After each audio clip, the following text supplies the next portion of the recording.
Chapter 1690. Why does an automaton exist? Even the noblest apprentice puppeteer or magician would be able to recite the answer to this question without breaking a sweat.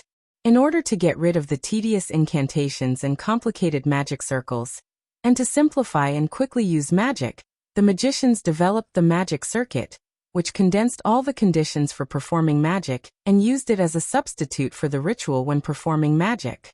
With the existence of magic circuits that condensed all the conditions for a magic trick, magicians only needed to input magic power into the magic circuits to be able to perform the magic trick that was originally prepared, and use the magic trick in an instant. However, the magic circuit was just a tool that prepared all the conditions for a magic spell. It replaced the existence of lengthy incantations and complicated magic arrays. Even if the magic was already prepared, magicians would still need to control the magic circuits whether it was activated or used. In this way, although using magic was indeed much faster than without magic circuits, it was still not enough to satisfy some people when used in battle. Therefore, in order to pursue an absolutely simple and fast way to use magic, the automaton was born, and so were the puppeteers. With the automaton, the puppeteers could throw all the work of controlling the magic circuit to the automaton. They only needed to output magic power to perform the magic. To put it bluntly, the automaton was only created to allow magicians to quickly perform magic. Then the use of the automaton was fixed. Battle. Apart from fighting, the automaton had no other reason to exist. It should be said that it was natural. With such meaning of existence, automaton became a tool used in war by various countries. However, even if there was an automaton, a puppeteer who could control the automaton was also necessary. Without a puppeteer, an automaton could not perform at all. Because of this, there were naturally people who wishfully wanted to create an automaton that did not need a puppeteer, and was completely self-disciplined.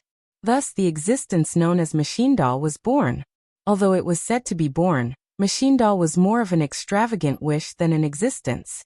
This was because from the time it was proposed until now, no one had ever developed a machine doll. It was because of this that the girls were so surprised. What was the purpose of the dean's mention of machine doll at this time? As if he had seen through the thoughts of the girls, the dean closed his eyes. Developing machine doll is exactly my purpose. Hearing this, the girls looked at each other and more or less understood the dean's meaning. The so-called plan you mentioned, the one that even allowed others to assassinate you. Natsuki looked at the dean. Just to develop machine doll? That's my ultimate goal, the dean said self-deprecatingly. The Kingsford family is using the machine doll as a bait to get me to help them return to the political arena. The dean changed the topic as if he was trying to keep them in suspense. However, there are people who are unhappy about the Walpurgis machine doll's close relationship with England. England? Natsuki said in confusion. Isn't it the Kingsford family? The Kingsford family holds great power in England, as long as the Kingsford family reclaims their former position. The dean said with a faint smile. Therefore, if the Academy's relationship with England is too good, the other countries won't be able to stand it. After all, this Academy exists to provide excellent puppeteers to each country. It's also the cradle to strengthen each country's military power. And then? Natsuki looked at the dean coldly. What are you trying to explain by saying all this? Don't you think this is a good opportunity to cut off the good relationship between the Academy and England? The Academy dean smiled. You're right. Let me give you a hint. The Granville family's young master is from Germany. Germany? Natsuki slowly understood. In other words, the Granville family didn't assassinate you to help the Kingsford family, but to destroy the cooperation between you and them? If the Granville family's young master destroys the secret agreement and shows me something that interests me, isn't that a good way to destroy the good relationship between the Academy and England? The headmaster stroked his beard and laughed out loud. As for the thing that interests me, I'm sure you've already guessed what it is. There was no need to guess what it was. Didn't the dean make it clear? His most fundamental purpose was to develop machine doll. You mean? Natsuki asked with uncertainty. Germany has already developed machine doll? To be exact, Germany's research has already reached a certain stage and they've achieved some results. Wu Yan suddenly said. Young Master Granville's automaton, which is a real automaton, is a half-finished machine doll. Clap, clap, clap, clap. The dean held the key of Solomon and clapped. You already know the inside story to this extent. That's impressive. That's right. It's really a half-finished machine doll. The dean generously revealed the deepest inside story of the whole matter. Germany has already developed a semi-finished product of machine doll. And if they show me a little of this result, I will be tempted to conduct joint research with Germany, ditch England and join Germany. This is the purpose of the Granville family. Ridiculous. Natsuki scoffed. If that's the case, why would the Granville family send someone to kill you? Didn't I just say it? The headmaster smiled strangely. It's all part of my plan. Seeing the strange expression on the principal's face, the hearts of all the young girls sank. It's not Germany that wants the academy to sever ties with England, it's you. Wu Yan looked directly at the dean. You asked the Granville family to send someone to kill you and destroy your agreement with the Kingsford family. That's just an excuse to sever ties with England. That's right. The dean waved his hand. It's impossible for the UK's research on machine doll to make any progress in a short period of time. If I want to develop machine doll, I have to abandon the UK and work with Germany. Just like you said, asking the Granville family to send someone to kill me and destroy my agreement with the Kingsford family is just an excuse to sever ties with England and join Germany. Displaying the half-finished machine doll is also to let the other higher-ups in the academy see clearly who is the best partner at this stage. Hearing this, everyone understood. Everything that happened was all part of the dean's plan. In the end, the Kingsford family didn't get any benefits at all. They became your pawns and we became your sacrificial lambs. Wu Yan said slowly in a calm tone that made one's heart palpitate. Next, you only need to execute me, the assassin, and you'll be able to get out of the danger justifiably. You can accuse the Kingsford family of secretly sending people to kill you, and cut off all ties with the United Kingdom where the Kingsford family belongs to. Then, you can join Germany, right? Yes. However, the dean replied with such a question. No. You're wrong. Chapter 1691. No. You're wrong. As soon as he said that, everyone was stunned and turned to look at the dean. I don't have the slightest intention of sacrificing you, or the people sent by the Granville family to kill me, the dean explained in a very sincere tone. Originally, I had planned to cut ties with the United Kingdom and draw up a cooperation agreement with Germany before making an appearance. Then, I would reveal the fact that you were being used, clear your name of assassinating the president, and allow you to continue living in the academy. Natsuki, Ikaros, Agrora, Cannon, and even the naive Astrea couldn't believe what they heard. However, Wu Yan sensed that the dean wasn't lying when he said this. The students studying in this academy are all outstanding puppeteers from all over the world. They are true geniuses, and you are a genius among geniuses. You are a treasure that can be compared to Magnus. The dean smiled. How can I let a talented student like you leave the academy just like that? Ha. Heh. Wu Yan snickered at the dean's words. It's a very sarcastic laugh. Everyone says that the Walpurgis Royal Tactical Academy is an academy where strength reigns supreme. Now I finally understand who developed this theory. I am looking forward to your performance at the night assembly. The dean ignored Wu Yan's sarcasm, and he continued with a calm expression. So step down. When the time is right, I will step forward and clear your name. Of course, I will also ask the Granville family to release Oliette. We will pretend this never happened. How about it? How about? As soon as he finished speaking, the surrounding space was covered by a deathly silence. The heavy atmosphere continued to spread, and the tension that tugged at one's heartstrings involuntarily rose in the hearts of many people, causing the entire place to be silent. It was as if the sound of a needle dropping would enter one's ears. Natsuki, Ikaros, Astrea, Agrora, and Cannon all looked at Wu Yan. Needless to say, they were waiting for Wu Yan to make a decision. Wu Yan and the dean looked at each other, and after a while, Wu Yan spat out this sentence. Dean, didn't you just say that I don't know anything about this? I know. I know that you know a lot of things.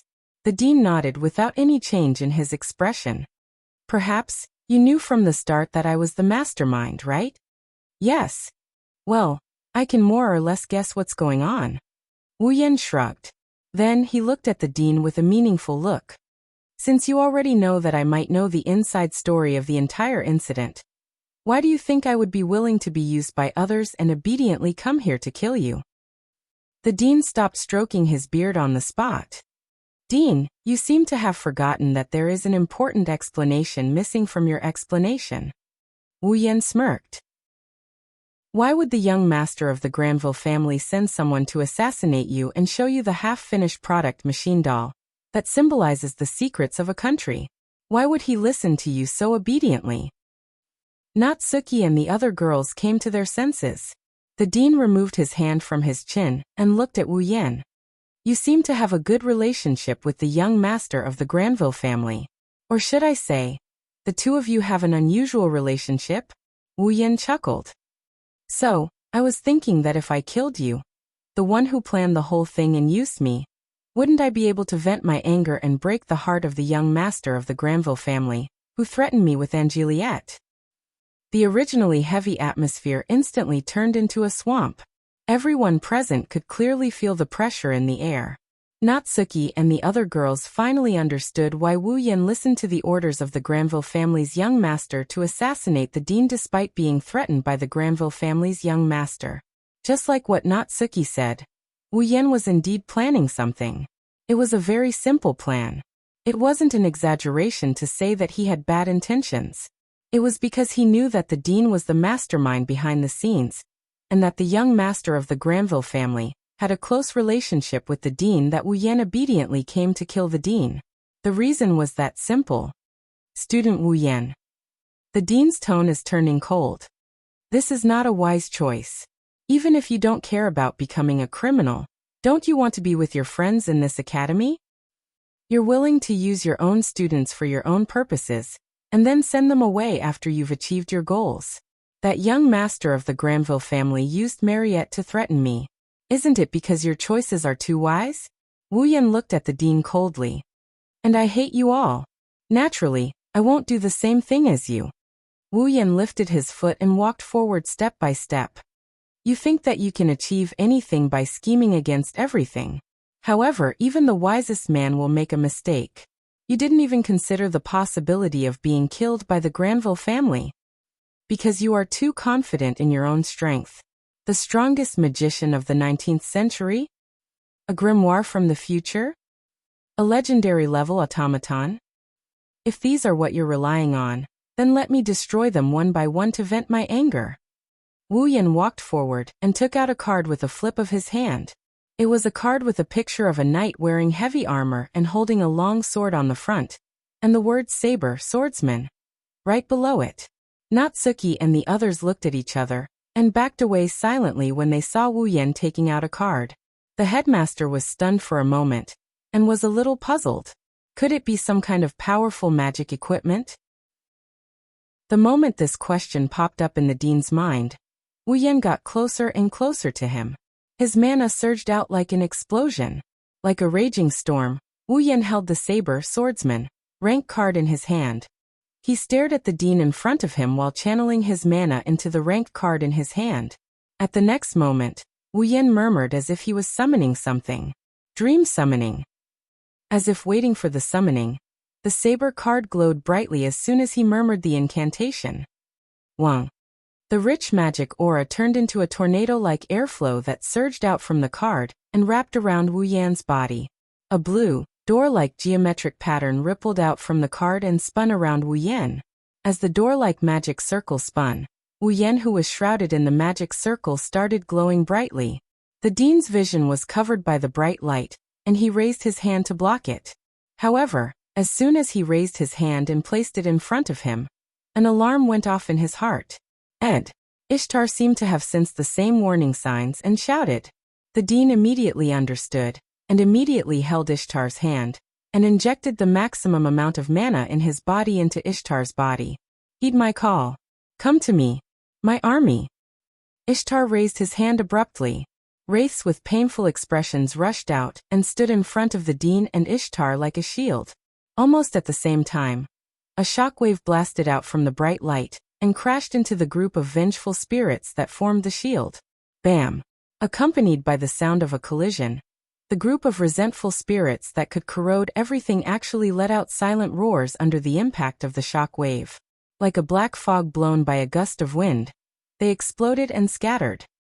Both the Dean and Ishtar trembled and raised their hands in front of themselves, trying to block the incoming shockwave. However, what landed on them was a gust of strong wind that blew them backward. The source of the shockwave was the wind. It was the wind that blew the group of vengeful spirits away. R1152. Chapter 1692. Many thanks to Night Creature and Huanin Huashang for their tips. In the vast space, the wind howled and howled, stirring up sand and dust that spread in all directions. The violent magic power was strong enough to prick one's skin. It was as if there were strands of electricity lingering in the air. The President and Ishtar did not intend to waste any time when the wind weakened. They raised their eyes and stared at the front against the howling wind and the dazzling light. When the Dean and Ishtar saw the scene in the center of the bright light, both of them showed the same stunned expression almost at the same time. Because what entered their eyes was no longer a gust of wind and a strong light, but a figure from behind. A tall and straight silhouette. The dark blue knight's robe fluttered in the wind, creating ripples one after another. The silver-white steel boots reflected the strong light in the surroundings and flashed with a cold light, sending chills down one's spine. The figure slowly turned around, exposing its face to the President and Ishtar. Only then did the President and Ishtar see it clearly. Under the dark blue knight's robe, there was a silver-white armor. The silver-white armor wasn't thick, and it didn't cover the owner's entire body. It only covered the chest and wrists, and the rest of the body was covered by the original pitch-black clothes. One white and one black, but it was an unexpected combination. Apart from the chest and wrists, the figure in the dark blue knight's robe was only wearing a pair of iron boots. Embellished with the dark blue knight's robe and pitch-black clothes, the figure exuded a strange sense of beauty. Looking at the figure standing in the middle of the dissipating light and wind like a noble knight, the Dean and Ishtar almost thought for a moment that someone had come to the scene. But the eyes that stared straight into the eyes of the Dean and Ishtar told them that the person they were looking at was the same person as the one who had not changed. Of course, if it was just a transformation, then it would be a miracle if it was just a transformation. That was not a big deal.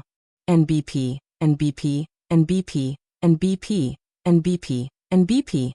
The moment they saw the figure, the Dean and Ishtar sensed it. In his heart, there was a faint feeling of palpitations. Then, it definitely wasn't as simple as just transforming. Now is not the time for you to think about so many things. The Dean and Ishtar couldn't help but wonder about the situation in front of them. An indifferent voice sounded. It reached their ears. If you don't pay attention to it, you'll be in trouble. Don't blame me if you die later. NBP, NBP, NBP, NBP, NBP, NBP. On the opposite side, Wu Yan slowly raised his head. His wine-red eyes flashed with a cold glint. He raised his hand as if he was holding something. A vast amount of magic quickly gathered in his hand and turned into a whirlwind, swirling in a strange manner. Holding an invisible object that was swirling in the strange whirlwind, Wu Yan suddenly stabbed at the space in front of him without any fancy moves. Whoosh! In an instant, the strange whirlwind violently shot out and flashed through the void. It was as cold as a blade, and as fast as lightning. It flashed in front of the President and Ishtar. The Dean and Ishtar keenly sensed that an invisible shockwave, similar to the one used to disperse the horde of wraiths earlier, was shooting toward them like an arrow. Their hair and clothes fluttered wildly in the wind. Their faces immediately changed. However, the Dean was indeed the strongest magician in the 19th century. Before the impact hit him, he reacted in time and poured his magic power into Ishtar's body. Ishtar also reacted immediately. He raised his hand and summoned a dense swarm of vengeful spirits. The vengeful spirits covered the sky and collided with the incoming impact. Bam! In the next second, a strong wind rippled out from the center of the field, causing the ground to shake violently and crack open, as if it was about to collapse. Cracks spread out from the ground in the center of the field, and the strong wind swept out. Some of the gravel was directly shaken into powder and blown away by the strong wind. Did you manage to block it? Wu Yan snickered and he retracted his hand as if he's holding onto an invisible gust of wind. In that case, why don't we try blocking it one more time? After that, under Wu Yan's fierce thrust, an impact twice the size of the previous one rushed toward the president and Ishtar.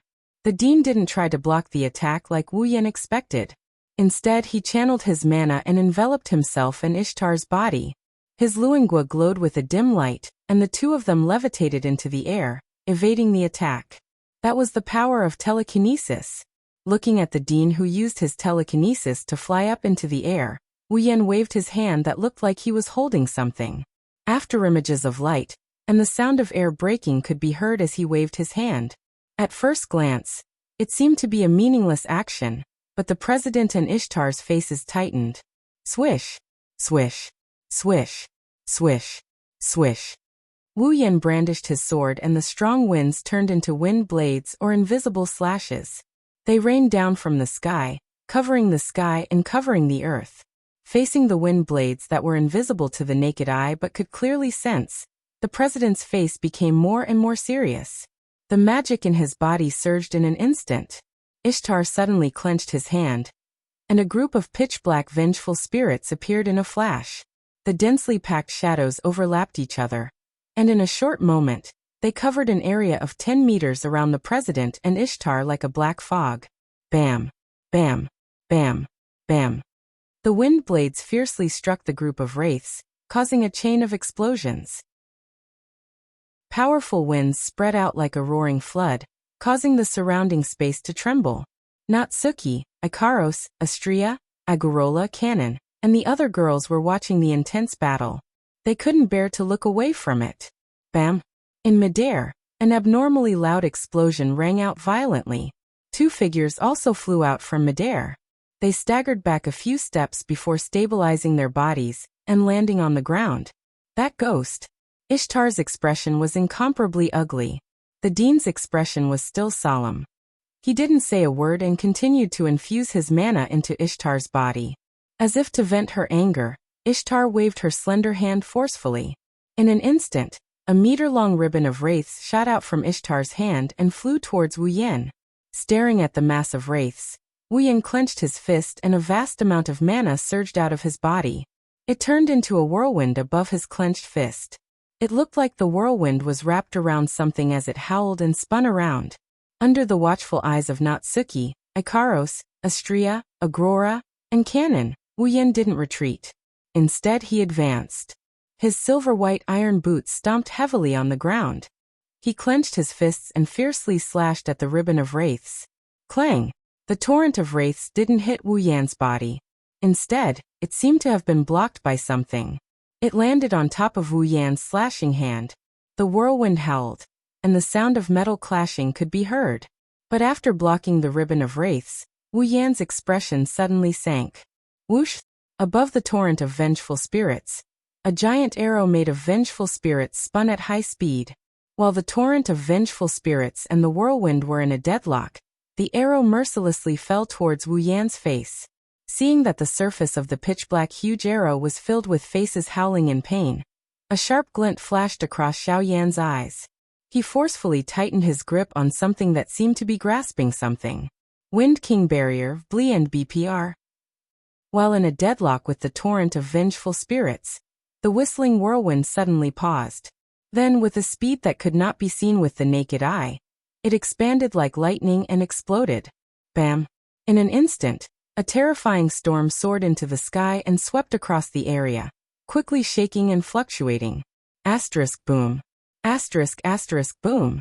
Asterisk under the impact of the storm, the vengeful spirit was scattered as if it had been shot away. Whoosh!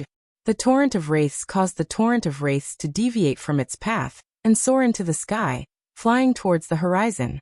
However, the principal, Ishtar, Natsuki, and the other girls had no time to care about these things. This was because their gazes were all attracted by the sword in Wu Yan's hand. Chapter 1693. The gale and vengeful spirits seemed to have been covered at this moment as they all dissipated. Everyone's attention was on the sword in Wu Yan's hand. It couldn't be helped. That sword was just too eye-catching. The hilt of the sword was dark blue with a gem embedded at the top. The sword's handle was made of gold, and it was exceptionally dazzling.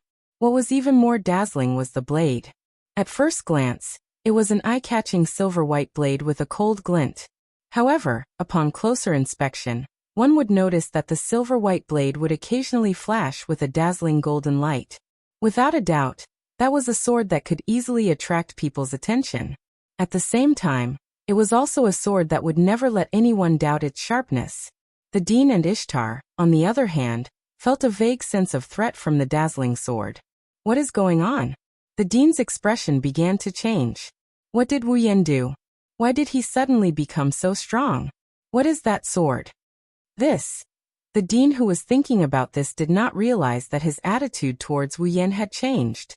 If the Dean only treated Wu Yan as a talented student who could catch his eye, then at this moment, the Dean had unknowingly treated Wu Yan as a worthy opponent. Unfortunately for Wu Yan, the Dean did not care. No matter what the Dean thought of him, it did not affect him. Didn't I tell you? With the dazzling sacred sword in hand, Wu Yan stomped on the ground. As if he had teleported, he appeared above the Dean and Ishtar. Now there is no time for you to think so much. The pupils of the Dean and Ishtar suddenly shrank. The sacred sword in Wu Yan's hand began to dance. It brought about a shrill sound as it pierced through the air. It also brought about streaks of sharp sword rays that were aimed at the Dean's vital points. Once one of the swords hit the Dean, he would definitely die. He sensed the shadow of death brought about by the extremely sharp sword rays. The Dean's gaze also turned cold. Boundless magic power surged out of his body and surged into Ishtar's body. Ishtar's delicate body trembled. Vengeful spirits surged out of every part of his body like shadows. They rapidly danced around the Dean and Ishtar. Bang, bang, bang, bang. The sword rays that descended from the sky all landed on the dancing vengeful spirits. In the midst of a series of dull thuds, the vengeful spirits exploded one after another. As the sharp sword rays exploded the vengeful spirits one by one, the ground where Ishtar was standing seemed to be unable to withstand the heavy pressure. Cracks that were nearly half a meter deep were left on the ground. Even the place where Ishtar was standing had 2 deep footprints on it. But in the blink of an eye, the dull thuds above his head disappeared and the vengeful spirits stopped exploding. The sacred sword in Wu Yan's hand spun abruptly. Countless blade rays coalesced at lightning speed. Boundless magic power surged out of Wu Yan's body like a flood.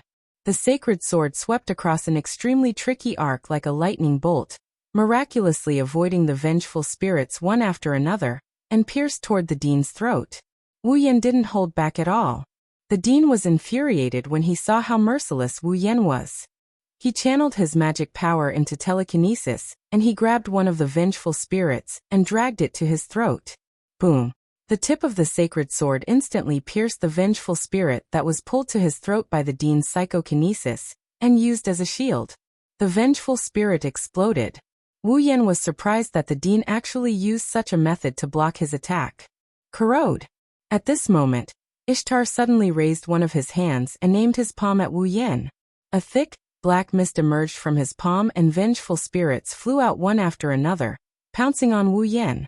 A fishy stench drilled into the tip of Wu Yan's nose, leaving Wu Yan sulking.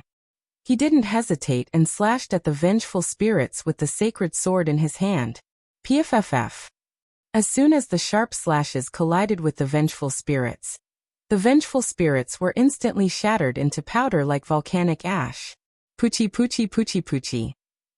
As the slashes landed on the vengeful spirits, ripping sounds filled the air. One by one, the wraiths were slashed into 2 halves by the holy sword. Then they turned into ashes and dissipated. As time passed, the vengeful spirits dwindled and the Dean and Ishtar became more and more astonished. That sword. The Dean stared at the sacred sword in Wu Yan's hand in astonishment. It can actually come into contact with Queen Ishtar's vengeful spirits so many times without being affected at all?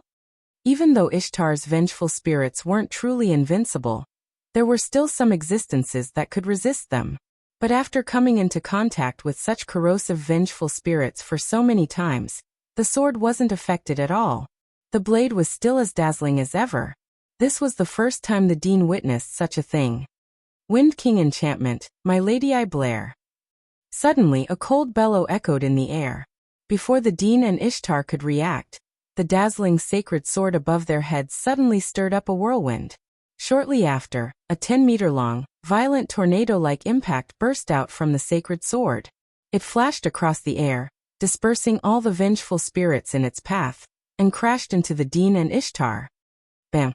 Such a powerful impact directly scattered the wraiths and sent the Dean and Ishtar flying.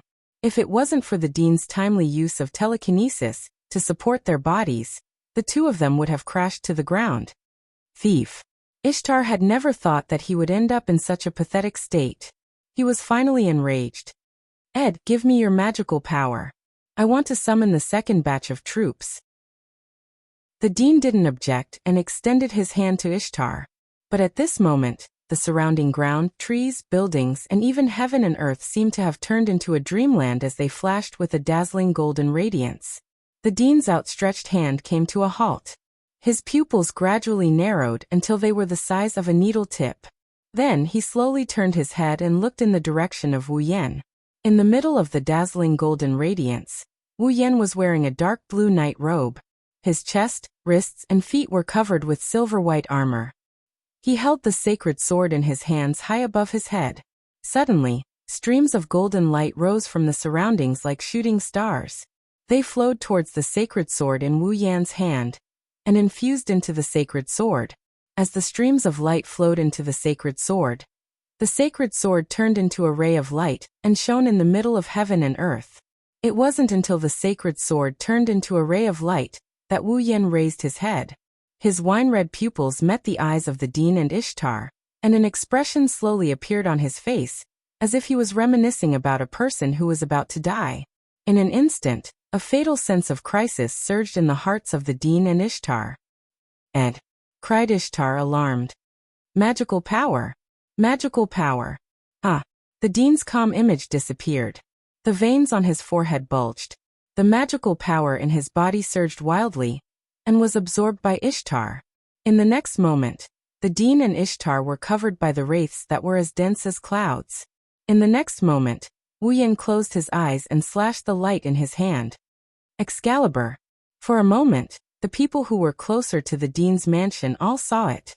A dazzling ray of light with a diameter of 10 meters suddenly shot out. It stayed in the air for less than a second. It shook the atmosphere and rubbed against the space. While it stirred up layers of violent wind, it swept past the Dean's mansion. Not long after, a huge protective barrier formed by crystals fluctuated in the space around the ray of light. It covered the direction of the Dean's mansion. Within the protective barrier, an even more intense light flashed. Then boom! Within the translucent protective barrier, in the fierce light, a deafening thunderous sound shook the air. It carried with it a shockwave that was enough to destroy everything. It raged wildly within the protective barrier. The ground collapsed. Trees and stones were sent flying. The Dean's mansion was completely reduced to ashes under the impact of the ray of light. The shockwave was relentless and continued to destroy everything within the protective barrier. After a long time. Chapter 1694. Boom! The dazzling light beam exploded within the translucent barrier made of crystals. Like a wave of fire, it engulfed the entire space within the translucent barrier. Perhaps the people outside did not feel anything, but within the translucent barrier, the temperature of the entire space suddenly rose by a lot. Under the effect of the raging wind and waves that were like waves of fire, the ground within the protective barrier collapsed from the pressure. The trees were either blown away or smashed into pieces. The headmaster's mansion was completely turned into ashes, and was wiped off the map of the academy. Kacha! Kacha kacha! Not long after, even the translucent barrier that tried to contain the shockwave and not expand the scope of the damage began to crack. Inside, traces of magic power leaked out from the cracks. Within the academy, everyone who was near the headmaster's residence and had heard the deafening loud noise were given a fright as they lifted their eyes in a daze. They looked towards the frightening shockwave that had engulfed the defensive barrier, as their faces turned dull. In the vast academy, the surroundings of the headmaster's mansion were silent. Everyone who witnessed this scene could not help but feel their mouths dry up. They could not help but swallow a mouthful of saliva. A feeling of fear spread from the depths of their hearts. What's wrong? What happened? This was the question in everyone's heart. Inside the translucent barrier that was cracking, the ripples spread out. The shock waves rippled out in all directions. With the explosion point as the center, everything in the vicinity suffered a devastating blow. No one knew how long it lasted. When the barrier was about to collapse and shatter, the shockwave gradually dissipated, revealing the place that was baptized. It could only be said that it was too horrible to look at. The ground was completely razed to the ground, just like what was written on the surface. The streets and trees were all a thing of the past. Everything was revealed under the sunlight. There was only real soil. Every corner was filled with scorch marks. Every place was filled with black smoke. Some places even had flames, as if they were trying to exterminate everything. Among the things that were left behind, for example, the rubble and broken wood were burning. This area was slowly turned into a real scorched earth. In a corner of this scorched land, a translucent barrier made of crystals with cracks all over its surface shattered with a bang. It shattered into pieces. Inside the shattered translucent barrier, Natsuki, Ikaros, Astrea, Agrora, and Kanon had different expressions as they looked ahead in silence. About 20 meters away from where Natsuki and the other girls were looking, there was only one side of the wall left. It was a broken wall. In front of the wall, Wu Yan is wearing a dark blue night robe. His chest, wrists, and feet are covered in silver armor. He held Excalibur in his hand as he stood in front of the wall, surrounded by the light of the flames. The Excalibur in his hand was raised in front of Wu Yan as he thrust it towards the dilapidated wall in front of him. To be more precise, he was aiming at a figure floating against the wall. The wall. Of course, floating against the wall isn't the right way to describe it. To be precise, it was Excalibur that pierced through the man's shoulder and nailed him to the wall. Drip. Crimson blood flowed along the Excalibur and dripped onto the charred ground. Slap.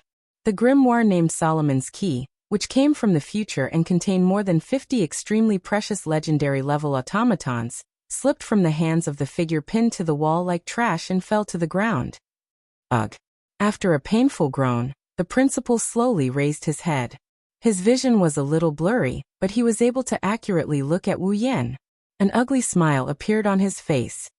I actually lost. Wu Yan held the hilt of Excalibur tightly in both hands. He lowered his body and maintained a charging posture. He looked up at the principal who was nailed to the wall with Excalibur pierced through his shoulder. You, who have calculated everything, did you think this would happen? How is this possible? As if the wound on his shoulder that was madly bleeding was fake, the dean smiled weakly without the slightest bit of pain. Although I have always thought that one day, I, who is known as the strongest magician in the 19 worlds, will lose to someone, but I never thought that this day would actually appear now, and the opponent is my student. If only I used my full strength. Used my full strength? Wu Yan lowered his eyes. Indeed, Ishtar has also said that she has a second batch of troops. In that case, it's hard to say that she doesn't have a third batch of troops, a fourth batch of troops, or even dozens of batches of troops. Not only that, you also have other automaton in your Key of Solomon. Indeed, you haven't gone all out yet. Although he said that, Wu Yan himself had not used his full strength either. His level and power are all restricted by the bracelet. He can't use any of his own power. However, the bracelet didn't restrict him from using items. It was because of this loophole that Wu Yan was able to use his class card and dream summoning. He was able to use the power of his heroic spirit to suppress the strongest magician in the 19th century. The strongest magician of the 19th century didn't use any of Ishtar's other armies. He didn't use any automaton. But Wu Yan didn't use any of his cards either, right? His strongest class card wasn't the saber sword soldier. Natsuki, Ikaros, Astrea, Agrora, Kanon and the others didn't make a move either. They were all hiding their trump cards. Even the strongest magician in the 19th century would not be able to do anything if they used all their trump cards. Of course, Wu Yan isn't going to talk about this. Pfft. Wu Yan pulled out his Excalibur from the dean's shoulder. Humph. The headmaster let out a muffled groan as blood spurted out from his shoulder. His body brushed against the wall, leaving a hideous trail of blood on it as he slowly slid down and fell to the ground. Although his shoulder and other parts of his body were in excruciating pain, the dean still forced a smile on his face. So, Wu Yan-san, you should be done venting your anger, right? Wu Yan glanced at the dean who was lying on the ground. The Excalibur in his hand flashed and slashed across the dean's shoulder.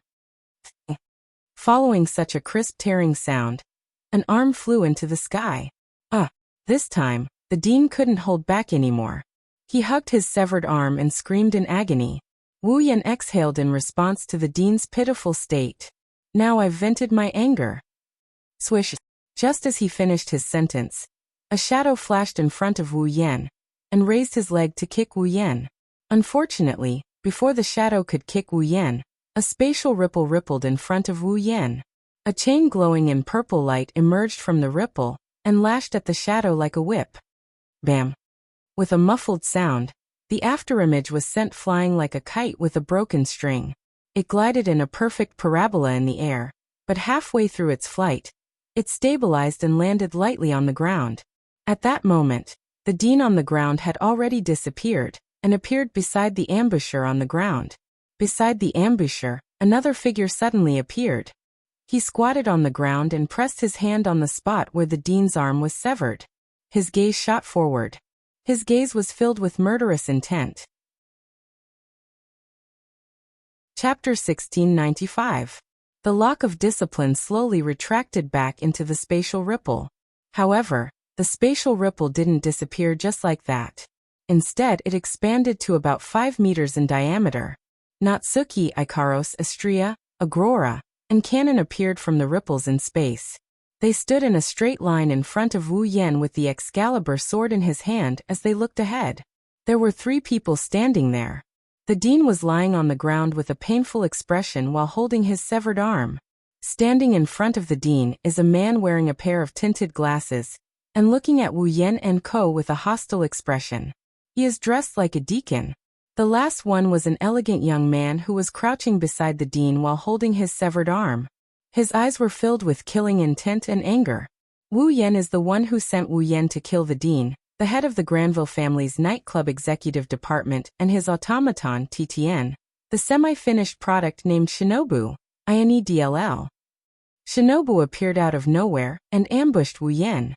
He was sent flying by Natsuki's lock of discipline. Of course, Shinobu wasn't here to ambush Wu Yan. He was here to distract Wu Yan and rescue the dean. Wu Yan and the girls stood in the middle of the scorched earth. They exchanged glances with Kazuma, who is standing not far away from them, causing the atmosphere to tense up. Looking at the killing intent and anger in the boy's eyes, Wu Yan raised an eyebrow and laughed. His laughter was very sarcastic. I say, head of the night meeting executive department, what is the meaning of this? The young man glared at Wu Yan. His expression kept changing between anger and killing intent, hesitation and struggle. It's a complicated mix of emotions, but he didn't say anything. That was only natural. Even if Shinobu opened his mouth, he wouldn't know what to say. I really want to know what kind of development this is. Wu Yan said with a smile that isn't a smile. You were the one who ordered us to kill the dean. Hearing this, the young man's face immediately darkened. That's right. He was the one who used Oliette as a hostage to threaten Wu Yan. He was the one who ordered Wu Yan to kill the dean.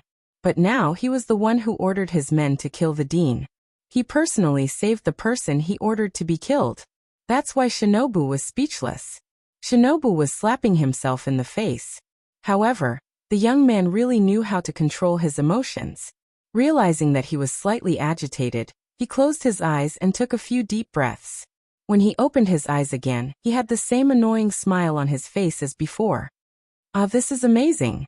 I didn't expect the famous Crimson Eyes to defeat the strongest magician of the 19th century. This is amazing. My goal isn't to defeat you. Wu Yan ignored the guy who's trying to change the topic. He looked at the guy with a deep gaze. My goal is to kill the academy head. Shinobu's annoying smile froze for a moment. He waved his hand elegantly. Thank you for your hard work. But this is enough. This is enough. Wu Yan asked a question he already knew the answer to. Why? Because, after thinking about it, killing the dean now will cause a lot of unnecessary trouble. Shinobu cursed in his heart, but he still maintained the smile on his face. Therefore, Dean, please spare his life for the time being. How can that be? Wu Yan's expression slowly turned into a sneer. For Oliet, I have to complete my mission, don't I? You. Shinobu clenched his teeth and lowered his head. After a long time he sighed. All right, Crimson Eyes. You probably know about the agreement between the Dean and the Granville family. So, I won't let you kill the Dean. Of course, we won't trouble Oliet anymore. Just treat it as if you're putting on a show with us. How about you stop now? What a pity. That's a shame. This time, Wu Yan sincerely expressed his regret. Initially, I thought that you would charge at me like a madman after I cut off the Dean's arm just like that. Oh? Shinobu said with a fake smile. Why do you think so? Isn't that a matter of course? Wu Yan tilted his head and said something that made Shinobu unable to maintain his smile. After all, the Dean of the Academy is your biological father, the elf Peter, Alice, and you're not the only one. Alice Bernstein. Alice Bernstein? Natsuki and the other girls were stunned on the spot. Shinobu, who lost his smile, stared at Wu Yan for a while before standing up. As the boy stood up, his clothes, skin, face, and every other part of his body were peeled off like petals, and they were blown into the distance by the breeze. Under everyone's gaze, Shinobu's skin turned white. His body began to protrude forward and backward. His hair grew longer and turned into a waterfall of hair. Not long after, a beautiful girl appeared before everyone's eyes. Her silver hair was like a meteor, drawing a long trail in the air. It fluttered in the wind like a feather, hanging down to her waist. It shone with a dazzling brilliance. Her facial features were well defined. Her eyes were slightly slender and her nose was high. Her eyes were like emeralds, shining brightly. This is a beautiful girl without a doubt. However, Wu Yan's expression didn't change at all. Natsuki, Ikaros, Astria, Agurora, Kanon, and the other girls' faces darkened when they saw her. It turned out that the boy who tried to use them was someone else in disguise all along. Should I say this is our first meeting? Her name is Alice. Bernstein's girl looked up and let out a light voice that could make one's bones go numb. However, what I'm more curious about is, when did you find out about my true identity? I can't help but laugh at your question. Wu Yan glanced at Alice. Didn't I tell you when we first met? When we first met. Alice frowned. Her mind wandered back to that day. The head of the nightclub's executive department, number 10 of the RNDS, Cedric Granville. Cedric Granville. In the meeting hall of the executive department of the night party, when Alice, who pretended to be the director of the executive department of the night party, was about to introduce herself, the man who was standing opposite her, and was about to fall into her trap, uttered such a sentence. Let's assume that you're that person for now. For the time being, just treat me as that person. Alice murmured and smiled bitterly. So that's how it is. I've been exposed from the start. Even my plan has been exposed. That's why you beat me at my own game and followed my orders to assassinate the dean? Well, it's not that. Wu Yan said with an indifferent expression. It's just that I'll be in a better mood if I do that. Then we really are alike. Alice pursed her lips into a smile. We're both scheming against others to please ourselves. Don't compare me to you, Wu Yan retorted without holding back. My motto is to not offend others unless offended. I'm different from you who dragged unrelated people into this mess just to please yourself. Even your soul is rotten. Thank you for your exaggeration. Alice showed a pitiful smile as if she had been praised. The reason I've lived until now is to obtain everything I love and then destroy them all. Is that so?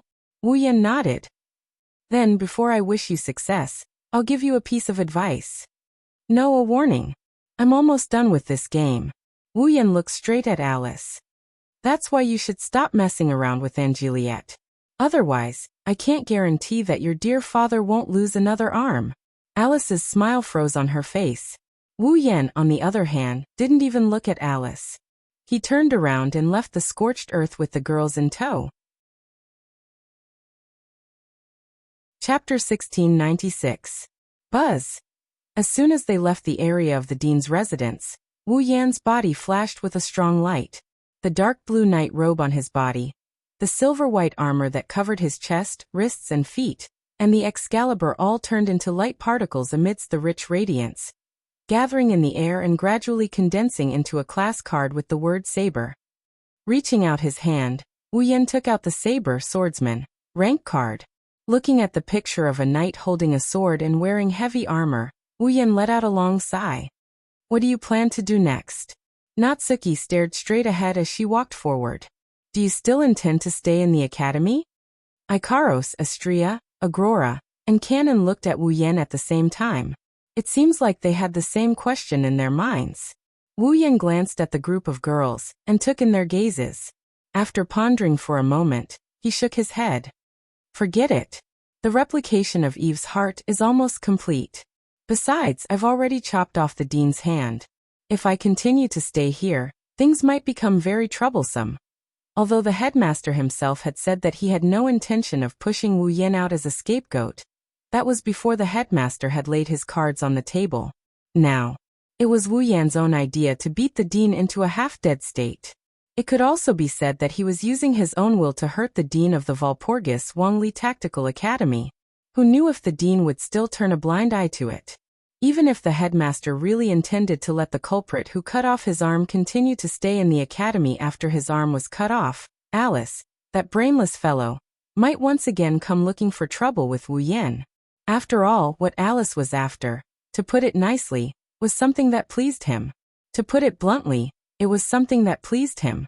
It was a process of self-destruction. Therefore, it was hard to guarantee that Alice would not trouble Wu Yan again. Wu Yan was not afraid. However, it was better to avoid trouble if possible. Moreover, it was just as Wu Yan had said. The replication of Eve's heart had indeed reached its final stage. The third round of the Demigod Path mission was also about to come to an end. It was also because the Demigod Path quest was about to be completed. That was why Wu Yan had chosen to assassinate the headmaster for the second time today, in order to settle the grudge in the academy. As for why he chose today, the reason was simple. Tonight, 10000000, Eve's hearts were successfully replicated. In other words, by tonight, the third phase of the Path of Demigod mission would be completed, and Wu Yan and the others would be able to leave the nimble girl's unhurt world. Therefore, Wu Yan attacked the dean without any scruples and ended the chaos. And now there was less than half a day left before night fell. With Wu Yan and the others' abilities, hiding for another half a day in the Walpurgis Academy without being discovered would be a piece of cake. Master. Astria pulled Wu Yan's sleeve. She hesitated for a moment before speaking. Aren't you going to bid farewell to Miss Charlotte? Wu Yan's footsteps stopped for a moment. He hesitated. Ikaros. Canon turned around and looked at Ikaros. Aren't you going to bid farewell to Miss Flay and Rabbi? Ikaros flinched. It's rare for her to be hesitant about something other than Wu Yan. I don't encourage people to leave without saying goodbye. Even though it was a prideful statement, Agrora said it in a timid tone. My other half thinks so too. In other words, Agrora's other personality, Nagisa Akatsuki, also felt that she should bid farewell to Charlotte.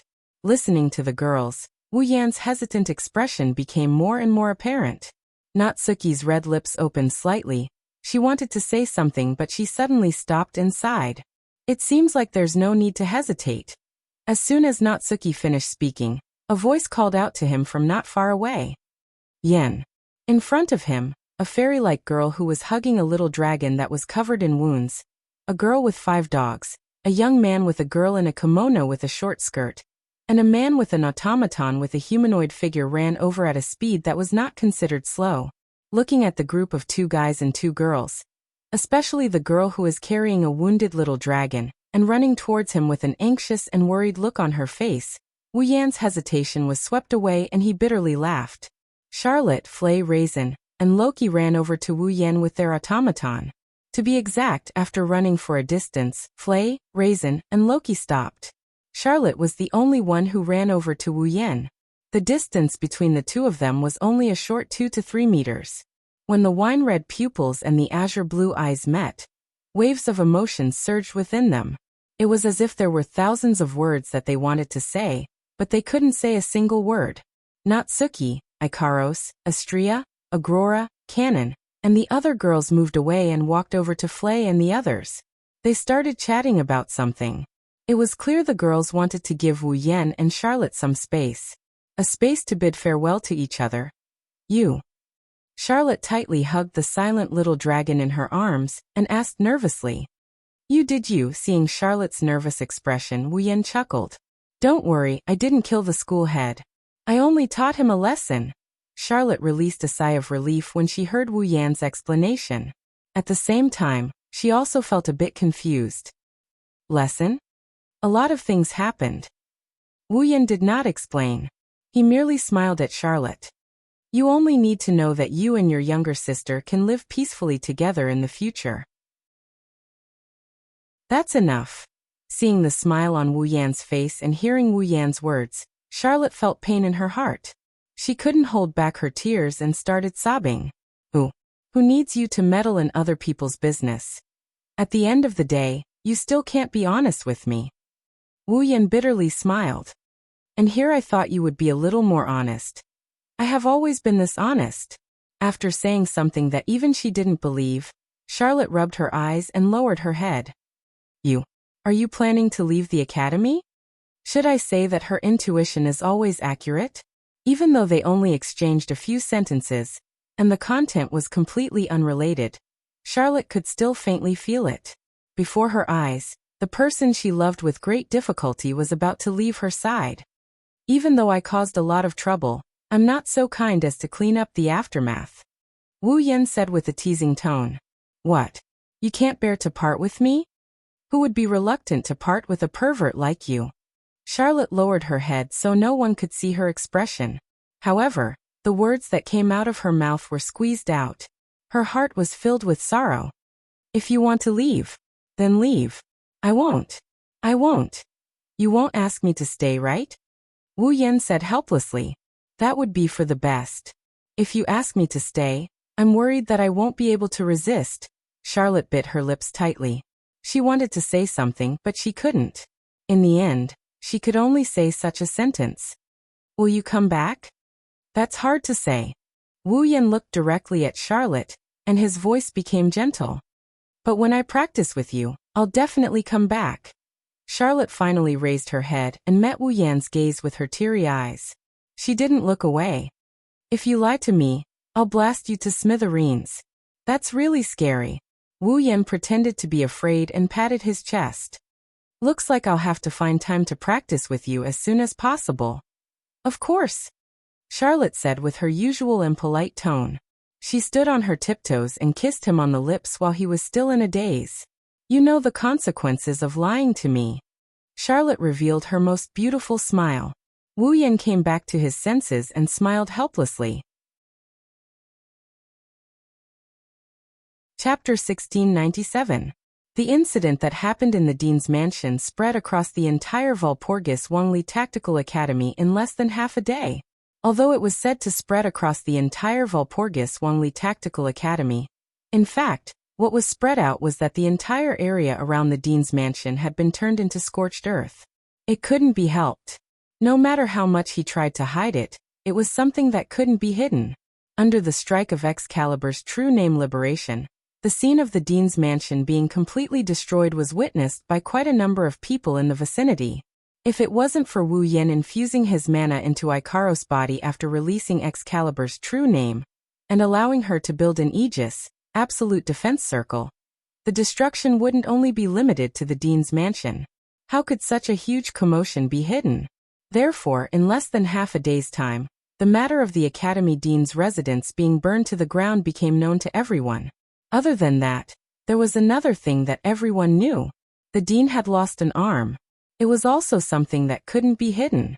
The students of the Walpurgis Wangli Tactical Academy were in an uproar, and many speculations about the dean's missing arm popped up one after another. Not long ago, Wu Yan attacked the dean under the watchful eyes of the crowd, and caused quite a commotion. Naturally, the incident of the dean losing an arm couldn't escape the speculations of being assassinated by Wu Yan. One had to admit that although most of the rumors couldn't be trusted, they wouldn't come out of nowhere. That was the truth. Many of the students of the Walpurgis Wangli Tactical Academy believed in the speculations as well. However, just as many of them were feeling indignant about it, the dean, who was staying in the infirmary of the medical department, supported his pale face with a broken arm and announced something to the crowd. The one who tried to kill me was a man who disguised himself as the director of the nightclub executive department. Cedric Granville, the thief. After leaving that statement, the dean entered the medical department's dormitory once again. He started to recover. Not long after, the guards and the disciplinary committee of the Walpurgis Wangli Tactical Academy found the imprisoned Cedric Granville in a secret location. Cedric Granville. He had saved him. As a result, this incident was reduced to an invasion by foreign terrorists, and the case was finally closed. Since the dean and the higher-ups of the academy decided to close the case, even though the dean didn't explain why Scarlet Eyes attacked him, the other unrelated members of the academy couldn't say anything about it. The incident had a strong start but a weak end, and the curtains were drawn. Regarding this, Charlot, Flay, Raisin and Rocky, the four people who knew the inside story to a certain degree, remained silent and continued with their lives in the academy. As for what they were thinking in their hearts, only they themselves knew. The curtain of night gradually descended. In the depths of the forest of the Walpurgis Wangli Tactical Academy, Wu Yan stood in the center of an empty space. Natsuki, Ikaros, Astria, Nagisa, and Kanon stood behind him. Everyone's gaze was focused on the space in front of them. They were staring at a crimson ripple in space without blinking. They have been in this state for quite some time now. If one looked closely, they would notice that inside the crimson ripple, Wu Yan and the others were staring at a sphere that was emitting light. They were spherical hearts that were emitting light and beating rhythmically as if they were glowing. These balls were glowing and beating rhythmically like glowing hearts. They were none other than Eve's heart. In the space of Wealth of Kings, Eve's hearts were glowing like crystal balls. They were scattered all over the place without any order. There were so many of them that one couldn't see the end of them. It's only natural. After all, there are 1 million Eve's hearts. Just by piling it up, it was enough to form a small mountain. If the space of Wealth of Kings wasn't limitless, Wu Yan and the others would be worrying about how to carry so many Eve's hearts back to the Spalier world. Wu Yan slowly closed his eyes as he looked at the Eve's hearts in the Wealth of Kings. As if premeditated, when he closed his eyes, the system's robotic voice reverberated in his mind. Beep. Detected magic circuit. Eve's heart x 1 million. Ding. You have obtained a magic circuit. Eve's heart x 1 million. Ding. Congratulations to user for completing Demigod Path's 3rd mission. Ding. Demigod Path's 3rd mission completed. User can now choose to leave the current dungeon at any time. This instance dungeon is now open to the user. Once again, he entered the world of Nimble Girl Won't Get Hurt. The system will not issue any more instance dungeon quests. The user can enter and exit the world of Nimble Girls are unharmed at will. Ding. The 3rd phase of the Demigod Path mission was completed. The restriction bracelets on the user and his summoned figures are removed. Natsuki, Ikaros, Astria, Nagisa, and Kanon's bracelets turned into particles and disappeared into thin air. At the same time, a burst of power that originally belonged to the group of girls erupted from their bodies and returned to the control of the group of girls. Nagisa and Astria let out a joyful sigh when they felt the power that belonged to them returning to their bodies. My body feels like it has returned to how it used to be. How nostalgic. Their level and power were restricted by the restriction bracelets. It felt like something was missing from their body. It wasn't uncomfortable, but it was unfamiliar. Nagisa, Astria, and Natsuki, Ikaros, and Cannon's expressions softened when they saw the return of their powers. On the other hand, Wu Yan's restriction bracelets disappeared. The power that originally belonged to him returned to him in an instant. 1 second he was level 0, and the next second he soared to level 89. That feeling of fulfillment, perhaps Wu Yan can understand it better than the girls. He closed his eyes and his expression turned into one of exhilaration. At this moment, beep! User has completed the 3rd phase of the Demigod Path mission. The 4th phase of the Demigod Path mission will be selected by the user. Beep. Reminder. You have the right to select the next phase of the Demigod Path mission. The next phase of the Demigod Path mission will be automatically generated when the user enters the next dungeon. Beep. User may select any dungeon world other than the Astral Dragon Knight, Magical Girl Ilya, and Invincible Girl. The 4th phase of the Demigod Path mission will not be generated if the user enters the 3rd phase of the Demigod Path mission. Please select a suitable dungeon world for the 4th phase of the Demigod Path mission. The sudden system notification surprised Wu Yan and the girls. Select the dungeon world for the 4th phase of the Demigod Path mission? Wu Yan exclaimed. Is this a benefit? Or is this a pre-existing setting? Isn't this a good thing? Natsuki heard the system notification and tapped the lace fan in her hand. This means you can select a dungeon world you're familiar with to complete the Demigod Path mission, right? That's true. Wu Yan smiled. Then, let's return to the Spalier world. Natsuki, Ikaros, Astria, Nagisa, Cannon and the other girls nodded in agreement. Chapter 1698. The Otherworldly Capital. On the extremely wide streets that were a collection of styles from various eras, numerous young girls who were almost identical in appearance, height, figure, and expression were bustling about. Birds flew in flocks above the streets, chirping one after another, filling the entire capital of a different era with vitality. The sunlight illuminated this city from another era.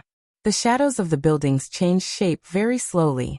Some were reflected on the ground, some were scattered in the nearby forest, some were covered by girls who looked exactly the same, and some were completely hidden, appearing abnormally blurry. The sun was hanging high in the sky, but none of the Misaka sisters in the otherworldly capital were sweating. That was because the barrier that covered the entire otherworldly capital didn't block out the sunlight, moonlight, and starlight, but it didn't allow everything to enter the city. At least in terms of temperature, the otherworldly capital maintained a relatively warm temperature. The temperature didn't fluctuate much, and if the sunlight was too strong, it would be controlled to a suitable range. After that, the barrier would release the controlled sunlight into the city.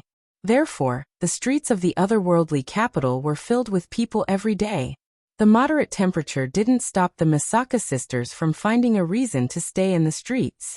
Walking into the streets, one could see the Misaka sisters interacting with each other. It was a heartwarming scene. In the center of the capital of alternate generations, in the topmost hall of the inverted pyramid-like building, the heart of generations, 2 extremely beautiful girls were gathered by the window, looking down at the scene on the street below while looking at each other. The street. Mikoto muttered. It seems very lively. Hinajika nodded, her expression absent-minded. Yeah, sisters. Mikoto muttered again. Seems like they're having fun. Chuju nodded again, still in a daze. Yeah. Shops. Mikoto muttered for the 3rd time. Seems like they're selling good stuff. Chuju nodded for the 3rd time as well. Her delicate face was still in a daze. It was as if she just woke up. Yeah. After a short conversation, Hinajiku and Mikoto looked at each other, and after a long while, both of them sighed. There are streets and shops. Mikoto hugged her head. She groaned in pain. Why do we have to stay here? Why can't we go shopping? This time, Chuju didn't look dazed, but her eyes twitched. Do you really want to know the reason? Mikoto went silent. The reason? Was there a need to say it? Of course, it was because of Chuju and Mikoto. She didn't want to experience it again. She had been stripped naked in front of 20,000 Misaka girls on the street, and then ran back naked in front of 20,000 Misaka girls. That encounter on the streets was deeply engraved into Hanajiku and Mikoto's souls, leaving them with lingering fear. If it wasn't for the fact that there was only Misaka's sister in the otherworldly city, and everyone else was girls, the two girls would have died long ago. No, that's not right. Even if there were only female Misaka girls in the entire otherworldly city, running back naked in front of 20,000 Misaka girls was enough to make Hanajiku and Mikoto want to die. That time, it was simply a challenge to the shame of these two proud young girls. After that experience, no matter how crowded the streets were, Chuju and Mikoto didn't dare to go out. Damn it! Mikoto screamed like she was about to go crazy. Why isn't everyone out of the lake yet? It's just the two of us here, isn't it too boring? Yukari is really something, sleeping in the middle of the day. Chuju couldn't help but complain. It's fine if she's sleeping, but at least she could give us an idea before she goes to sleep. Too bad our sage demons are nocturnal creatures. They sleep during the day and move at night. They hibernate during the winter. That's why we can't see Yukari during the day unless it's necessary. Perhaps at night, Yukari was the only one in the generational's heart. She might have the same problem as Hanajiku and Mikoto. Who knows? Of course, it was more likely that Yukari would use the power of her gap to spy on the Misaka sisters' lives at night, and she would find pleasure in doing so. No matter what, it's much more fulfilling than Chuju and Mikoto right now. Sigh. The two proud girls could only let out a sigh. They anxiously looked at the street below, their eyes full of yearning. BZ.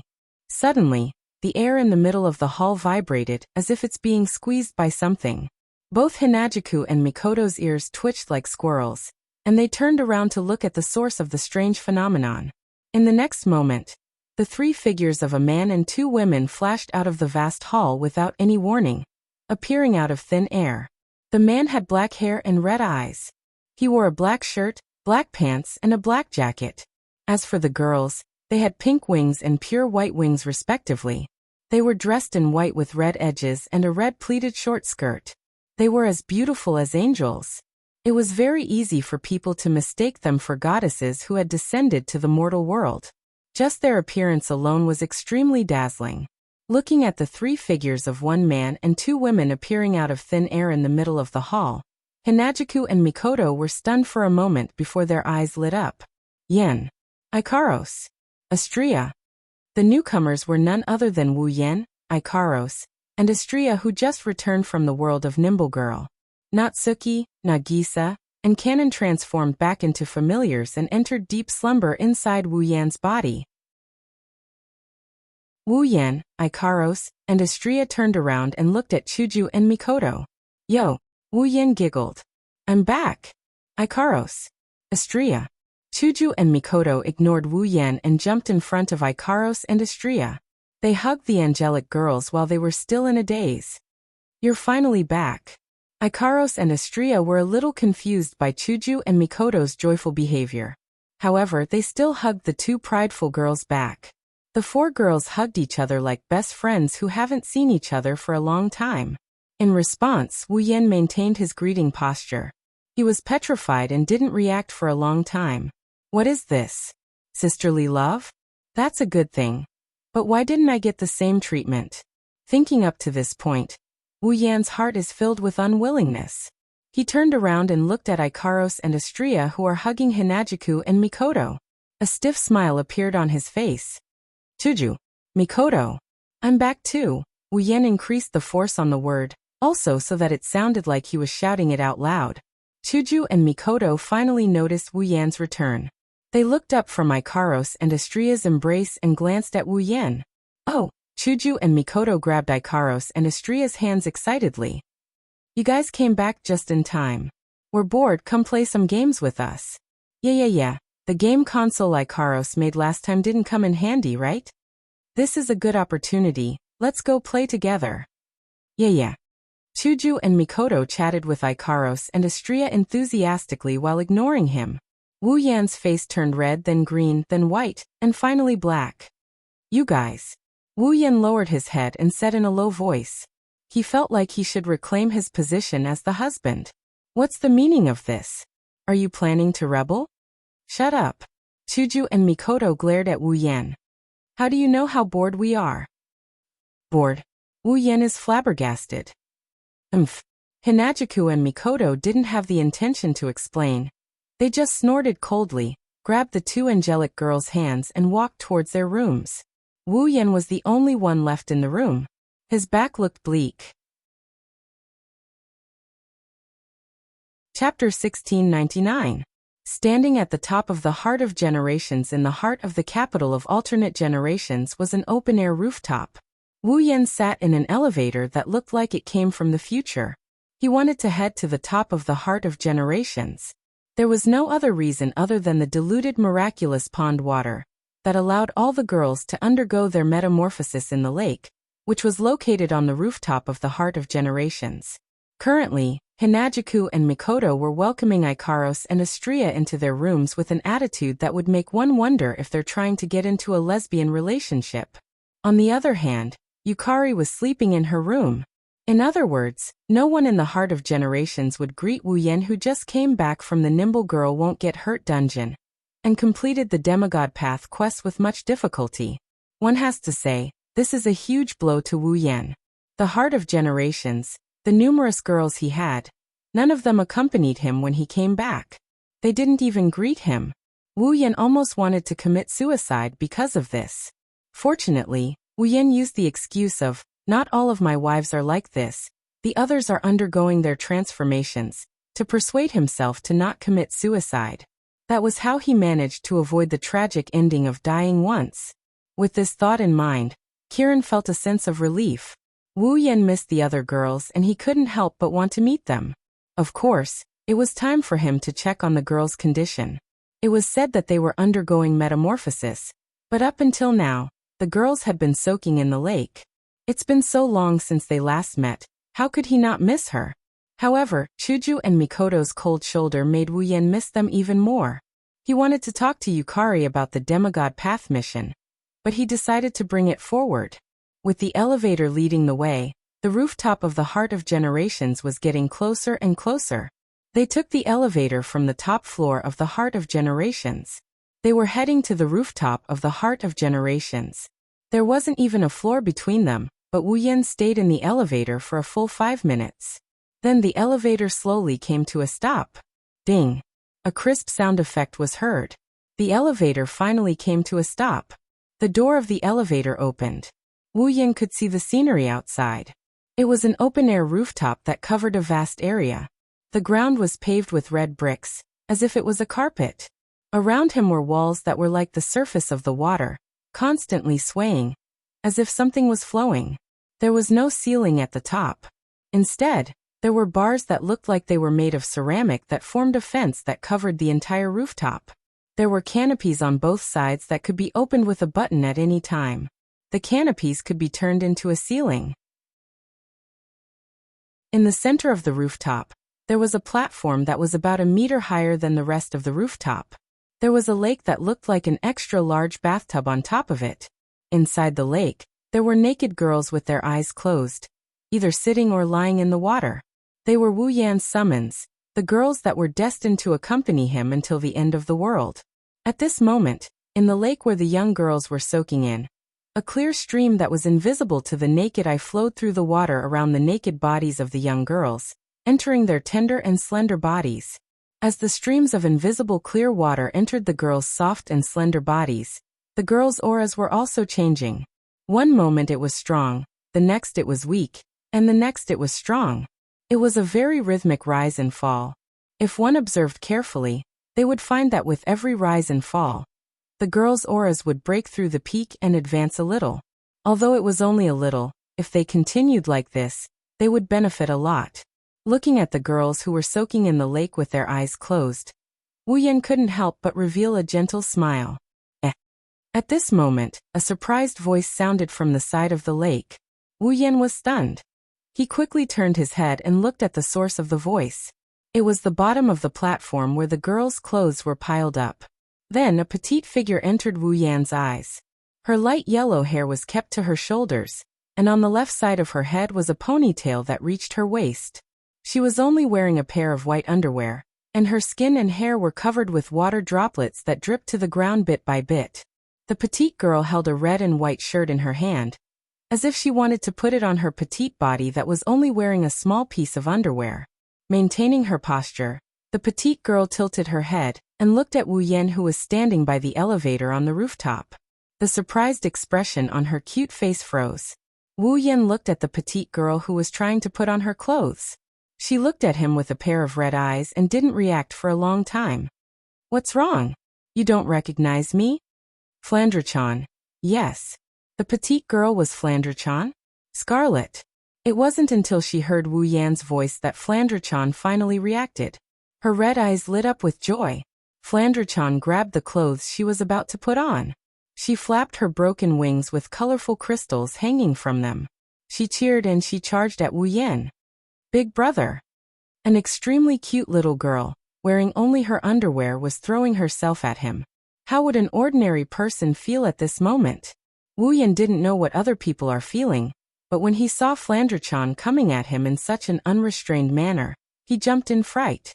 He quickly caught Flandre-chan in his arms. Big brother. Big brother, big brother, big brother.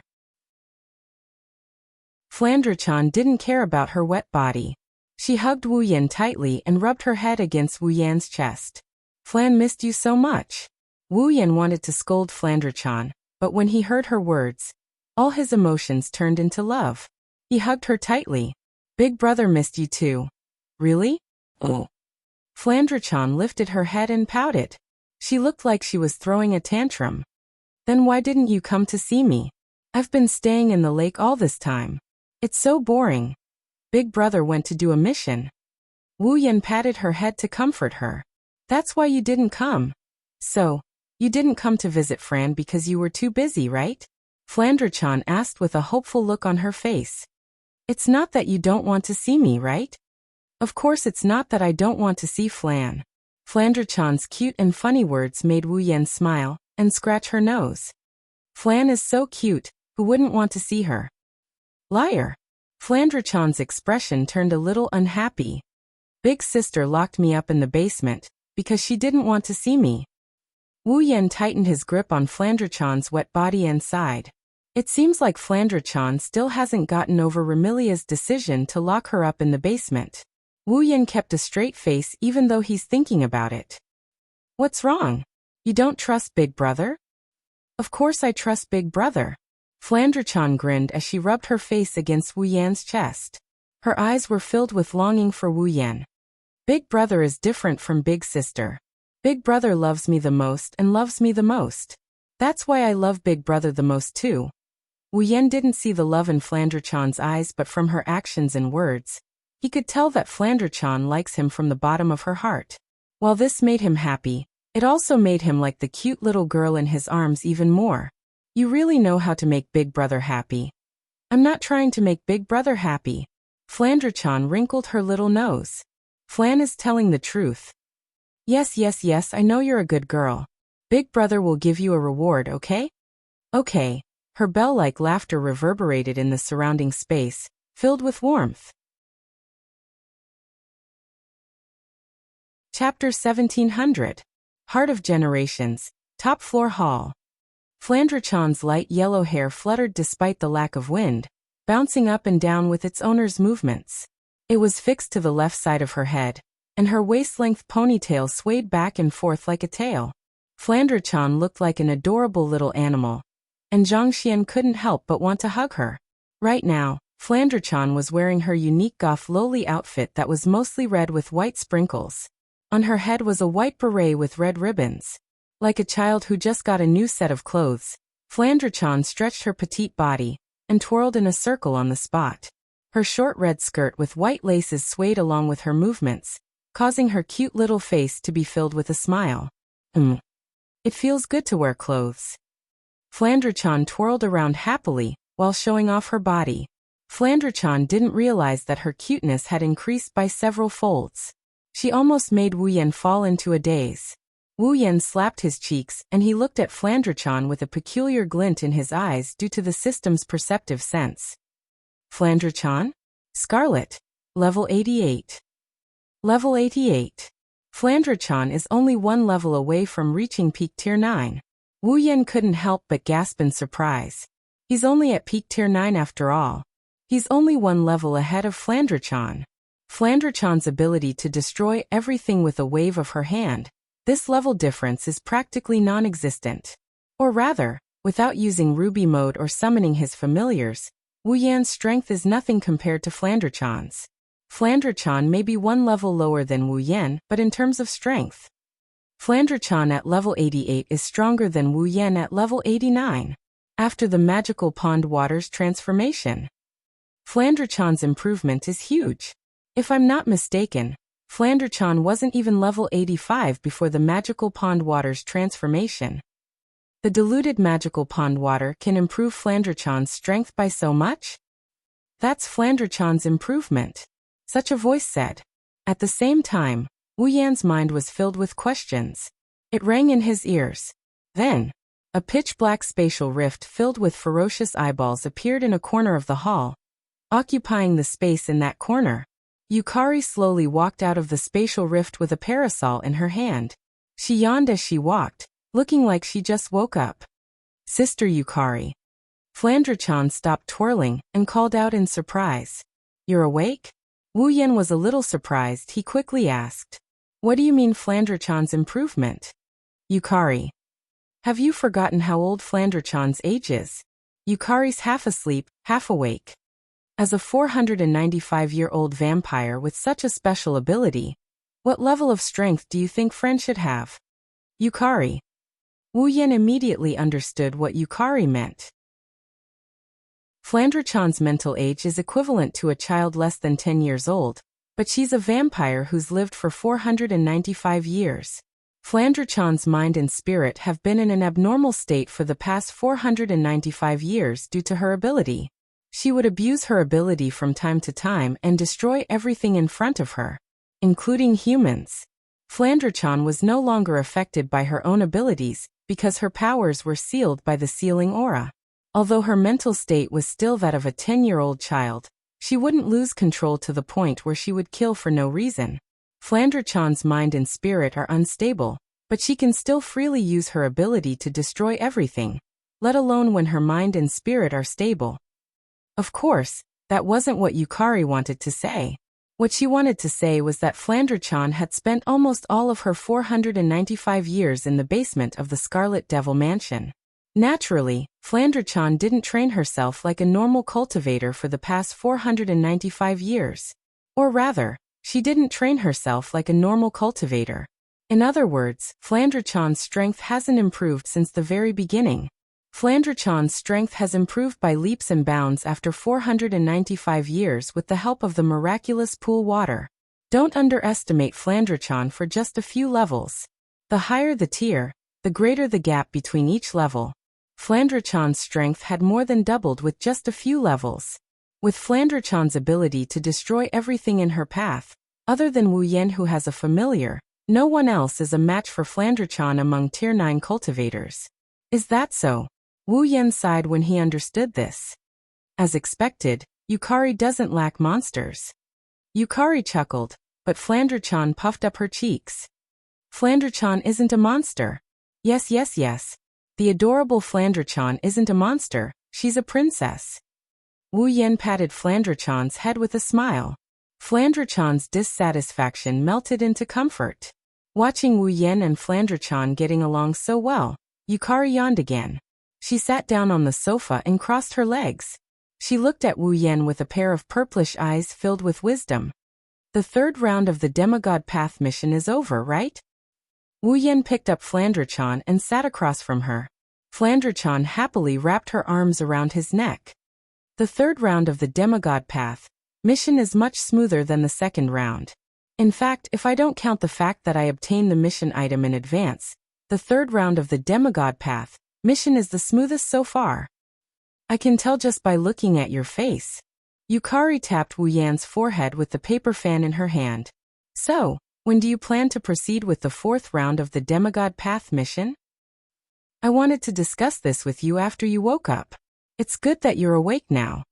Wu Yan giggled. Actually, for the fourth round of the Demigod Path quest, I can choose the instance dungeon to complete. The system will automatically generate the 4th round of the quest after I enter the instance dungeon of my choice. Yukari's eyes lit up. She glanced at Flandre-chan in Wu Yan's arms and looked at Wu Yan meaningfully. You can't be thinking of. I can't hide anything from you. Wu Yan tightened his grip on Flandre-chan and stared at Yukari. I've decided that I'll proceed with the 4th round of the Demigod Path mission in Yukari. Yukari's expression said, I knew it, while Flandre-chan froze. Going back to Yukari? Flandre-chan didn't know what to do. In other words, Flan is going back to the Scarlet Fiend mansion? Wrong. Wrong. Wu Yan pinched Flandre-chan's nose. We're going back to the Scarlet Fiend mansion. Flandre-chan paused for a moment. The bewilderment on her cute face disappeared, and was replaced by uneasiness and a little bit of anticipation. Oniai-chan, are you going to accompany me to see my sister? Yes. Yeah. Wu Yan adjusted Flandre-chan's body so that she's facing him. She's looking at him with a pair of anxious yet expectant eyes. What do you think? Do you want to go back to the Scarlet Fiend mansion with me? Flandre-chan lowered her head. Her body twitched slightly due to her master's complicated thoughts. In the end, Flandre-chan couldn't overcome her longing and murmured, I wonder if my sister is angry that I haven't been home for so long. Wu Yan chuckled when he heard that. This cute little girl sure has complicated feelings for her sister. She likes her sister but hates her at the same time. No wonder she's so conflicted when it comes to returning to Yukari. That's good too. Yukari closed her eyes and showed a nostalgic expression. It's been a long time since I saw Lingmeng, Yuyuzi, Indigo, and Orange. It's good to go back. That's settled then. Wu Yan decided on their next destination with just one sentence. Yukari is a place you're familiar with. You won't be so stupid if you do a mission there. Yukari nodded casually. Her eyes rolled around with a hint of a smile. Wu Yan and Flandre-chan were too immersed in the topic of Yukari and the Scarlet Fiend mansion to notice this. Just as Wu Yan, Flandre-chan, and Yukari decided to return to Yukari, something strange happened in one of the areas in the Behemoth Forest. It's a flat area filled with gravel of all sizes. The trees in the area seemed to have been plowed and disappeared without a trace. And in this flat ground that was littered with all kinds of big and small stones, in one of the corners, traces of black fog suddenly rose. Crack. The black mist rose like the wind, and the ground cracked open with a cracking sound. The mist grew thicker and thicker. Boom. Until a certain moment, the black fog seemed to have exploded, causing the ground to explode, creating a crater. Whoosh! In the incomparably dark pit, a figure shot out from the black fog and arrived in midair. Ha ha ha ha! Not long after, a burst of wild laughter resounded from the figure that was hovering in the air. Chapter 1701. The next morning, on the top floor of the Heart of Generations, Hinajuku, Mikoto, Ikaros, and Astria were standing in a row with their gazes focused on the front. In front of Chuju, Mikoto, Ikaros, and Astria were Wu Yan with Flandre-chan in his arms and Yukari who was yawning with her parasol in hand. Master! Ikaros said worriedly when she saw Wu Yan hugging Flandre-chan. Can't I go with you? You really don't need us to go with you? Just as Ikaros finished her sentence, Hinajuku, who was frowning her beautiful eyebrows, also spoke up. Although I've heard from you that there are many high-level monsters and gods in the fantasy village, we're all at level 9 now. Even if we can't be ranked as strong in the fantasy village, we're still considered experts, right? This was the truth. Fantasy village was not an instance world. It was just a small area within an instance world. On the surface, there was nothing mysterious about the world of Fantasyland. It was just like an ordinary world. The people there didn't believe in the existence of ghosts, monsters, gods, and so on. They didn't even have the factor that allowed them to enter the game world to experience the game like the Sword and Saber Dominion. It was an extremely ordinary world. However, in a corner of that world, a place called the Fantasy Village existed, in a place that people could not reach.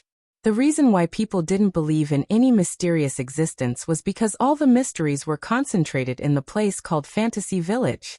Spectre, demon, gods, vampires. All kinds of creatures that did not exist in common sense lived in a fantasy land. As for Fantasy Village, it was covered by a barrier known as the Great Bali Barrier. The creator of Fantasy Village, Violet, who was also known as the Sage of Monsters, had also added a barrier that separated illusion and reality. Under the effect of these two enchantments, although it could not be said that the Fantasy Village was completely isolated from the outside world, under normal circumstances, people could not enter the Fantasy Village. The ghosts, monsters, gods, and so on in the Fantasy Village, except for a few special cases, could not enter the human world. Since there were all kinds of mysterious creatures in the Fantasy Village, there were even gods among them. The power level in the Fantasy Village was generally high.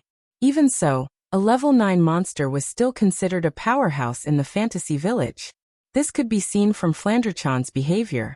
Flandrachan's strength wasn't at the top of the ladder in Fantasy Village, but she was at the top of the ladder where a great monster like Yukari existed.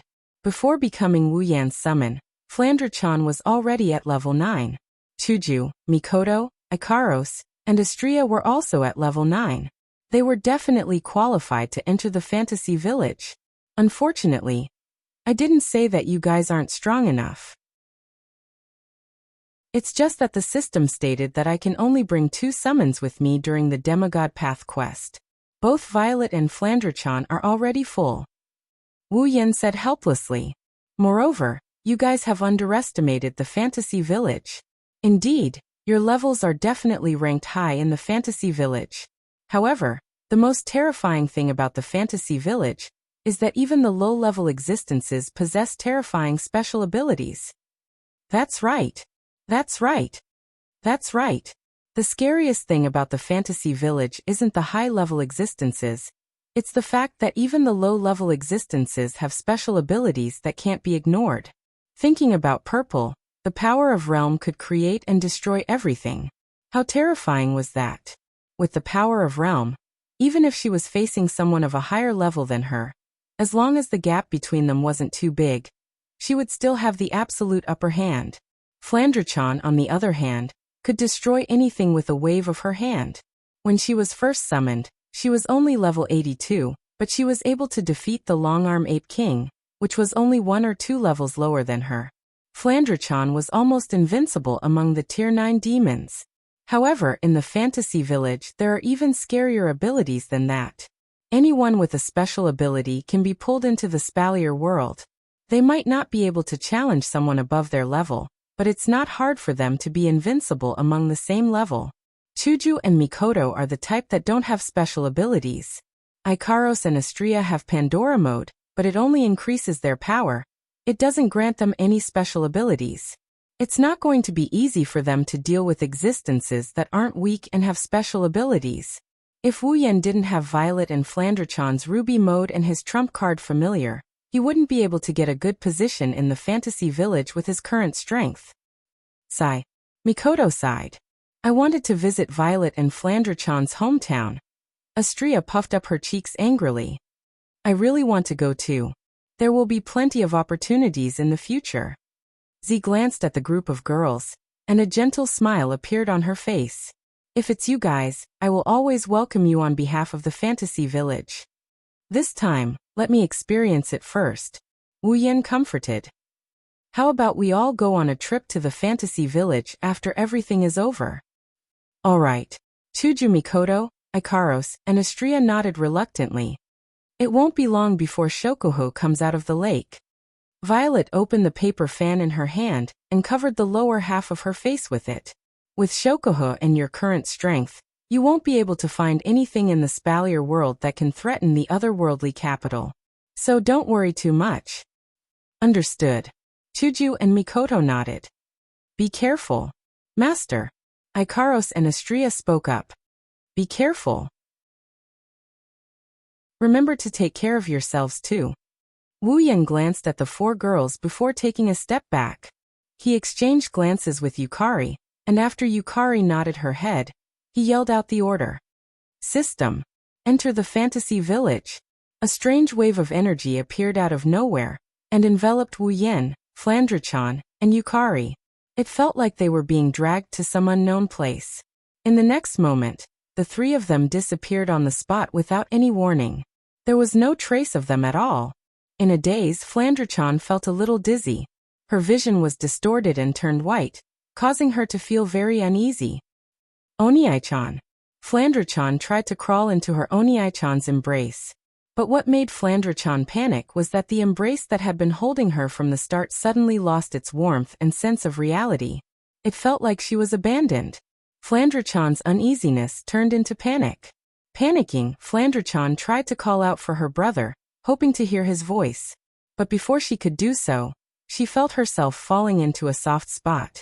At the same time, a familiar scent entered Flandre-chan's nose. Flandre-chan felt nostalgic, but at the same time, she had a bad feeling. Immediately, Fran opened her eyes and took in everything in front of her. What entered Flandre-chan's eyes was a dimly lit room. The room was much bigger than a normal family's room. It was more than enough to be used as a living room. The ground was paved with stone bricks of various colors, just like the Wanhua mirror. If there was light shining on it, it should reflect a good luster. However, the room was empty. There was nothing in it except for a luxurious bed. At this moment, Flandre-chan was sitting on the bed. She scanned her surroundings and her face turned slightly pale. This room is all too familiar to Flandre-chan. He was so familiar with it that he could count the number of bricks here with his eyes closed. That's because Flandre-chan had been locked up in this room for hundreds of years. A lingering sense of loneliness permeated the entire room, as well as Flandre-chan's heart. Flandre-chan's pretty face turned pale, and eventually turned deathly pale. Is Flandre-chan going to be alone in the basement for a long time? R1152. Chapter 1702. To Flandre-chan, it wasn't an exaggeration to say that this basement was her room. Because Flandre-chan had stayed in this basement for hundreds of years, longer than any other place in the world. But staying in a room like this for hundreds of years, all by herself, was a constant torment to Flandre-chan. In the past, Flandre-chan's mental state had always been in an unstable state. She was occupied by this annoying sense of loneliness, which caused her to destroy everything in this room more than once. It was also because of this that Flandre-chan's room only had a bed and nothing else. Under such circumstances, how could Flandre-chan not hate her sister and Remilia for locking her up in this basement? Of course, it was more of a feeling of grievance and resentment. After all, Flandre-chan liked her sister a lot. If there was one thing that Flandre-chan hated, it would undoubtedly be this basement where she had been alone for hundreds of years. Flandre-chan already hated this basement when she was alone. Now that she had tasted freedom in another world, she had tasted love from Wu Yan, and she had tasted love from the young ladies around her. What about now? Flandre-chan was afraid when the familiar loneliness of this room crept into her heart. She was really afraid.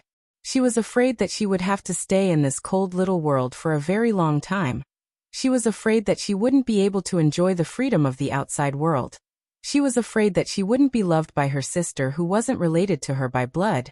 She was even more afraid that she would never be able to see the brother who saved her from this cold world, who gave her a steady state of mind and spirit, who gave her warmth and love. Flandre-chan's face turned pale and she couldn't help but shake her head. No. I don't want to stay in this basement. I don't want to be unable to see Big Brother. No. Flandre-chan's wine-red eyes glinted with blood-red radiance. She turned her gaze to the entrance of the basement with a determined expression. Shing. Flandre-chan transformed into a streak of light and darted toward the entrance of the basement. She headed toward the entrance of the basement. He reached out his hand and shook it firmly. Boom.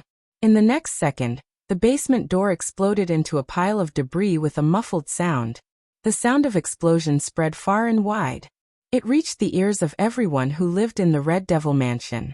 Immediately, everyone in the Red Devil Hall was shocked. What's wrong? In the kitchen of the Red Devil Hall, a young girl who was cooking something suddenly turned her head and looked outside the kitchen. What happened? Outside the entrance of the Red Devil Mansion, a plump young girl tilted her head in confusion. His gaze swept across the room. There seems to be some kind of abnormal sound just now, right? This voice. In a library in the Red Devil Mansion, A young girl who was buried in a pile of books and holding a book in her hand raised her head, her face full of surprise. It seems to be coming from the basement. Basement. In a vast and luxurious room in the Red Devil Mansion, a petite girl sat up from the bed with all her might. A serious expression appeared in her scarlet eyes. Flandre-chan. The sound of the explosion echoed clearly in the castle-like basement, causing all kinds of chaos in the Red Devil Mansion. All the maids in the Red Devil Mansion were in an uproar. Some stood in place, not knowing what to do. Some chose to run to the kitchen, as if they knew there was someone who could make a decision there, and some of them were at a loss. However, there were also some maids who let out terrifying screams. These screaming maids all discovered a figure flying over their heads. It wasn't until they finally saw the general appearance of the figure that flew over their heads that they screamed. Not good. Not good. Not good. Second Miss escaped. Second Miss escaped from the basement. Amidst the panic screams, the Red Devil Hall, which had been very quiet not long ago, seemed to have turned into a crime scene where a terrorist had launched a terrorist attack. Screams, clamors, and chaos could be heard incessantly. Flandre-chan, who was flying toward the entrance of the Red Devil Mansion, didn't care about these noises at all. Right now, Flandre-chan only had one thought. That was to get out. Get out and find Wu Yan. Maybe it's because she was trapped in the basement of the Red Devil Mansion for a few hundred years. Flandre-chan wanted to see Wu Yan as soon as possible. She wanted to jump into Wu Yan's arms as soon as possible. Otherwise, she wouldn't be able to get rid of the loneliness and fear in her heart. Xing. Flandre-chan's speed rose to another level under the influence of such emotions. She streaked across the air like a fighter jet, heading toward the entrance of the Red Devil Mansion. The Red Devil Mansion was indeed huge, bigger than most castles. However, with Flandre-chan's speed, she didn't need much time to cover the entire place. It didn't take long for Flandre-chan to fly out of the hallway and into the largest hall on the first floor of the Red Devil Mansion.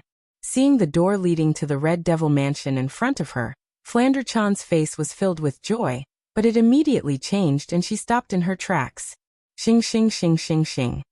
A series of sonic booms resounded in the hall, slicing through the atmosphere and turning into streaks of silver light.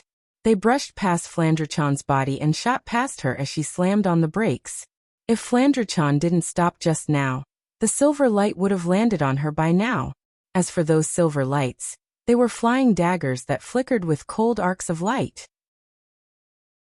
After the flying dagger flew past Flandre-chan and stopped her in midair, several figures appeared in front of the gate leading to the Red Devil Mansion's outer court. Four young ladies of different sizes were arranged in a square formation, but all of them had stunning looks. Standing on the left was a young lady with silver hair. She had a head of silver shoulder-length hair that hung down slightly, with sideburns on both sides of her silver hair. Her hair was tied into a small braid, and at the end of the braid was a green ribbon that fluttered with the movement of the braid. The young lady wore a blue and white maid attire with a white, pleated hairband on her head. Her skirt only reached her knees, and she wore stockings on her feet. Obviously, she was a maid.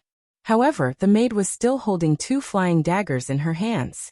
Her beautiful eyes stared straight at Flandre-chan with a sharp glint in them. She didn't look like a servant at all.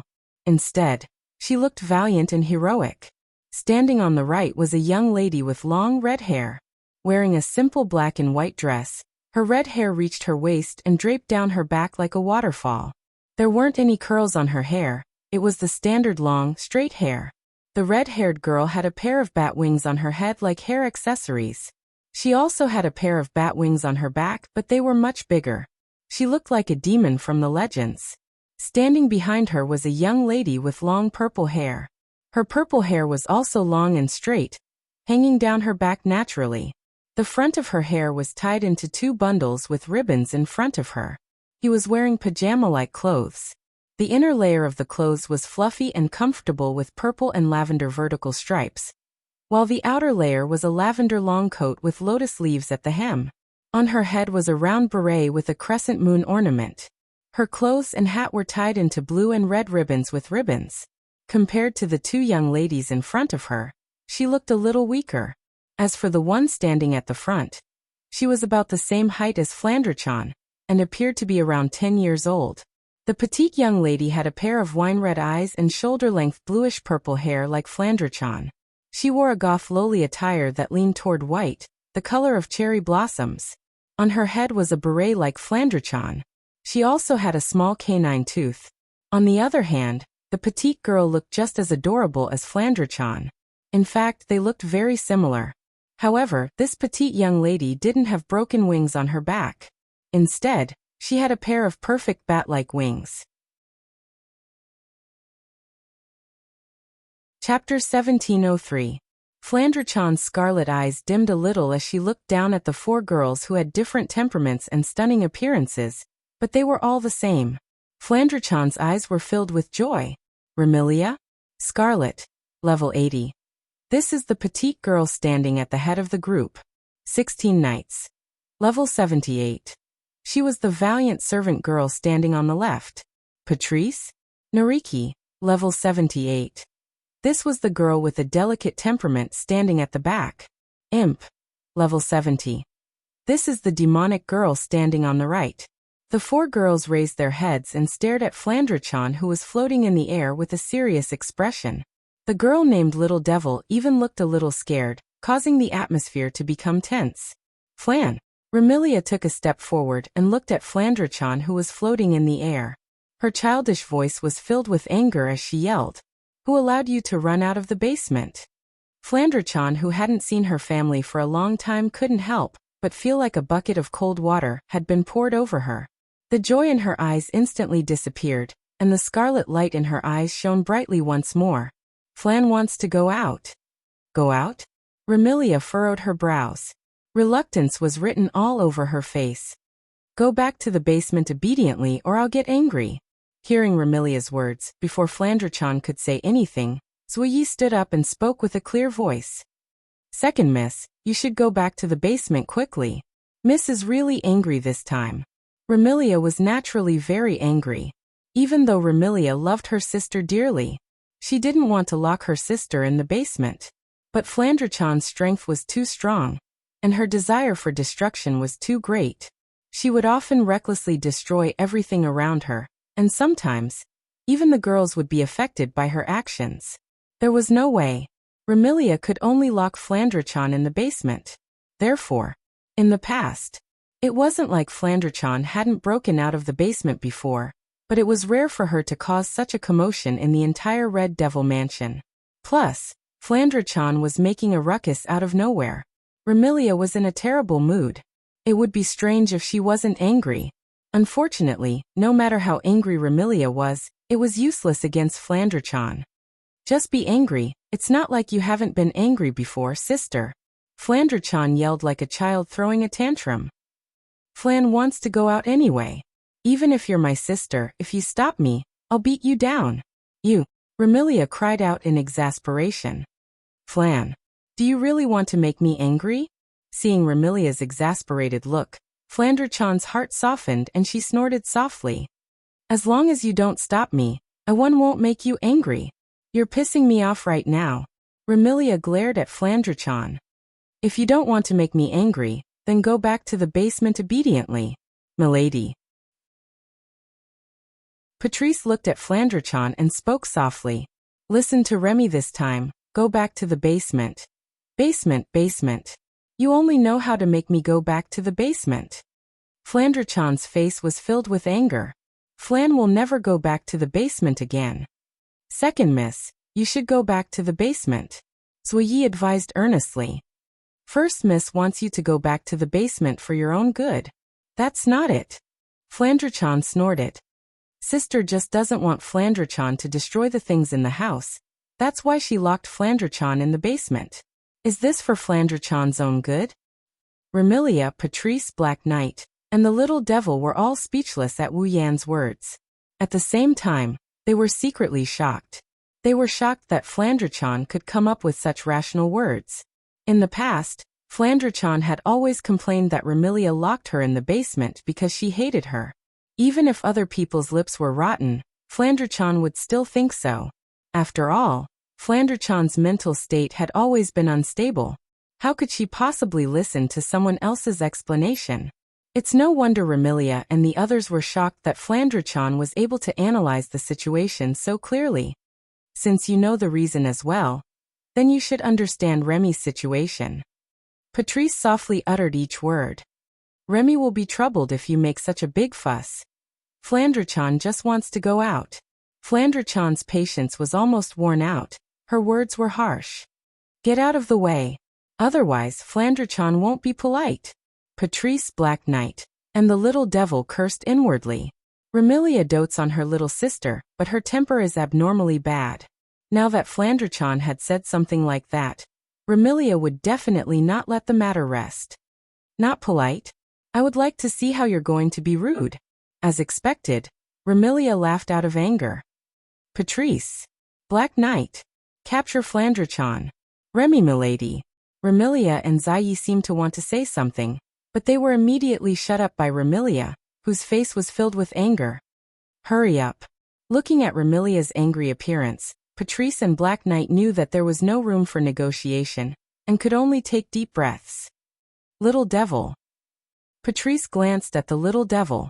If the opponent is little sister, it's too dangerous for you to be here. You should leave first. The little devil didn't object. She knew what she was capable of and obediently retreated. At this moment, Patrice flipped her hand and revealed a thick book.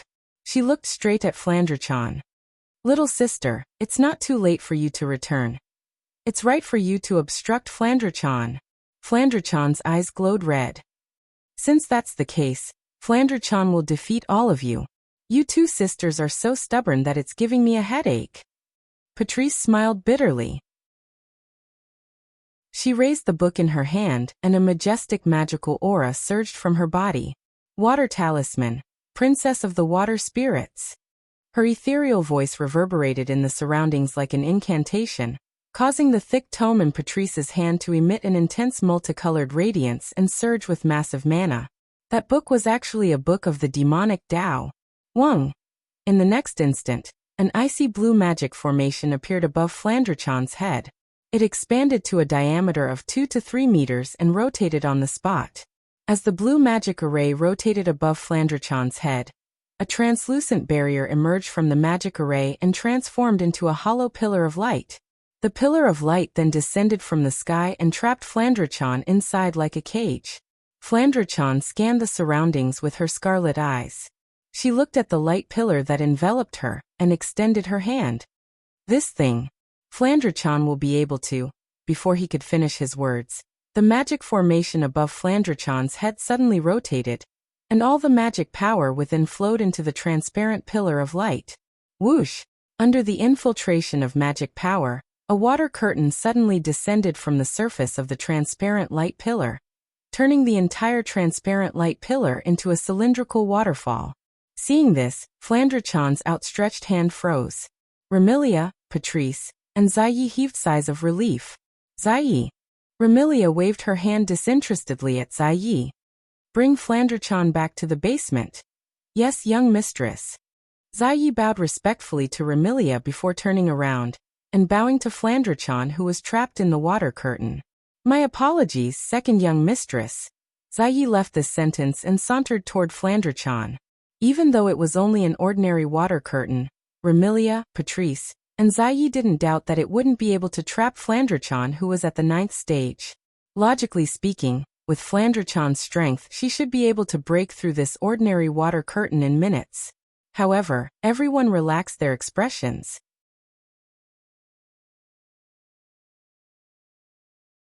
Chapter 1704. Be it Remilia or Flandre-chan, both of them were vampires and possessed immense strength and special abilities that others could not hope to match. However, in terms of the bloodline of vampires, both of them were of the most ordinary type. Under such circumstances, Remilia and Flandre-chan as vampires possessed immense strength and special abilities that others couldn't compare to, but they also retained the weakness of vampires. For example, fear of light, fear of water, and even fear of onions. Due to this weakness, whenever Flandre-chan's mental state was unstable and she wanted to cause a ruckus, it was always Patrice who used water to trap Flandre-chan, forcing her to obediently return to the basement. Therefore this time, Even though Flandre-chan's ruckus left Remilia, Patrice, and Black Knight at a loss, the three of them didn't doubt that Patrice's water curtain wouldn't be able to trap Flandre-chan. Unfortunately, Remilia, Patrice, and Black Knight were destined to be in for a shock. The three of them would never have thought that Flandre-chan, who was still in the basement not long ago, had already been living in another world for quite some time when time in this world was frozen. When Ikaros was first summoned by Wu Yan and became Wu Yan's summon, the system gave Wu Yan the choice of removing the emotional seal on Ikaros in the original work.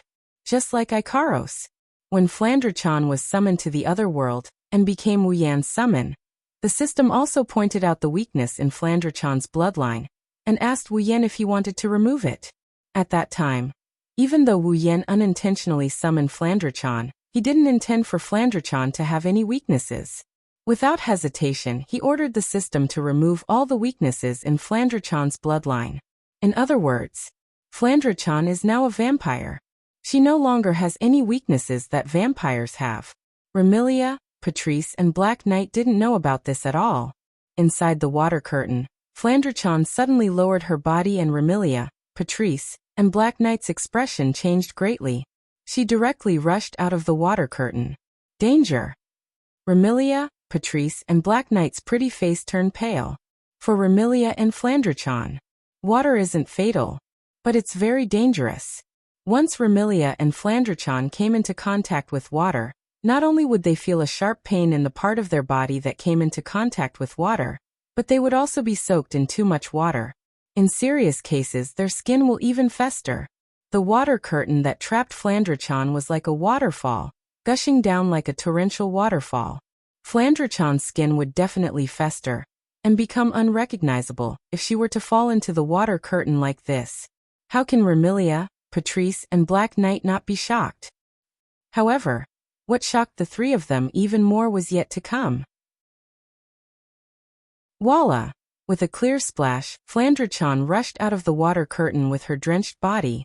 Despite being drenched by the water, Flandre-chan didn't seem to be affected by it at all. She dashed out of the water curtain and headed straight for the door. Remilia, Patchouli, and Night Eye widened their eyes in astonishment. While Remilia and the others were still in shock, Flandre-chan turned into a streak of light and crashed into the heavy door with a loud boom. Bang!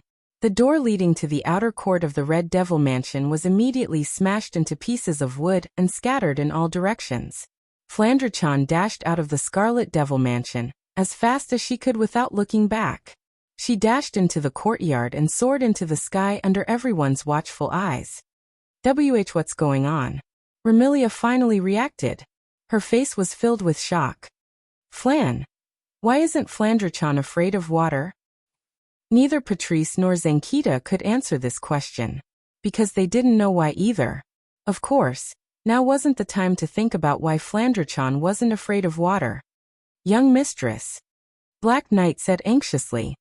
Second young mistress has escaped. Only then did Remilia recall this matter. Her expression instantly turned gloomy, and even Patrice muttered gravely. This time it might be really serious. Remilia, Patrice, and Black Knight's understanding of Flandre-chan was still stuck in their memories. The three of them knew that Flandre-chan's mental state was unstable. If she was allowed to wander around the fantasy village, she would definitely be in big trouble. After all, no matter if Flandre-chan's mood was good or bad, she would want to play with people until they broke. Once she left the fantasy village, she might cause a massacre. This wasn't the most serious matter. The most serious matter was that if Flandre-chan accidentally barged into the human realm, it would be really bad. Those who lived in the human realm were all weak and powerless humans. If Flandre-chan went on a killing spree and killed everyone in the human realm, her life would be in danger. The human realm, in the fantasy village, is protected by Yakumo Sage Yakumo and Sumaru Boli Ling Meng. If Flandre-chan went on a killing spree, the two wouldn't show her any mercy. At that time, Remilia would have to defend Flandre-chan against the Demon Sage and Boli Shaman. Fighting against the Demon Sage, who was the creator of the fantasy village, and the Boli Witch, who protected the Boli Great Barrier and the fantasy village, meant that not only did the Red Fiend Hall have to fight against the entire fantasy village, they would also have no place to stay in the fantasy village. This isn't a joke. Thinking of this, the anxiety on Bouillet's face intensified. Patrice's charming face also became heavy. Remilia's emotions turned into fury. She roared at the maids hiding in the Scarlet Devil mansion. What are you all standing there for? Hurry up and find the second young mistress. Yes. The maids responded in horror and ran out of the Scarlet Fiend mansion to search for Flandrechan. Little devil. Patrice turned to the little devil beside her. Go find young mistress too. If you find her, come back and inform me. Got it, Madame Patrice. The little devil also ran out of the Scarlet Fiend mansion and headed in a certain direction. Seeing the entire Scarlet Devil mansion in less than 10 minutes and facing such an embarrassing situation, Remilia nervously paced back and forth.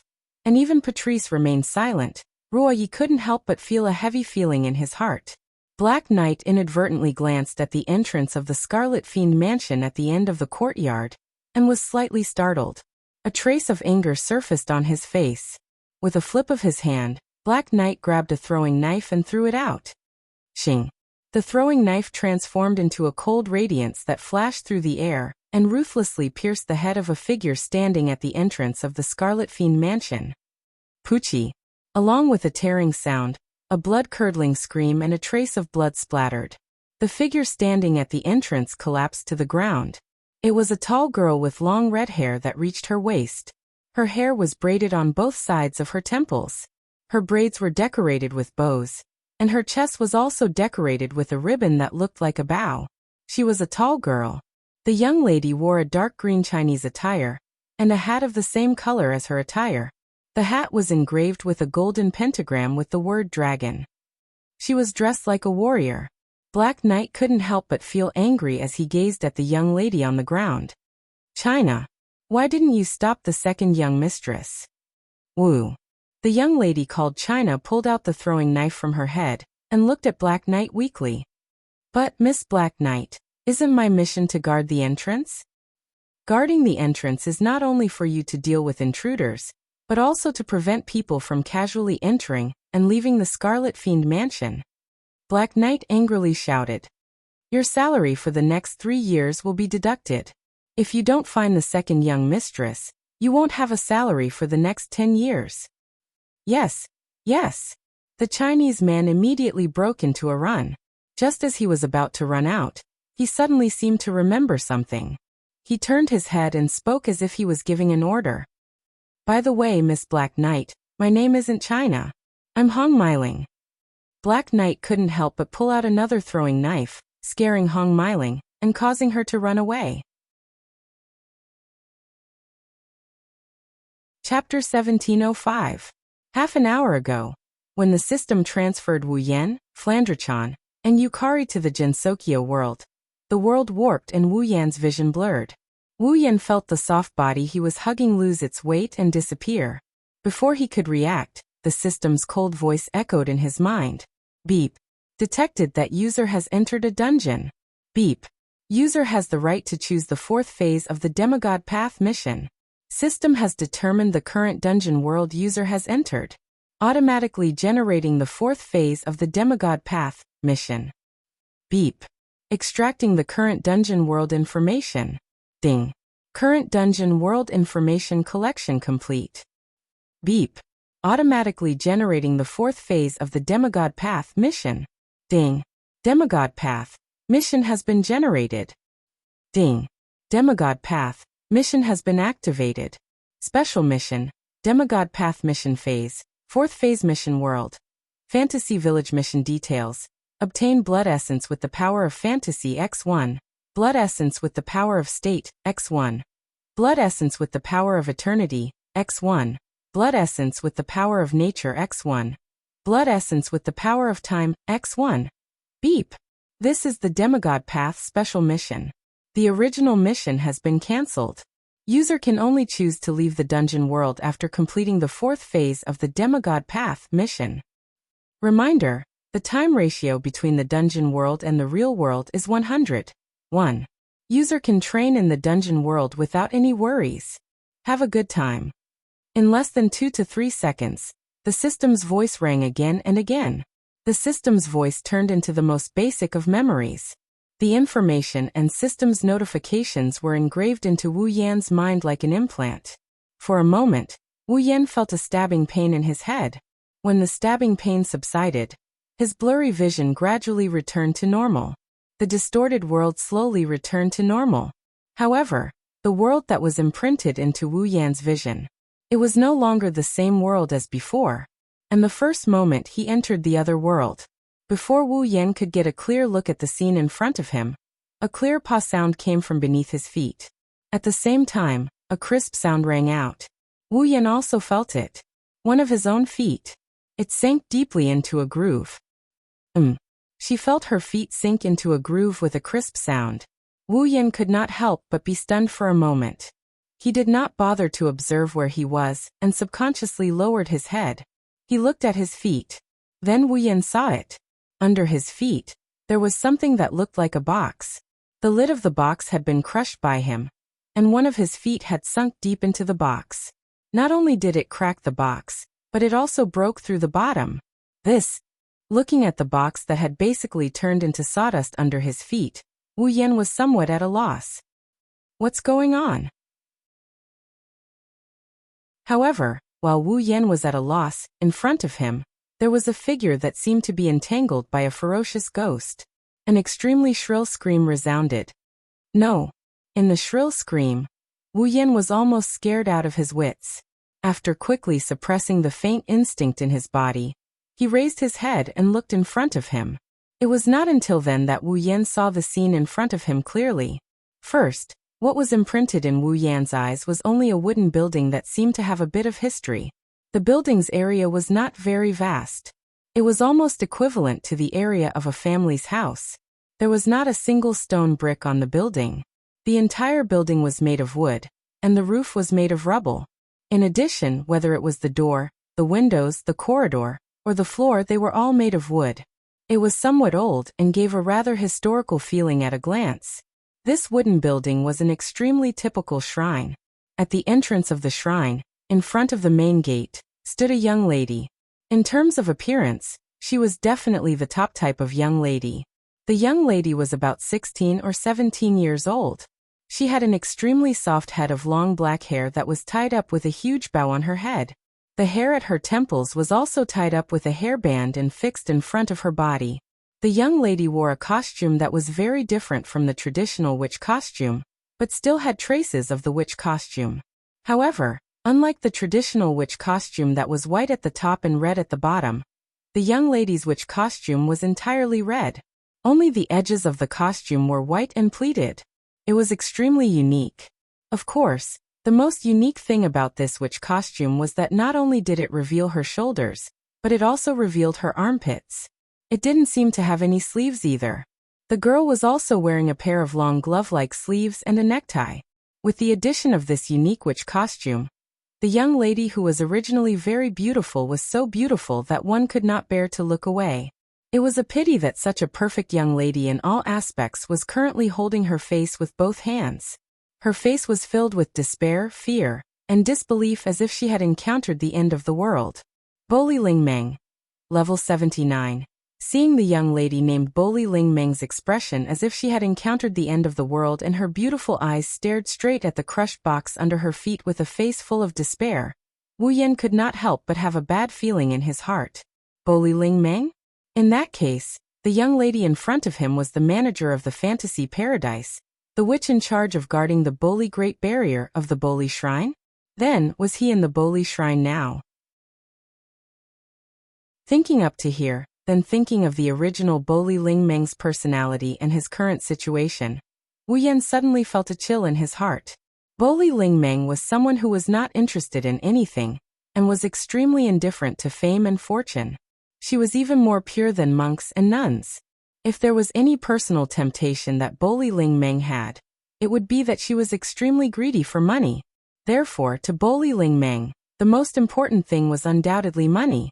And the most important thing was the money box that could help her collect incense money. Now, the extremely indifferent Boli Ling Meng looked at the crushed box under her feet with an expression of despair. Then the broken box under my feet, could it be thinking of the possibility in his heart Wu Yan suddenly became uneasy. On the other hand, Boli Ling Meng maintained the appearance of holding her face. The despair on her face slowly turned into absent-mindedness. Like a body that had lost its soul, she walked over shakily. Instinctively, Wu Yan retreated, trying not to agitate Boli Ling Meng as much as possible. He slowly retreated, allowing Boli Ling Meng to arrive in front of the pile of junk. Once she arrived in front of the pile of junk, Boli Ling Meng knelt on the ground with a paw sound. Her hands trembled as she picked up the junk on the ground, as if she was trying to put them back together, piling them up like building blocks. Of course, using such a method, it was impossible for the pile of junk to return to its original state. However, Boli Ling Meng was like a mental patient. With a dull face, she kept repeating her actions and muttering nervously, money box, my money box."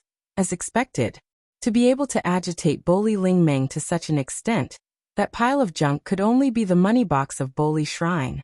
While Wu Yan couldn't help but ridicule her, he also felt a bit guilty when he saw Boli Ling Meng's panicked look. Although he felt that it was better not to agitate the other party, Wu Yan still chose to raise his hand and said weakly, "I'm sorry, I didn't mean to. Money box, money box." Boli Ling Meng did not pay attention to Wu Yan. She was still trying to piece the junk together, trying to put her money box back together. Seeing this, Wu Yan became even more embarrassed. "Although I didn't mean to, it's just a money box. It shouldn't be a big problem, right? There's no money inside anyway, right?" Boli Ling Meng's hand that was piecing together the money box shook violently. She lowered her head, and her body began to emit black gas. Obviously, the biggest pain in Boli Ling Meng's heart was beautifully stabbed by Wu Yan. Chapter 1706. Boli Ling Meng felt that today was definitely the most nightmarish day of her life in the past 10 years. Originally, as the manager of Fantasy Village and the guardian of the Great Boli Barrier, as long as nothing major happened in Fantasy Village, Boli Ling Meng would live a leisurely life. Today was the same. After waking up early in the morning and eating breakfast, Boli Ling Meng picked up the broom in Boli Shrine, and leisurely swept the shrine to pass the time. However, in less than 10 minutes, the broom in Boli Ling Meng's hand suddenly broke for no reason. At first, Boli Ling Meng didn't think much of it. She thought that the broom had been used for too long and was too old, so it had died of old age. She went to the storehouse to get some tools to fix the broom, and then continued to clean the shrine. However, the broom in her hand broke again and again for more than 10 times. Boli Ling Meng also fixed the broom for more than 10 times before she finally felt that something was wrong. No matter how old the broom was, it shouldn't have broken so many times, right? As a shrine's witch, Boli Ling Meng should have some faith. Unfortunately, Boli Ling Meng didn't believe in any gods. However, it wasn't hard to understand why she would associate some bad things with gods and supernatural forces. Because of this, Boli Ling Meng felt that her broom had been broken so many times. Could this be a bad omen? When the broom in her hand finally broke for the 11th time, Boli Ling Meng believed it. Today, something unfortunate will definitely happen. When this thought rose in Boli Ling Meng's mind, outside the shrine, a crisp shattering sound echoed in the silent space and entered Boli Ling Meng's ears. Hearing that crisp shattering sound, Boli Ling Meng's hand trembled. After shouting in her heart, she rushed out of the shrine and forcefully opened the shrine's door. Then Boli Ling Meng saw a scene that was like a nightmare to her. Her most precious money box, by a man who didn't even look at it, stepped on it. And it was the kind that was stepped on to pieces. Not only did he crush her, but he had also stepped on that strange man when she was heartbroken. He even mentioned the most painful truth for Bo Li and Ling Meng. This made Boli Ling Meng's heart go crazy. Could it be? Do I need you to remind me that no one comes to the Bori shrine to worship, so the money box is empty all day long? On the other side, Ling Meng lowered her head as she looked at Boli. Wu Yan's heart began to beat faster when he saw the black qi all over his body. Don't think that Boli Ling Meng was weak just because she was only level 79, the pinnacle of tier 8. She was definitely the most invincible existence in Fantasy Village. This was not a joke. It was the truth. As the name implied, as the manager of the Fantasy Village and the protector of the Great Bali Barrier, Bali Ling Meng was invincible in the fantasy village, or more accurately, in the Great Bali Barrier. As long as she was within the range of the Bori Great Barrier, Bali Ling Meng would enter an extremely magical state. If others attacked her, they would not be able to hit her at all. However, when she attacked others, not only would she be able to hit them, she could even increase the power of her attacks when necessary. Not only that, Bali Ling Meng also had an ability called God's Possession. She could use the same method as spirit descent to invite a god to possess her, and display unimaginable combat strength. In other words, in Fantasy Village, not only would Bali Ling Meng not be injured, she could even cheat when necessary. Against such an opponent, even Violet, the creator of Fantasy Village, would not be able to do anything to her. Therefore, angering Bali Ling Meng in Fantasy Village was definitely a very irrational thing to do. This shameless red and white which would not fly into a rage out of humiliation, and directly go berserk, right? The more he thought about it, the more Wu Yan felt that it was possible. In order to not cause any trouble, Wu Yan sighed. Well, it is indeed my fault that I stepped on your things. Don't worry, I will be responsible for repairing them. When such a sentence came out, the black gas on Bali Ling Meng's body stagnated as if it did not exist in the first place and retreated back into Bali Ling Meng's body. Then, Bali Ling Meng raised her head and looked at Wu Yan with a doubtful gaze. Really? Seeing Bali Ling Meng's doubtful expression, Wu Yan could not help but roll his eyes. It's just a money box. Do I have to lie to you? What do you mean by just a money box? Bali Ling Meng raised her eyebrows. That is the most important godly item in the Bori shrine. Godly item? If I could stuff myself full of money every day, then it would be a godly item, but wouldn't it be empty all day? More like trash, right? Resisting the urge to complain, Wu Yan was too lazy to bother with Bali Ling Meng's correction. He walked in front of Bali Ling Meng and half knelt down. He stretched out a hand and pressed it on the pile of broken wood. Wang! The next moment, mana gushed out. Wu Yan opened his mouth slightly and uttered a couple of incantations that turned the mana into a substantial form. That's how it worked. Under Bali Ling Meng's gaze, the broken money box trembled, and as if time was flowing backwards, it pieced itself back together bit by bit. Finally, it was restored to its original state. Wah! Seeing her money box restored to its original state, Bali Ling Meng's eyes lit up. Without caring about her image, she hugged the box that was half the size of her body. It's really fixed. Looking at how Bori and Ray Meng are rubbing against his money box like it's a treasure, Wu Yan dryly laughed and choked on his words. At this moment, Bali Ling Meng rubbed her money box while speaking to Wu Yan with a face full of joy. I thought you were a human who was lost from the outside world. I didn't expect you to be a mage. Although Fantasy Village could not be said to be a separate world and was still connected to the real world, due to the existence of the Boli Barrier and the realm of illusion and reality, it could be said to be isolated from the real world. The only point of intersection between Fantasy Village and the real world was this Boli Shrine. In a certain place in the real world, there was also a Boli Shrine. It was the same existence as the Boli Shrine in Fantasy Village. Just like two sides of water, they were reflections of each other. If someone in the real world accidentally passed through the barrier of the Fantasy Village through the Bori Shrine outside, then they would arrive at the Bori Shrine in the Fantasy Village. Of course, not everyone could pass through the enchantment of the Fantasy Village. Those who could pass through the enchantment of the Fantasy Village and come to the Fantasy Village either had some special place or had been forgotten by the people in the real world and lost in here. As the manager of Fantasy Village, Boli Ling Meng could not say that she knew everyone in Fantasy Village, but she could more or less tell if someone was from Fantasy Village from their aura. That was why she said that Wu Yan was lost in Fantasy Village. After all, Boli Ling Meng could not feel the aura of someone who lived in Fantasy Village from Wu Yan.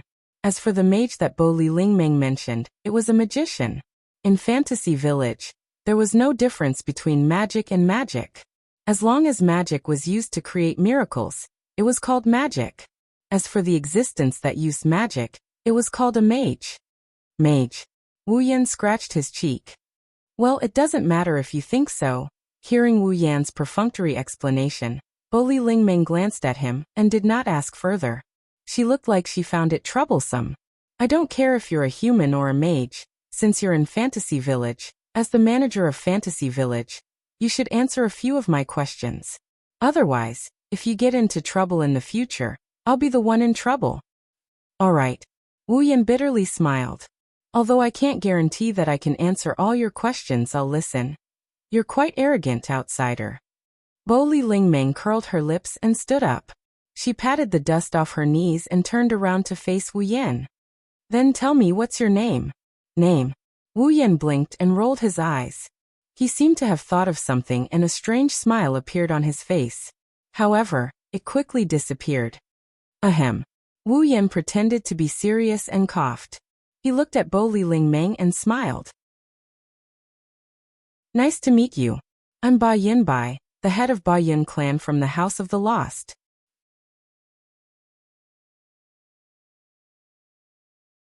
Chapter 1707. Nice to meet you. My name is Yakumo Bai, the head of the House of the Lost, Yakumo Bai. When these words came out of the man's mouth, it was no surprise that Bo Li Lingmeng was stunned. It took her a long time to recover and reply in astonishment. Huh? Ma, I said I am the head of the House of the Lost, Yakumo, but you don't have to be so reserved. Wu Yan rubbed his head in embarrassment, as if he's a noble trying to sue the country bumpkin. Just treat me like an ordinary person, just call me Bai. Bai? Bori Lingming's eyes twitched. She took a deep breath and looked at Wu Yan with a sinister gaze. Are you kidding me? Kidding.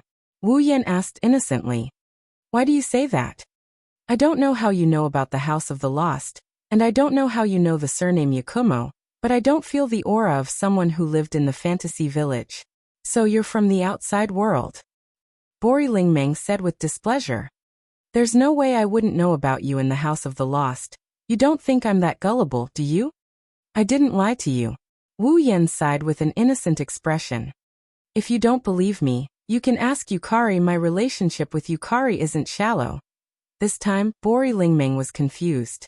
It was just as Bori Lingmeng said.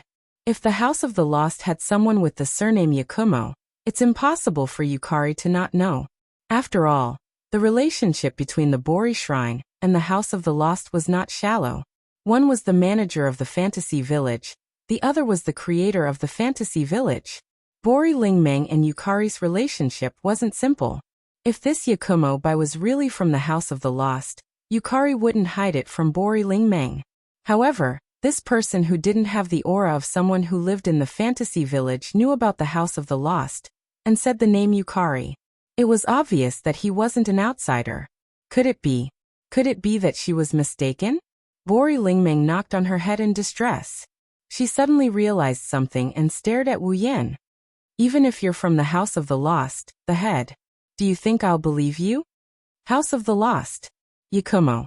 To put it bluntly, it was just the place where Z lived. In other words, the House of the Lost. Yukari is the real master. Being the head of the House of the Lost was just a bunch of nonsense. Wu Yan seemed to have expected such a question from Bori Raimu. He grinned in response. It's natural for you to find it strange, but I am indeed the head of the House of the Lost. To be precise, I should be the future head of the House of the Lost. Because, Wu Yan grinned at Bo Li Lingmeng. What he said made Bo Li Lingmeng flabbergasted. Purple is my fiancé. What did you say? Bo Li Lingmeng cried out. Yukari is your fiancé? That's it. Wu Yan humbly told Bori Lingmeng. Please take care of my House of the Lost in the future. This is definitely a joke. Bo Li Lingmeng seemed to have suffered a blow. She took 2 steps back and loudly shouted. How could anyone want that moldy old hag? Just as he said that, a black crack filled with eyeballs appeared above the shrine. Before Wu Yan and Lingmeng could react, a black beam of light shot out. The black beam of light fell straight down. Wu Yan and Lingmeng only saw a blur in front of their eyes. The black beam of light landed on the recently repaired cash box. Pung. The black beam of light blasted the cash box that Lingmeng treated as her life into powder. Not even a piece of wood was left as it dissipated with the wind. Ah. Bo Li Lingmeng stared blankly at the original spot where the money box had been. Looking at the empty spot, Not even a single piece of wood was left behind. She once again let out a desperate scream. My cash box! Amidst her sorrowful cries, Boli Ling Meng threw herself onto the ground where the money box had originally been. It was as if the money box had not disappeared, but had instead become invisible. Her delicate hands groped around the box, but of course, she could not find anything. It's gone. It's really gone. Tears gushed out of Bori Ray's eyes. She raised her head and looked at the gap in the sky above the Bori shrine as she screamed in rage. Yukari, come out! Ling Ming yelled. Yukari did not come out of the crack. Instead, the crack closed and disappeared. Seeing this, Bori Ling Ming was so angry that she wanted to die, but she couldn't do anything about it. Wu Yan, on the other hand, breathed a sigh of relief. Flandre-chan and Yukari were not by his side when he first arrived at the fantasy village. Wu Yan was worried that something might have happened to them. Now it seems like Yukari and Flandre-chan have returned to the place where they were before they became Wu Yan's summons. Yukari that be **starred. Wu Yan grumbled as he looked at the empty sky. Since you've been paying attention to this place, you should at least come out and show your face. You made me worry for nothing. That's right. Tell her to come out. Bori Ling Meng leapt up from the ground and arrived in front of Wu Yan. She grabbed Wu Yan by the collar and started shaking him. Tell her to come out. Tell her to come out. With Yukari's personality, she won't come out even if you yell your lungs out. Wu Yan felt dizzy.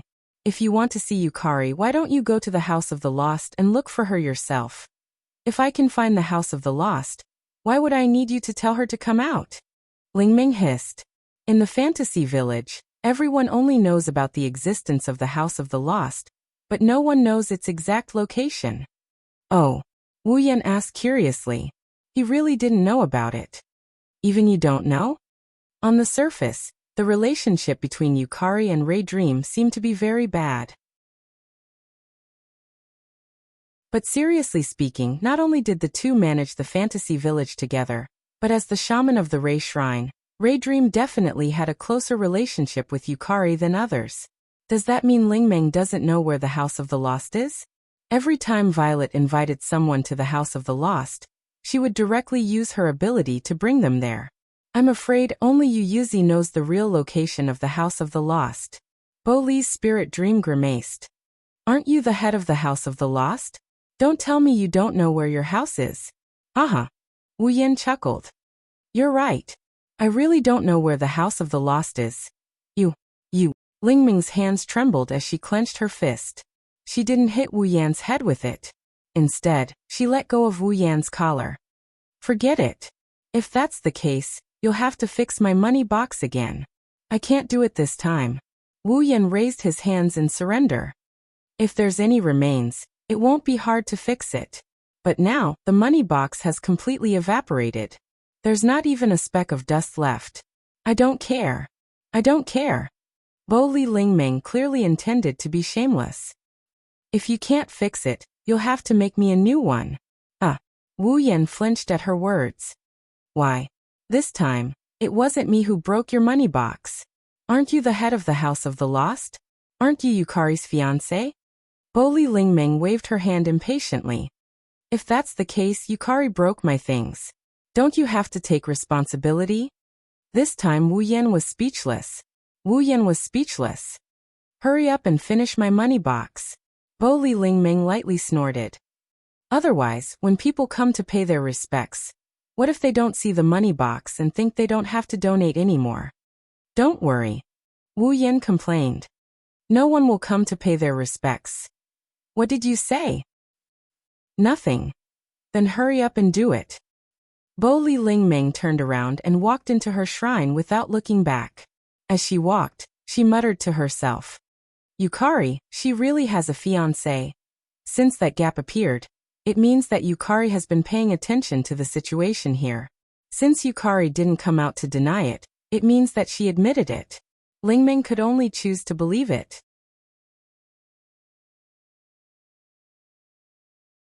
Chapter 1708. In one of the areas of the fantasy village, there was an antique village, the human realm. In the fantasy village, There were all kinds of non-human creatures such as monsters, fairies, and demon spirits. Even the gods lived in it.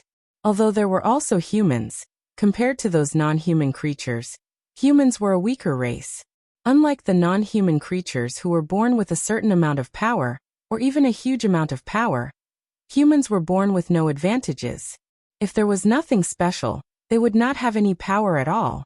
However, monsters, fairies, demon spirits, and so on were all races that would attack humans, devour them, and feed on them. This caused the humans living in the fantasy village to not only have a very low status, but it was also accompanied by danger everywhere. The human realm was the main settlement of the humans in the fantasy village. In addition to humans, there were also a few monsters and other races living here. The non-human races living in the human realm generally had no hostility to humans, and would not attack them. Therefore, there were not many monsters living in the human realm, but it was very common for monsters to come to the human realm to do things. Because the human realm was the only place in the fantasy village that could be called a normal place. The humans living here would not only open all kinds of shops to make a living, but some obedient monsters would also open shops here. There were also school buildings that specialized in teaching human children to read. It was just like an ordinary village. It was very peaceful. The daily necessities that humans needed could be bought here. The things that monsters and other non-human creatures needed could also be found here. Some shops would be open until late at night and become exclusive shops for monsters, so that the monsters who were active at night could be active during that time. So during normal times, even the monsters and other races outside the human realm would come to the human realm to shop. In addition, there were people who specialized in repelling monsters living in the human realm. Bully Witch and the Monster Sage would also protect the human realm from behind. If one lived in the human realm, it was very safe and wouldn't be attacked by life forms of other races. Of course, it was another story if one went out. At this time it was morning.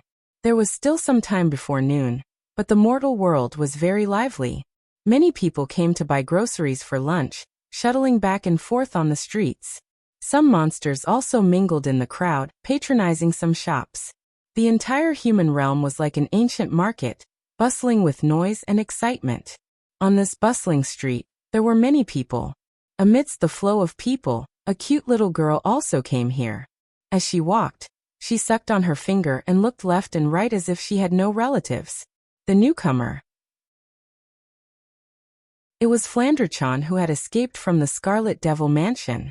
After escaping from the Scarlet Devil Mansion, Flandrachan flew at her fastest speed and ended up in the human world. Originally, Flandrachan had been locked up in the basement by Remilia for 495 years. Other than the Scarlet Devil Mansion, basically, he had never taken a single step outside. Under such circumstances, Flandrachan really wanted to find Wu Yen, but she didn't know where to look. She could only choose a random direction and search aimlessly. The reason she stopped at the human realm was because it was very lively. Not only did it attract Flandrachan's attention, but it also made Flandrachan think that her brother might be here as well. And so Flandrachan began to wander around the human realm. Of course, she was also aimless. Looking at the owners of the surrounding shops shouting and observing the people who walked past them, Zhang Xian thought to himself, "What a pity." Flandrachan carefully avoided the crowd while sucking on her finger like a lost child, mumbling pitifully, "Big brother, where are you?" On the street, many people noticed this unusually cute little girl who was dressed differently and had a pair of broken crystal wings on her back. They all felt that she seemed to be lost and hesitated whether they should go up and ask her about it. But in the midst of hesitation, no one chose to approach her. It wasn't that the humans in Fantasy Village were all cold and indifferent. It was just that this little girl with broken wings and a crystal was obviously not a human. Moreover, she had never shown her face in the human realm before. Facing such an unknown existence who might be a monster, no matter how cute she was, no one dared to approach her recklessly. Who knows, maybe she hates humans and doesn't want to interact with them. If she approached, she might be attacked. Under the gazes of many passers-by, Flandrachan sucked on her finger and looked around. But not long after, Flandrachan stopped in her tracks and fixed her gaze on a shop in front of her. It was a shop selling baked bread. Looking at the piping hot baked bread, Flandre-chan couldn't help but cover her stomach, feeling a little hungry. Ugh. Flandre-chan was in a dilemma. Big brother. She wanted to continue looking for her brother, but she also wanted to buy something to eat. For Flandre-chan, this small conflict was enough to make her feel a little troubled. But in the end, Flandre-chan couldn't overcome her desire for the baked bread. She walked to the front of the shop and stared at the baked bread. Little girl. The shop owner seemed to have noticed Flandre-chan standing in front of the shop. He hesitated for a moment before choosing to approach her and ask carefully, "Do you want to eat a baked bread?" Flandre-chan looked up. Her cute big eyes looked at the shop owner, who was at least 10 years old, and nodded. Flandre-chan is hungry. Seeing that this non-human little girl didn't seem to reject humans, the shop owner heaved a sigh of relief and a smile appeared on his face. "Then, do you want to buy a baked bread?" "Yes." Flandre-chan nodded without hesitation. Her adorable look made the shop owner's face soften despite knowing that she wasn't human. "All right. 1 baked bread." The shop owner grabbed a piping hot baked bread and stuffed it into a paper bag that could only hold half of it before passing it to Flandre-chan. "Thank you for your patronage." Flandre-chan smiled happily. Just as she was about to reach out for the baked bread, an anxious voice sounded behind her. "Flan." Hearing the voice, Flandre-chan's happy smile instantly crumbled. She turned her head around indignantly and looked towards the source of the voice. Not far away, on the other side of the street, 2 figures were standing there. One was a petite girl about the same height as Flandre-chan. The other was a silver-haired maid holding a parasol for the petite girl. The other was a frail girl dressed like pajamas. She was panting slightly. They were Remilia, Lai, and Patrice. "Flan." Remilia's anxious expression softened when she saw Flandre-chan standing in front of a shop. She was about to reach out for a biscuit when she saw Flandre-chan. Instead, she was filled with anger. "I finally found you, little sister." Patrice calmed her rapid heartbeat and breathing. She was surprised to see Flandre-chan standing on the street. "Not only are you not afraid of water, you're not even afraid of sunlight?" "Second, miss," Lai said worriedly. "Why don't you come over and let me hold the parasol for you?"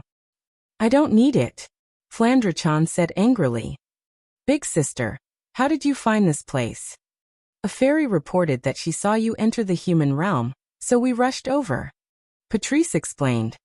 "Little sister, Remy was very worried about you. She didn't even care about the sun outside and insisted on coming out to find you." Hearing this, the anger on Fran's face dissipated. She looked at Remilia, who was cowering under the parasol, and lowered her head. "Big sister is such an idiot." "You're the idiot. You almost caused the entire Scarlet Devil Mansion to collapse," Remilia shouted. "Hurry up and come home with us. Flan won't compromise on this," Flandre-chan stubbornly said. "Big sister is a bad person. Why did you have to lock Flandre-chan in the basement?" "Isn't that because you're always causing trouble?" Remilia said irritably. "Do you want to keep causing trouble for big sister?" "Of course not," Flandre-chan retorted. "Then big sister, do you think Flandre-chan is causing trouble for big sister?" Remilia, Patrice, and Lai were all speechless.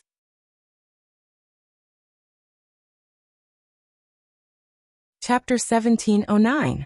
At this moment, Remilia, Patrice, and Black Knight finally calmed down after Flandre-chan broke out of the Scarlet Fiend mansion. Questions arose in their minds one after another. The first question was, of course, the reason why Flandre-chan wasn't afraid of water or sunlight. As a vampire, Flandre-chan's strength was above Remilia's. However, in terms of vampire bloodline, both of them weren't that far apart. Logically speaking, since Remilia was afraid of water and sunlight, Flandre-chan should be the same. That was why whenever Flandre-chan caused trouble and tried to break out of the Scarlet Fiend mansion, Patrice would cast a spell to make it rain outside the mansion and force Flandre-chan back. This method had clearly worked the last time, but this time, it had suddenly lost its effect. How could Remilia and the others not be puzzled, surprised, or even shocked? The second question was, of course, Flandre-chan's current state. Even though it didn't sound nice, Flandre-chan had been in a crazy state ever since she was born. She basically didn't stop and wanted to find someone to play with her all day long. However, she didn't know the key point, and the more she played, the crazier she got. In the end, those who played with Flandre-chan were all smashed into pieces. Even the items in the surroundings were affected. Flandre-chan, who had gone crazy from playing, destroyed everything. It was because of this that Remilia had no choice but to lock Flandre-chan up in the basement. But this time, Remilia, Patrice, and Black Knight were shocked to discover that the trace of craziness in Flandre-chan's beautiful wine-red eyes was gone. Moreover, in the human world, in a place where there were so many people around, Flandre-chan wasn't like before. Every time she met someone, she would crazily ask them to play with her and play with them until they broke. She even blended into the crowd like an ordinary child. There wasn't the slightest feeling of being out of place. Remilia, Patrice, and Black Knight, who thought that Flandre-chan would start a massacre upon encountering strangers, looked at each other in dismay. It had been a while since they last saw Flandre-chan. Actually, it hadn't been that long. But the last time they met, Flandre-chan was still as crazy as ever. She would even throw a tantrum every now and then. Why did she change so much this time? Flandre-chan wasn't afraid of water or light. She was as normal as a child now. Could it be that something had happened to Flandre-chan during the time she was in the basement that changed her? Could it be that Flandre-chan wasn't crazy anymore? Remilia couldn't help but feel a little excited. If Flandre-chan was really like a normal person, then wouldn't the two sisters be able to live a good life together and not have to imprison her? Zwoyi seemed to have thought of the same thing, and a trace of surprise appeared on her pretty face. Patrice was the only one who remained calm. She looked at Flandre-chan and probed. "Sister, don't you want to find someone to play with you?" Remilia and Lei couldn't help but hold their breaths. Play. Flandre-chan's eyes lit up. She seemed to be tempted. But when she remembered that she had other matters to attend to, she withered away like a frosted eggplant. "Flan wants to play too, but I have to find my brother." Brother? This time Remilia, Patrice, and Nightai were stunned. Brother? Since when did Flandre-chan have a brother? That? The shop owner, who was holding a sesame seed cake, was troubled. "Sesame seed cake, do you want more?" "Yes." Flandre-chan replied without hesitation. She took the biscuit from the shopkeeper's hands with a bright smile. Then, as if she had thought of something, she rummaged through her clothes and took out a gold coin. "Here's the money." With that, Flandre-chan slammed the gold coin on the counter in front of the shopkeeper, leaving the shopkeeper dumbfounded. Not to mention the shop owner, even Remilia, Patrice, and Midnight were dumbfounded. A gold coin? Why would Flandre-chan have a gold coin? No, that's not right. When did Flandre-chan learn how to buy things and know that she has to pay for things? That little girl. The shop owner didn't know that the cute little girl in front of him was once a killer fiend. He picked up the gold coin on the counter and handed it to Flandre-chan with fear and trepidation. "This amount is too big. I don't have any spare change for you." It wasn't just big. With this one gold coin, even if it wasn't enough to buy the shop, it would definitely be more than enough to buy him a month's worth of sesame seed cakes. With a small business like the sesame seed cake shop, how could they find any extra money? Flandre-chan blinked her eyes. She looked at the sesame seed cake in her hand with reluctance. "But Flandre-chan only has a gold coin and I'm hungry." This. The shopkeeper's face was filled with embarrassment. After a long time he sighed. "Forget it, this sesame seed cake is a gift for you, little girl." "Really?" Flandre-chan looked like a blossoming flower with a happy smile on her face. "Thank you. Ha ha ha." Seeing how happy Flandre-chan is, the shopkeeper also laughed. Flandre-chan picked up the gold coin and sneaked a glance at Remilia, Patrice, and Dark Knight. Then, she turned around and ran away like a wisp of smoke. "Fran." Remilia was shocked. "Chase after him." Remilia, Patrice, and Little Knight also ran after Flandre-chan. "Fran, stop right there." It was Remilia's exasperated yell that sounded like she was going crazy. "Sister, go back quickly." Flandre-chan yelled without even turning her head. "Second miss. Please stop." While carefully holding an umbrella for Remilia, she ran in small steps to match her young miss footsteps. "No way." Flandre-chan started to bite the sesame seed cake in her hand, but she still insisted on running away. Sister, sister, sister. Milady. It was Patrice who had a weak body and suffered from asthma. She had been squatting at home all this while and her stamina was starting to weaken. Patrice. You better go back quickly. Flandre-chan turned around and stuck out her tongue at Remilia, Patrice, and Dark Knight while making a face. Just like that, four beautiful girls, big and small, were engaged in a chase on a street in the land of the living. Along the way, Flandre-chan's bell-like laughter, Remilia's exasperated yell, Dark Knight's anxious and worried call, and Patrice's increasingly hurried breathing mixed together, and attracted the attention of many. This state lasted for roughly 5 minutes before the sickly Patrice couldn't hold on any longer. Her legs went soft and she fell forward. Smack. MQ. With a crisp sound, Patrice uttered an extremely adorable word and wailed miserably as she smashed onto the ground. Patrice. Lord Patrice. Remilia and Zoe immediately cried out in alarm, and stopped their footsteps. I. Patrice, who was lying on the ground with her face on the ground, raised her trembling hand. I am fine. After stammering out those words, Patrice's hand fell down as though she had fainted and didn't move an inch. Patrice, Lord Patrice. Remilia and Dark Knight's sorrowful cries echoed through the streets. Wah! Flandre-chan was chewing on a sesame seed cake in front of him. She exclaimed as she chewed. Flan seems to have gone overboard with her play. Flan! Remilia was furious at Flandre-chan's words. If you continue to fool around, Big Sister will really be angry. Flan isn't afraid. Flandre-chan snorted. Even if Big Sister is angry, Flan will still look for Big Brother. What Big Brother? Remilia shouted. When did you have a big brother? Why didn't I know about it? Flandre-chan's expression froze and her expression turned gloomy. Of course Big Sister doesn't know. Big Sister never cared about Flan, who stayed in the basement. Remilia opened her mouth and looked at Flandre-chan's gloomy expression. Guilt welled up in her heart, and she couldn't say anything else. Flandre-chan composed herself and said angrily to Remilia. Anyway, Flan won't go back before finding Big Brother. Remilia, Dark Knight, and Patrice, who was lying on the ground, felt a headache coming on. What should they do? Chapter 1710. What a scam! In the wooden corridor of a warehouse on the west side of the Bori Shrine, a man with black hair and red eyes held a hammer in his hand. He looked at the sky and sighed, but at the same time, he swiftly nailed a few pieces of wood together with nails to make a money box. I didn't expect that today. I would pick up a hammer and work as a carpenter.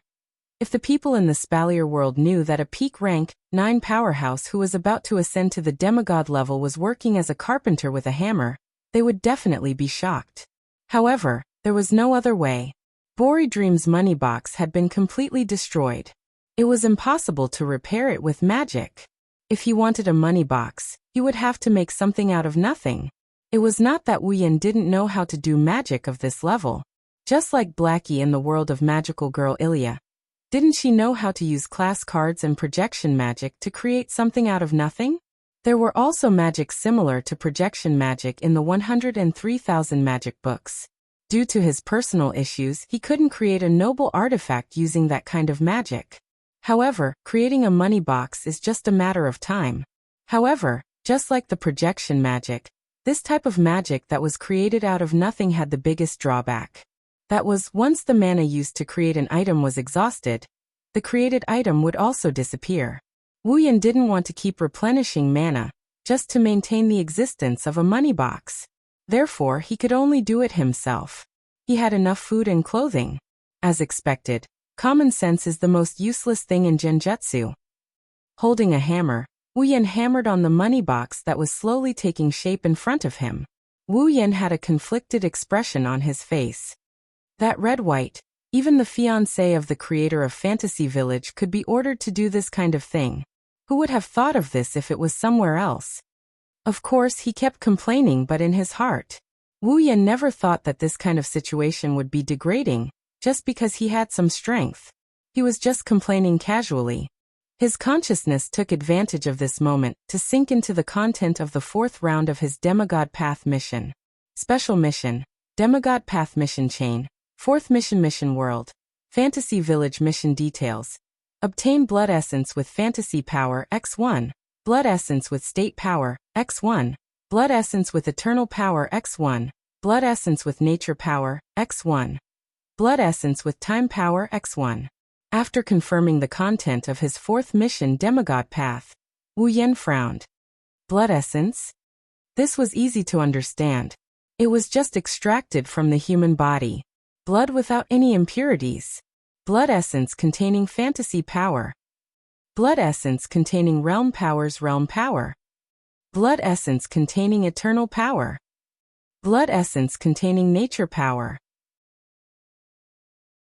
Blood essence containing time power.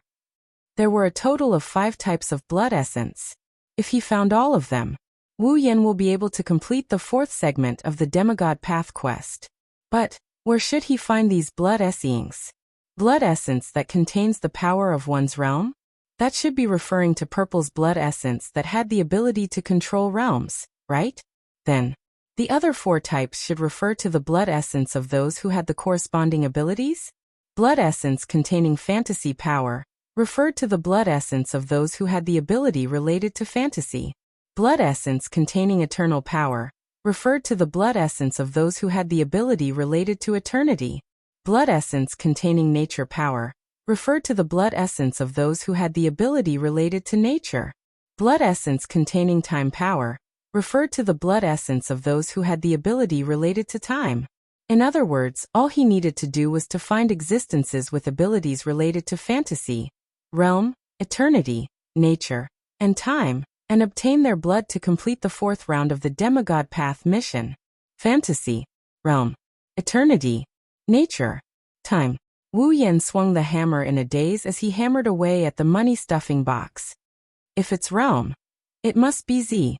In the fantasy village, no one else has the ability related to realm, except for Z. I more or less know about eternity and time. If it's nature, it should be that person. But who is this fantasy?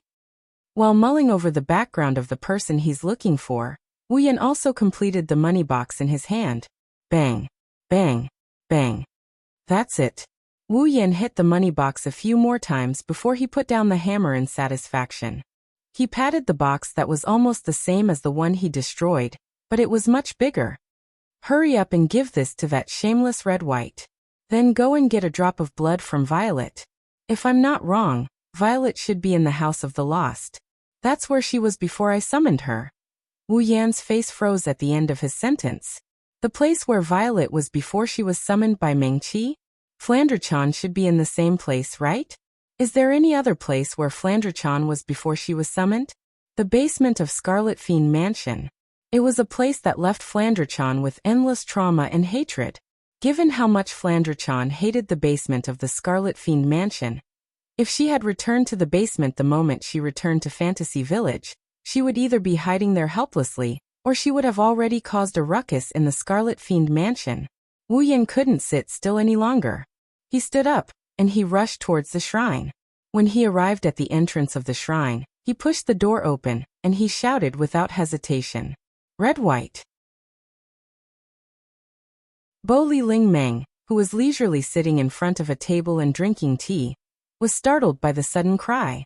A mouthful of scalding hot tea smoothly slid down her throat, causing her eyes to widen in shock. Wah! Immediately, Bo Li Ling Meng jumped up from the ground and ran around the shrine. Tears flowed down her face as she fanned her tongue with all her might. Water! Water! Water! Seeing the chaotic scene, Wu Yan raised his hand and he channeled his magic power into it. At the next moment, an azure magical ritual appeared above Bo Li Ling Meng's head. It spun and a waterfall of water poured down like rain. Splash! Amidst the splashing sound of water, Bo Li Ling Meng's entire body was drenched by the water from the sky. She instantly turned into a drowned rat. Drip! Water droplets slid down from Bo Li Ling Meng's body and dripped onto the soaked floor. Bo Li Ling Meng's robe clung tightly to her body, revealing the curves of her delicate body. Bo Li Ling Meng's tongue seems to have cooled down, but she didn't look happy at all. She stared at Wu Yan, who is standing at the door like she wants to poke a hole in his body with her gaze. The look in her eyes is extremely dangerous. Ha! Wu Yan smiled bitterly under Bori Lingming's murderous gaze. You asked for water, so I gave you water. Thank you so much. Maybe it's too much of a hassle, so Lingming glanced at Wu Yan. She grabbed her skirt and started twirling the water. Wu Yan couldn't help but look at Boli Lingming's skirt that hiked up to her knees, looking at her fair thighs. Wu Yan retracted his gaze after a quick glance and he asked Lingming instead. Red White, where is Red Devil Mansion? My name is not Red White. My name is Lingming. Bori Lingming glared at Wu Yan. Red Devil Mansion? Why are you looking for Red Devil Mansion? I don't have time to explain, tell me the location first. Wu Yan raised his voice. Otherwise, if things get out of hand, as the manager of Fantasy Town, you won't be able to relax. Things get out of hand? Boli Lingming's brows furrowed as well. What are you talking about? Didn't I tell you to tell me the location first? Anxious, Wu Yan jumped in front of Bori Lingming and grabbed her shoulder. Hurry up and tell me the location of Red Devil Mansion. Let me go. Bori Lingming's body trembled as it was the first time she was touched by someone of the opposite sex. An unnatural expression appeared on her face as she struggled. In the end, as she struggled, Boli Lingming was hit by the water dripping from her body. She let out a cry of surprise as she fell forward.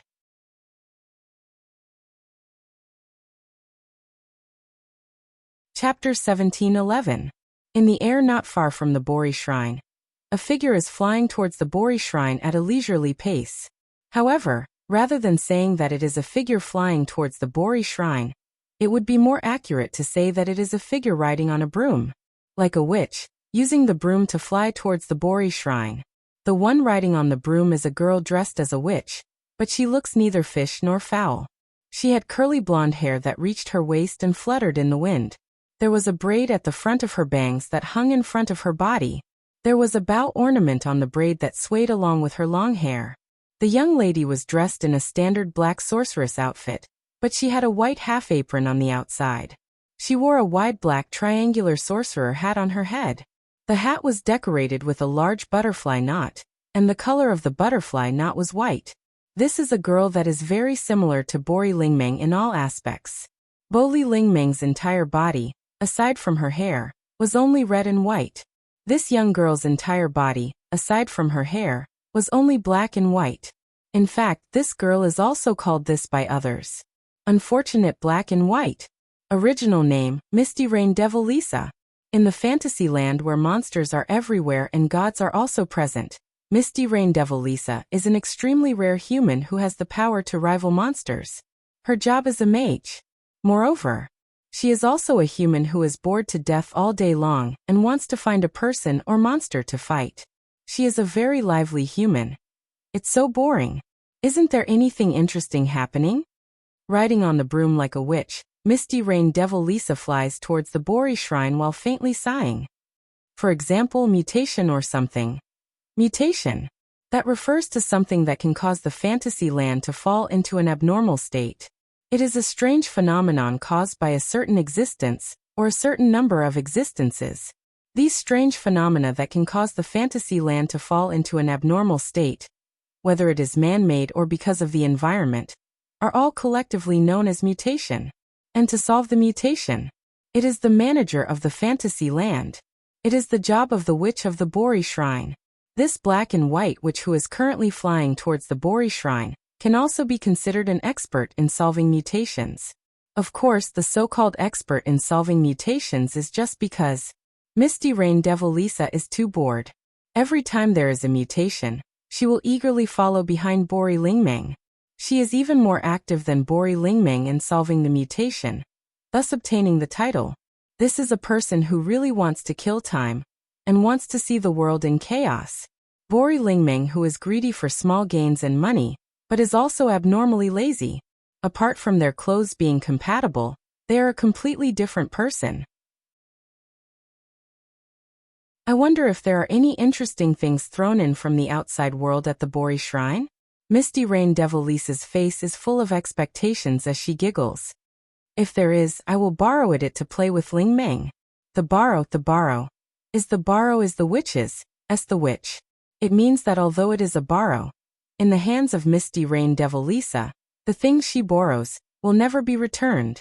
Not only that, Misty Rain Devil Lisa's borrow is completely different from other people's. Her borrow means that she doesn't need the owner's permission to take away the things she wants. In other words, she is stealing. Very simple, understand?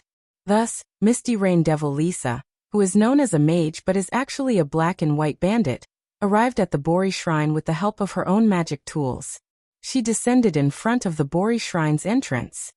Ling Meng. After shouting loudly, Misty Rain Devil Lisa didn't have the intention to knock on the door and directly opened it. I came to see you. Misty Rain Devil Lisa's voice became weaker and weaker. Her expression also changed rapidly. In the end, it turned into an extremely shocked expression. Marissa? Inside the shrine, Bori Ling Meng's panicked and shocked voice rang out. However, Bori Ling Meng's voice came from the ground. In Misty Rain Devil Lisa's eyes, Bori Ling Meng's body was drenched as she sat on the ground. No. More accurately, it should be said that Bori Ling Meng was completely drenched, her fair skin exposed to the air through her red and white robe, appearing extremely alluring. Currently, she was sitting on top of a man lying on the ground, a man that Misty Rain Devil Lisa had never seen before. He raised his head and looked at her with a dazed expression. That's right. She is sitting on a man lying on the ground. A woman on top and a man on the bottom. A perfect example of a woman on top and a man on the bottom. It is because of this that Misty Rain Devil Lisa, who doesn't care about details, was so shocked that she couldn't react for a long time. Misty Rain Devil Lisa and Bori Ling Meng are good friends. At least, that is what Misty Rain Devil Lisa thinks. Indeed, in the fantasy village, other than Yukari, the one who dares to say that she knows Bori Ling Meng the best is definitely Misty Rain Devil Lisa. In Misty Rain Devil Lisa's understanding, Bori Ling Meng is someone who is not interested in anything. She is not even interested in the things that her identity as a Bori Shrine witch should do. She is a lazy person who is only interested in money. Such a person was now sitting on a man's body in a position where the woman was on top, and the man was below. What would Misty Rain Devil Lisa think? She would think, LLL Ling Meng. With a trembling finger, Misty Rain Devil Lisa pointed at Bori Ling Meng and shouted in shock. You finally found your duty as a woman. Do you plan to follow the steps of an adult and continue the Bori Shrine's legacy? Just as Misty Rain Devil Lisa's voice fell, a pop sound came from Bori Ling Meng's head. It seems like something broke. Veins popped out on her forehead. Bori Ling Meng didn't even think and directly shouted at Misty Rain Devil Lisa. Who would want to do something as troublesome as giving birth to a child? Hearing this, Wu Yan, who was being pressed down by Bori Ling Meng, couldn't help but ridicule. So you already know that you are someone who can't do something as important as giving birth to a child? What did you say? Bori Ling Meng was furious. She raised her fist and punched towards Wu Yan's chest. You are the one who can't do something as important as giving birth to a child. I really can't do that. Wu Yan quickly got up and shouted as if he couldn't take it anymore. Say, can you hit me with less force? Can you get up first? Hearing this, Bori Ling Meng remembered that not only was she in close contact with the man under her, she was also twisting around on top of him. She was being taken advantage of. Bori Ling Meng jumped up as if she was electrocuted. She pulled away from Wu Yan and shouted at Wu Yan. I am sure now. You are the one who caused my broom to break 11 times this morning.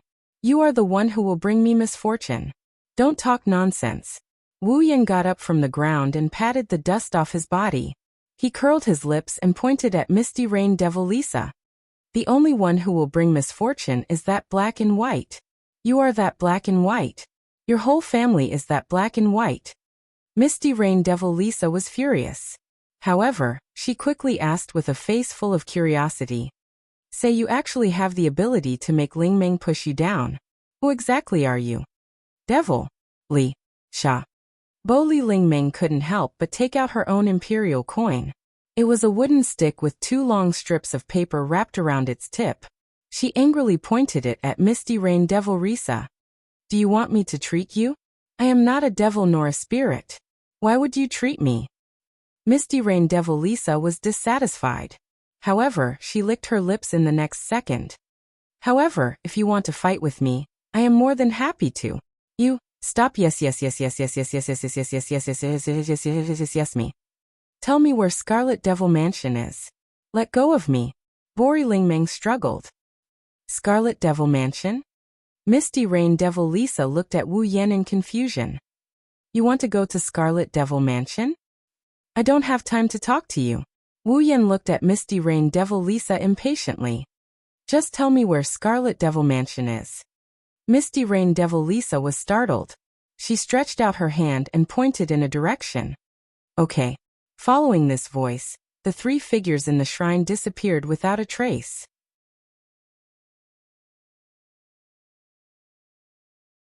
Chapter 17:12. On the other hand, in the human realm. Excuse me. Flandre-chan stopped a middle-aged woman who was shopping for groceries. She tilted her head and asked in an innocent tone. Have you seen Fran's brother? Fran's brother? The middle-aged woman who was buying groceries was stunned. Who is Fran's brother? Fran's brother? Flandre-chan was stunned for a moment before she answered seriously. Fran's brother is Fran's brother. The middle-aged woman was at a loss. She smiled bitterly. I'm sorry, I don't think I can help you find Fran's brother. Oh. Flandre-chan lowered her head with a dejected expression, but she quickly pulled herself together and pulled on another passerby. Excuse me, have you seen Fran's brother? Fran? Who is Fran? Fran is Fran. Not far behind Flandre-chan, Remilia, Patrice, and Black Knight were left speechless as they watched Flandre-chan pull one person from the left and the right to question her so-called brother, and watched her answer others' questions with a godlike theory. Although Flandre-chan looked a lot more normal than before, and she wouldn't attack people or play with them anymore, Flandre-chan's mind was still very much intact. She's still like a child. With Flandre-chan's way of questioning, she wouldn't be able to find out where her brother was even if she asked for the year 495. Puki. Remilia clenched her fists, loosened them, clenched them, loosened them, and loosened them again. She kept repeating this action. Do you think Fran has become normal? Mississippi. Young mistress. Hearing Remilia's hopeful and nervous words, Remilia's voice was filled with hope. Kuai, who had never seen her mistress before, showed a gentle expression. Milady seems normal now. She looks normal. Really? Remilia's eyes never left Flandre-chan, but the joy in her eyes was obvious. Does that mean Fran can live with us from now on? She doesn't have to be locked up in the basement anymore? Then, Suyi wanted to say something positive. By the side, Patrice interrupted. That may not be the case. Lady Patrice. Suyi looked at Patrice in shock. Patrice. Remilia couldn't help but look at Patrice. He asked nervously. Do you see any problems? Isn't the problem obvious?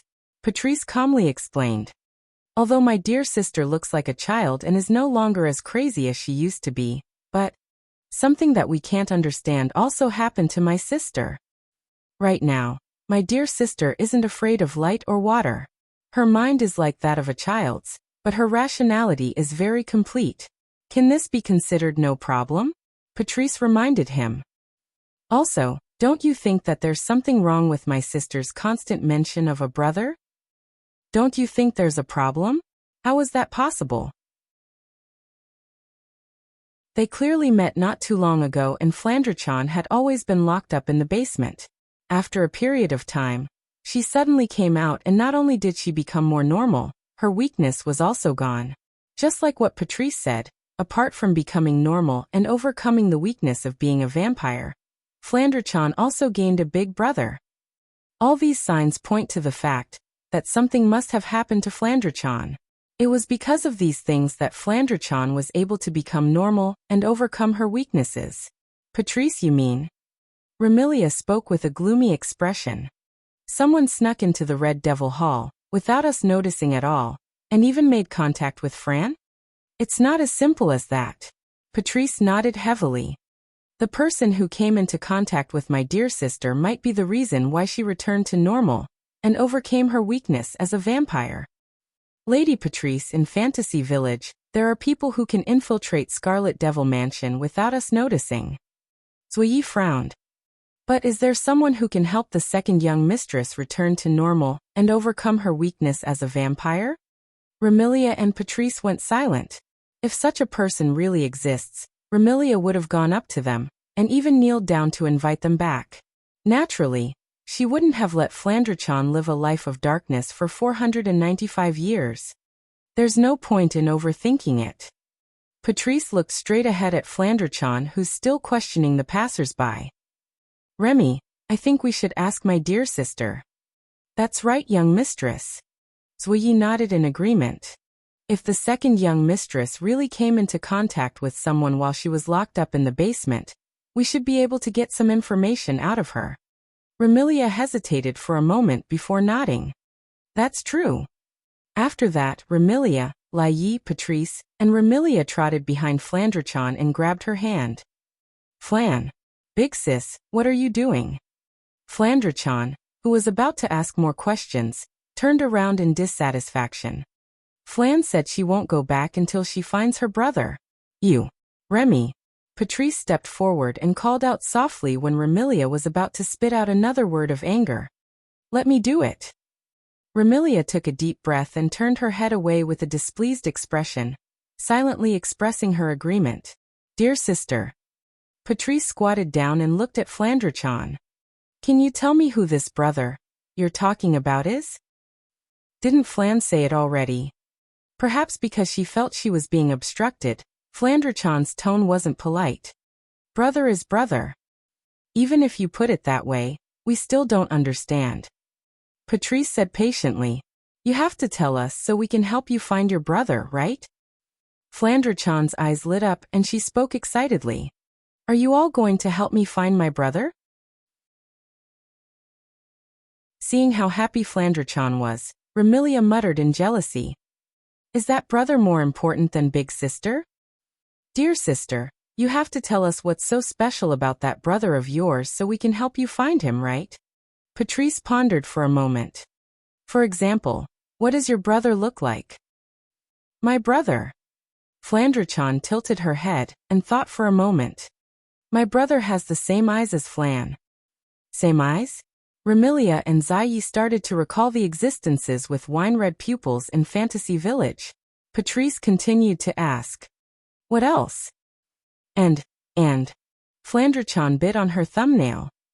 My brother has the same smell as Flan. Same smell? Remilia and Zui were startled.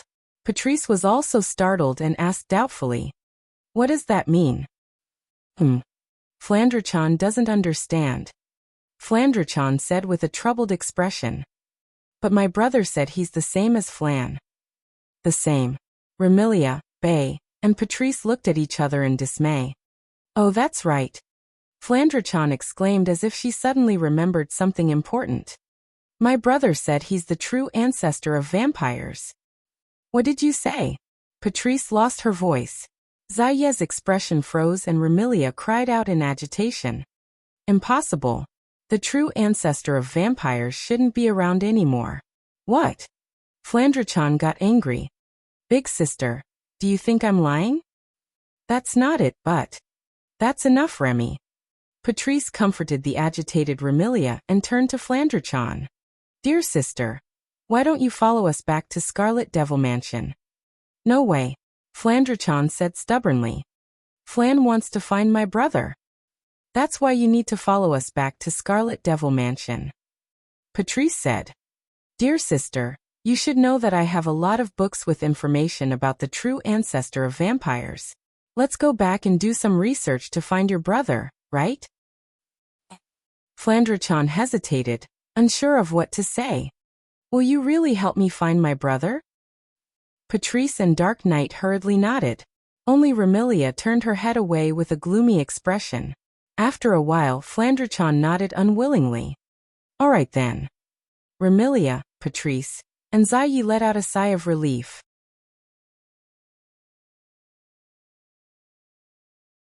Chapter 1713.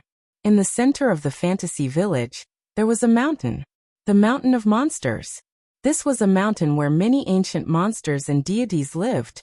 On this mountain, the monsters and gods had jointly established a cultural society that was different from other humans and monsters. Their unity was very strong. When they encountered outsiders, they would reject and drive them away. And near the foot of the Mountain of Monsters, there was a lake surrounded by thick fog all day long. The Lake of Fog. This was a mysterious lake that could easily attract fairies and monsters, especially in summer. For some reason, fog would only appear during the day. Because the Lake of Fog was surrounded by fog all year round, the vision was not very good. It was easy for people to think that the Lake of Fog was very large. In fact, although the fog made the visibility of the Lake of Fog very low, in terms of area, it would take less than an hour to circle the Lake of Fog. And the Red Devil Mansion was located at the edge of the Lake of Fog. When they arrived near the Lake of Fog, people could easily see that there was a vast manor house here. The Red Devil Mansion. A manor house that was comparable in size to a castle. As the Red Devil Hall was directly transferred from the outside world, the Red Devil Hall was located at the edge of the Lake of Fog. It was abnormally out of place with the nearby scenery. However, the Red Devil Mansion was indeed a very luxurious manor house.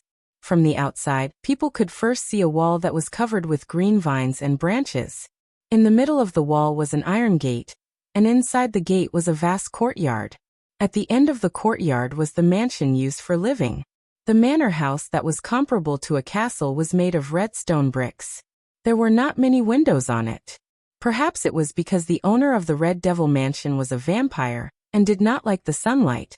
There were many windowless rooms inside. On the roof of the manor house, there was also a huge clock tower. There was a huge dial on it. It looked luxurious and intimidating. It was a pity that the manor house was so big. At this moment, not only was the door not closed, the door of the manor in the courtyard also exploded with sawdust all over the ground, and there seemed to be no one in the manor.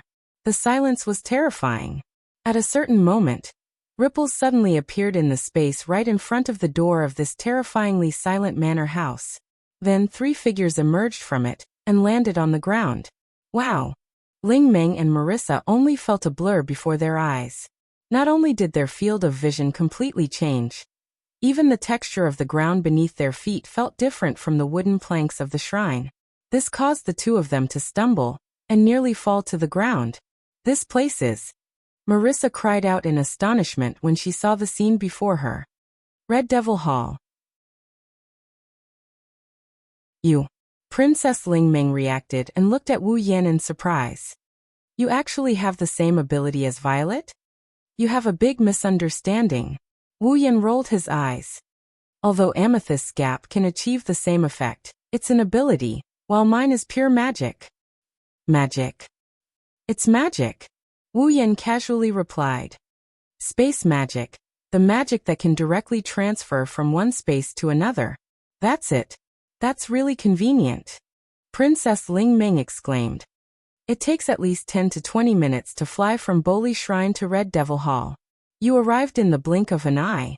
If I could do it too, it wouldn't be so troublesome to go out. Using space magic just to make it convenient to go out? Can you be any lazier? That's true. On the other side, Marissa agreed. If I could do it, I wouldn't have been caught borrowing books from Patrice. Using a space manipulation magic just to avoid being caught while borrowing books? Can you be any more talented? Also, that's called stealing, not borrowing. Resisting the urge to ridicule, Wu Yan turned his gaze to the front.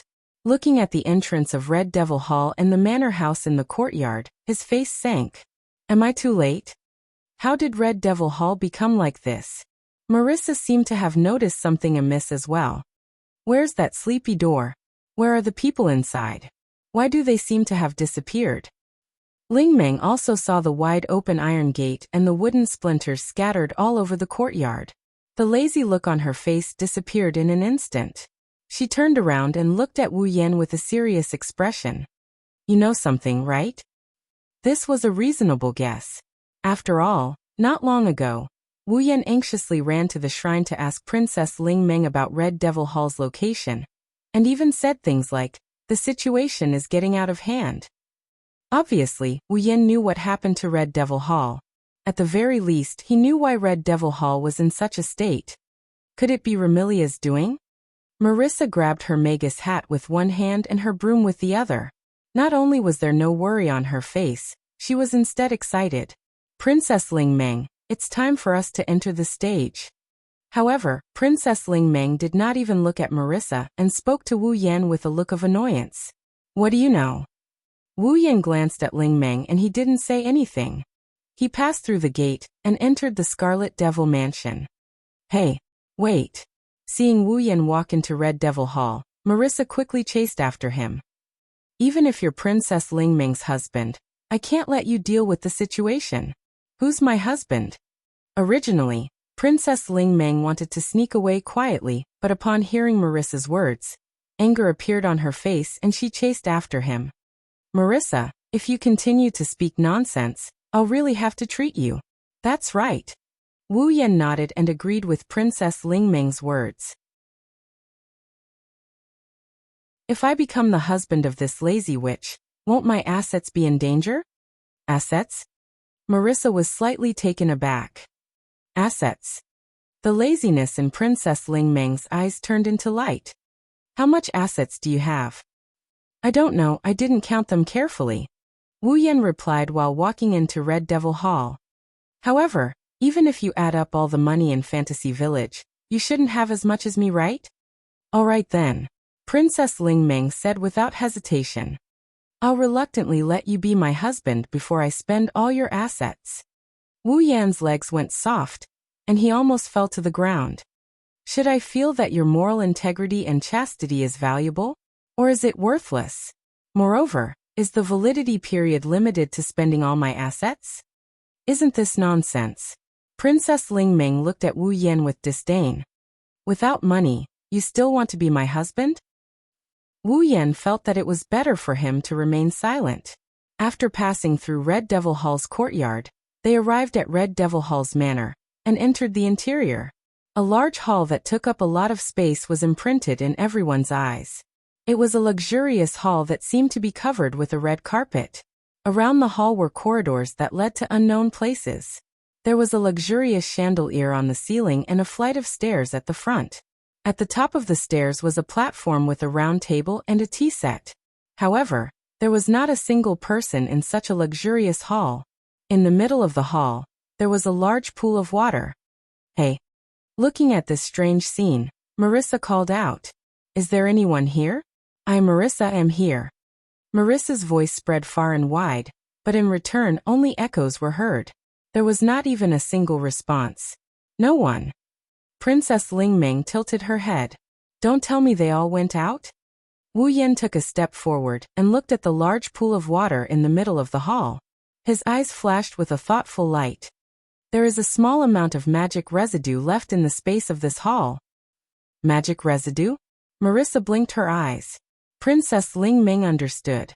You're saying that there was a battle here earlier? No, it shouldn't be as serious as a battle. Wu Yan waved his hand. There is only a small amount of magic residue left in the air. If it was a battle, there should be more magic residue left. Then what happened? Princess Ling Meng sighed. Really? Why do I have so much trouble the moment you come? I'm sorry to trouble you. Wu Yan unhappily replied to Princess Ling Meng. All of a sudden, a voice filled with surprise and joy rang out from the entrance. Brother!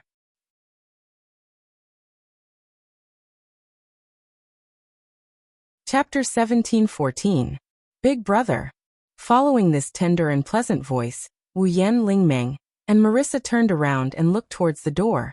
Outside the door, 4 girls of different sizes were standing there. One of them had a ponytail on the left side of her head, and a pair of broken wings with crystals hanging from her back. Another was petite, but had a bluish-purple shoulder-length hair, and a pair of canine teeth protruded from her mouth.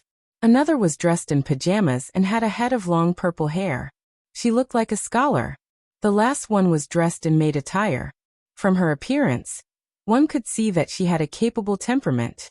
4 girls of various sizes are standing in front of the entrance of Scarlet Devil Mansion. The one leading the group with a ponytail is looking at Wu Yan with an expression of ecstasy. The other three girls on the other hand are looking at Wu Yan in a daze, a stark contrast to the one leading the group. Looking at the little girl who is looking at him with an expression of ecstasy, Wu Yan let out a sigh of relief, and at the same time, he also revealed a relieved smile. You really made me look for you, Flan.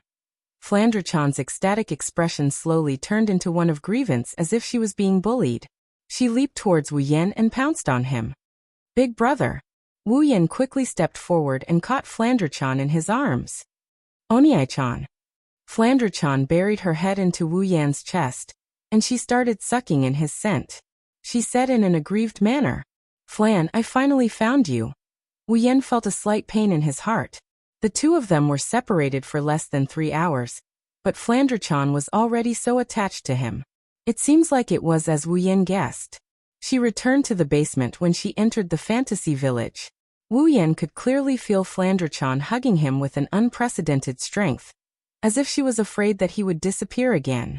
With this kind of performance, if it was not unexpected, then she was definitely influenced by the basement. This made Wu Yan feel a little guilty. I'm sorry, Flan. Flan. Wu Yan rubbed Flandre-chan's head and he whispered into her ears. Big brother is late. Big brother is a bad guy. Flandre-chan buried her head in Wu Yan's arms. Her voice was full of grievance. You said you would return to the Scarlet Devil Mansion with Flan. But he ran away alone. How is it Wu Yan who ran away alone? The system must have misplaced Wu Yan, Flandre-chan, and Yukari when they entered the fantasy village. However, Wu Yan didn't explain. It was true that he didn't expect Flandre-chan to return to the basement in the first place. Similarly, he didn't rush over in time and could only pat Flandre-chan's head apologetically. It's all Big Brother's fault. You can punish Big Brother however you want. Really? Flandre-chan's pound, of course.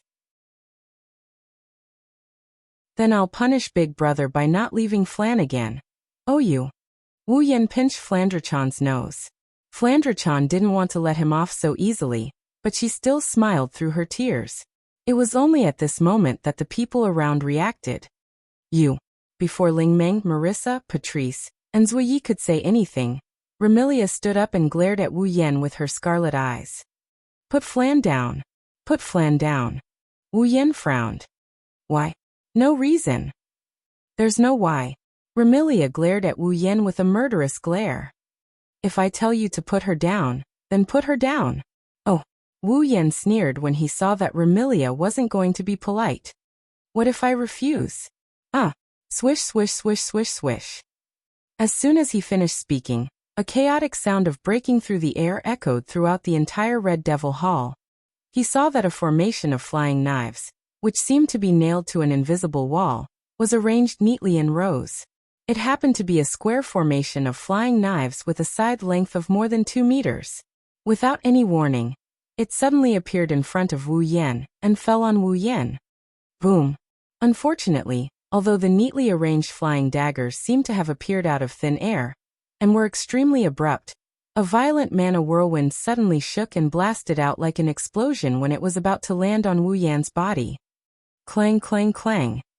All of a sudden, the flying daggers that formed a phalanx were all knocked away by the whirlwind formed by mana, as if they had hit steel.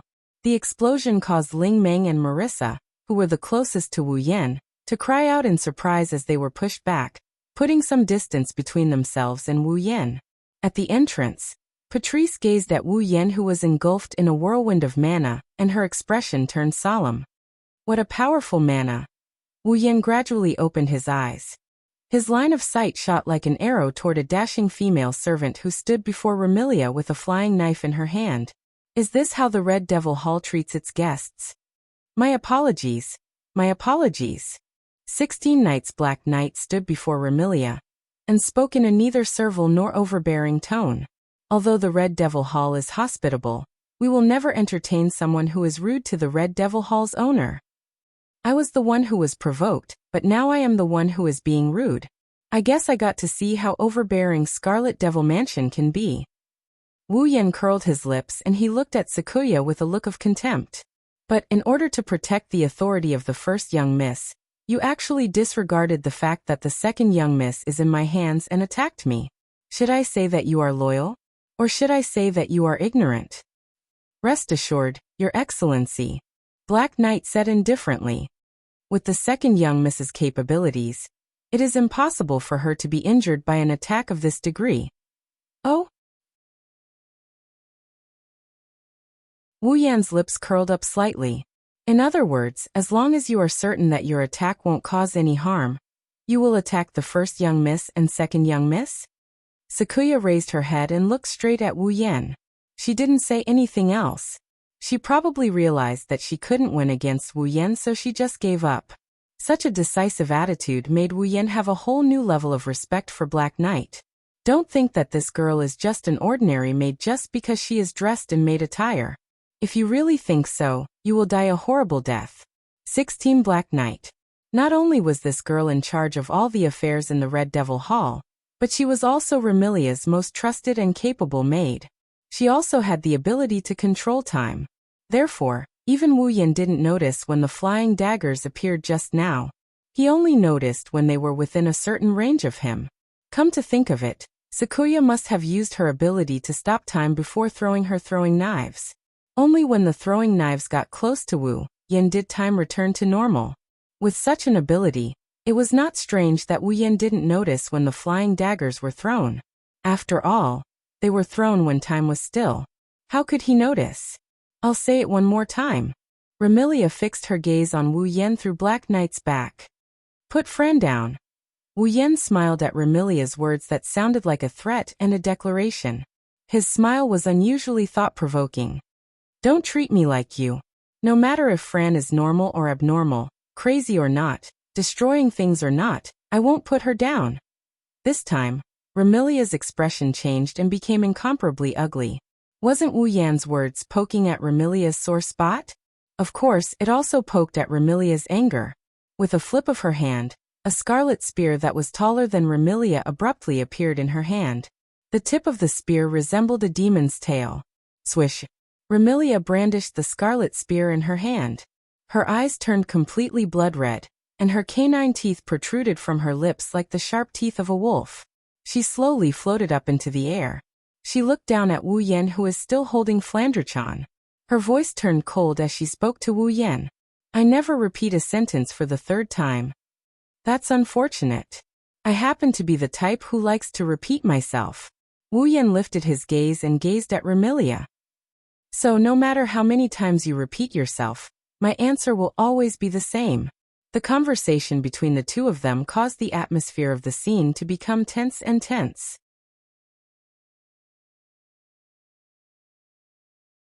Chapter 17:15. Floating in the air. Remilia looked down at the person who was hugging Fran tightly.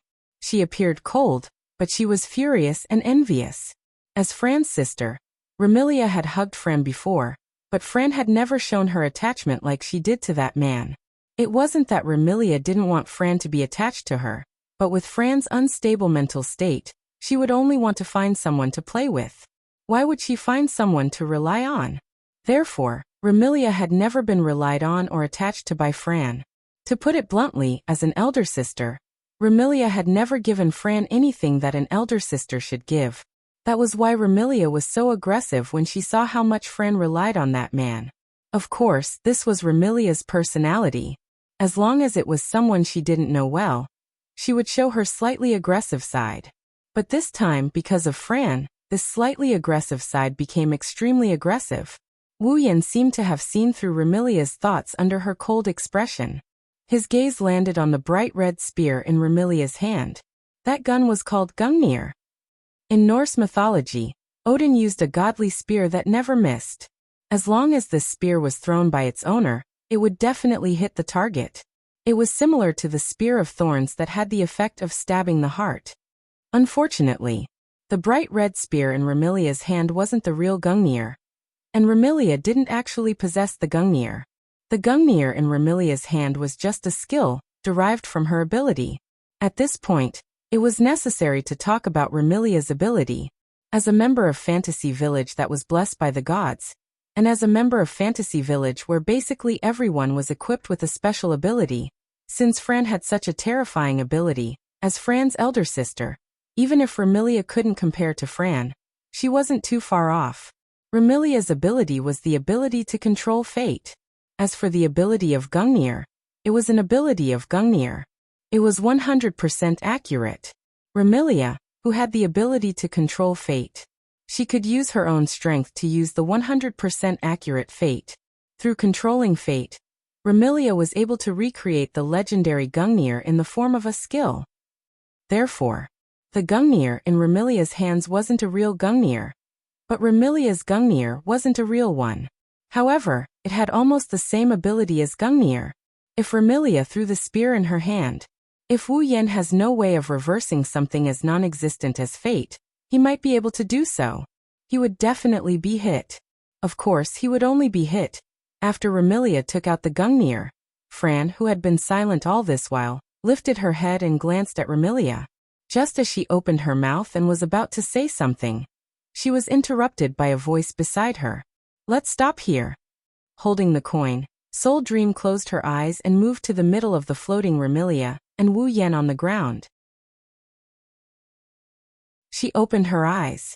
Do you really think I don't exist? Soul Dream. Remilia's cold voice carried a hint of anger. Are you going to help him? I don't have the time to help anyone fight.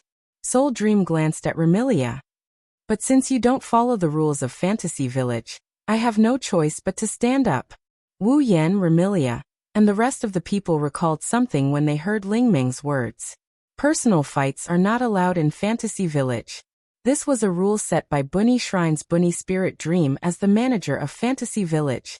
In the Fantasy Village, when humans, monsters, and other races fought against each other, Ling Ming had set up a rule to prevent them from using too much strength and causing damage to the Fantasy Village or causing other troubles. The Rule of Rune Cards. The so-called Rule of Rune Cards refers to when two parties are required to duel. They must use their abilities and skills as forms and give their abilities and skills a name. When used during the duel, they are known as rune cards. Before the battle began, both parties had to indicate the number of rune cards they used in the battle. If the opponent deciphered all the rune cards, or if one of the parties was the first to exhaust their strength, it would be considered as the loser. Even if both parties still have stamina left, if one party indicates that they have used up all their rune cards before the duel begins, then the party that uses up all their rune cards will lose. This kind of duel, other than comparing the power of the skills used by both parties, also relied on the magnificence of the moves to compete on the spiritual level. Rather than calling it a duel, it would be better to call it a game. However, this kind of game was recognized by all existences in Fantasy Village. This was because in Fantasy Village, the Bunny Shrine was absolutely invincible. If they were to fight head-on, even if Soul Dream couldn't win against Violet, Violet's Bunny Shrine wouldn't be able to do anything to Soul Dream. However, if the rules of rune cards were used to determine victory and defeat, the invincible Bunny Shrine would be defeated. Because of this, the rules of rune cards were recognized by all existences in Fantasy Village, and no one could go against them. However, from just now, whether it was Black Knight's surprise attack, Wu Yan's counterattack, or Remilia's plan to use the Gungnir, none of them followed the rules of rune cards to duel. Thus, as the one who made the rules of rune cards, it was natural for Soul Dream to stand out at this time. It was so natural that the aggressive Remilia withered. Soul Dream. Remilia looked at Soul Dream unwillingly. Can't you make an exception for once? If you're just messing around, I don't have the time to care about you. However, looking at you, it's impossible for you to not get serious. Soul Dream pouted impatiently. Unless you can guarantee that your messing around won't affect the surroundings and won't cause any destruction. In that case, I can't be bothered. Instantly, Remilia's aura dissipated as if it had been dealt a blow. Won't affect the surroundings? Won't cause any destruction? It wasn't that Remilia couldn't do it. However, would an attack that wouldn't cause any destruction be able to achieve the goal of teaching that man a lesson? Obviously, that was impossible. It would be better for them to duel using rune cards. I'll say this first. From start to finish, I didn't intend to cause any destruction to the surroundings. Wu Yan spoke indifferently. You're the one who provoked him. Remilia looked at Wu Yan with a murderous look. You despicable bastard. Ling Meng grabbed Wu Yan's collar and for the first time, she screamed at the top of her lungs.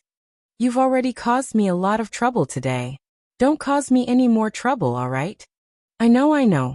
Wu Yan hurriedly spoke. I just want to say a few words to that lowly vampire. Is that all right? Lowly vampire. Remilia's eyebrows twitched. Her murderous aura filled the air once more. Kill. I'll definitely kill you. You want to fight? I won't accompany you today. Wu Yan sneered. His words caused Remilia to lose her composure. Today Fran will be by my side. What did you say? Remilia cried out. I said, I'll take care of Fran today. Wu Yan snapped. If you want to see Fran, then come to the shrine. Hey, why is it a shrine? Wu Yan grabbed Ling Meng before she could finish her sentence. Well then, goodbye. Leaving those words behind, Wu Yan and Ling Meng melted into the space and disappeared. Hey, Black White, who had been gloating on the side, suddenly flipped out. Don't forget about me. Black White picked up her broom and flew out of the Scarlet Devil Mansion's window without looking back. Phew. Fran was taken away? Remilia stared blankly at the direction Wu Yan, Fran, and Soul Dream disappeared. She lowered her head and her delicate body trembled violently. Eldest young miss. Seeing this scene, the nearby Zui Yi cautiously asked, why don't I go and bring the second young mistress back? Bring back that bastard's head as well. Remilia didn't care about her image and screamed. I want to suck his blood dry. Calm down, Remy. Patrice shook her head. Little sister said that person is a primogenitor. Did you forget? How can that despicable fellow be the noble true ancestor of the vampires? Remilia glared at Patrice before speaking with a gloomy expression. No, now isn't the time to think about that. What's important is to bring Fran back. Let's go. We're going to the shrine. Yes.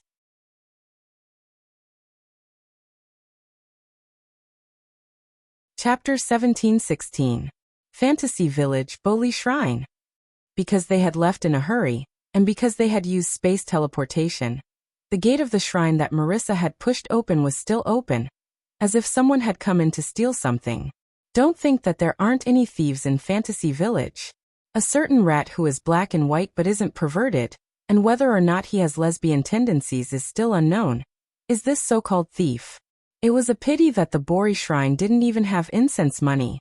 The owner of the shrine was still a living treasure, who was on the verge of despair because of an empty money box. Even if there were thieves in the Fantasy Village, no thief would choose to come here. Except for Marissa. Whoosh! Gusts of cold wind blew from the bottom of the stairs at the front of Boli Shrine. It whistled across the empty space in front of the shrine and rolled into the shrine. Buzz! Not long after, there was a violent tremor in the air within the shrine. A spatial ripple appeared like a mirage, and then a man and two women emerged from the spatial ripple. Among them, the slightly older girl fell on her buttocks, causing her to cry out in pain. You are a family friend. Sitting on the ground, Soul Dream rubbed her small buttocks and glared at Wu Yan. Her lungs were about to explode from anger. You broke my money box and caused me to burn my tongue. You drenched me all over and even caused me to be misunderstood by Marissa. You brought me to the Red Devil Mansion without my consent and made me clean up your mess. Now you casually brought me back and threw me on the ground.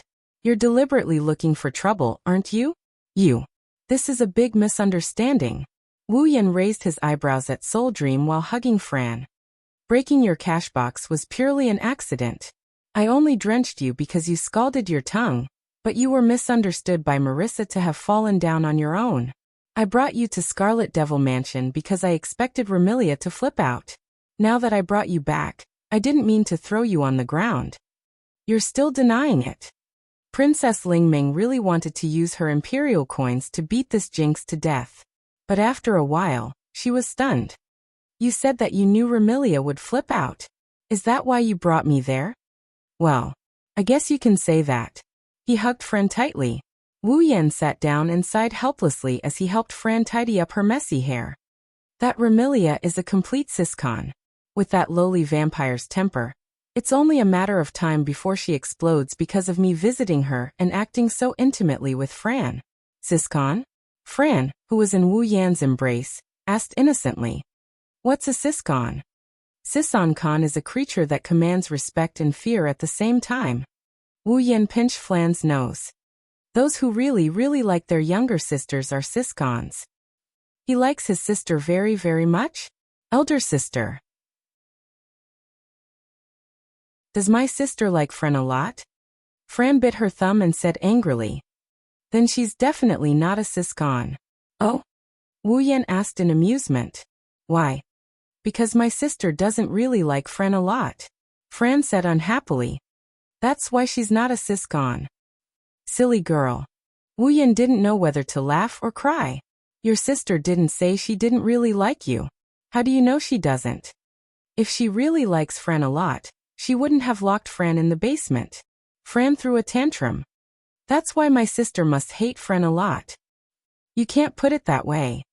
Wu Yan stroked Fran's cheek inside. There's a saying that goes concern leads to confusion. Perhaps back then, your elder sister was too concerned about you. So she lost her sense of propriety and locked you in the basement. That's not for sure. Is that so?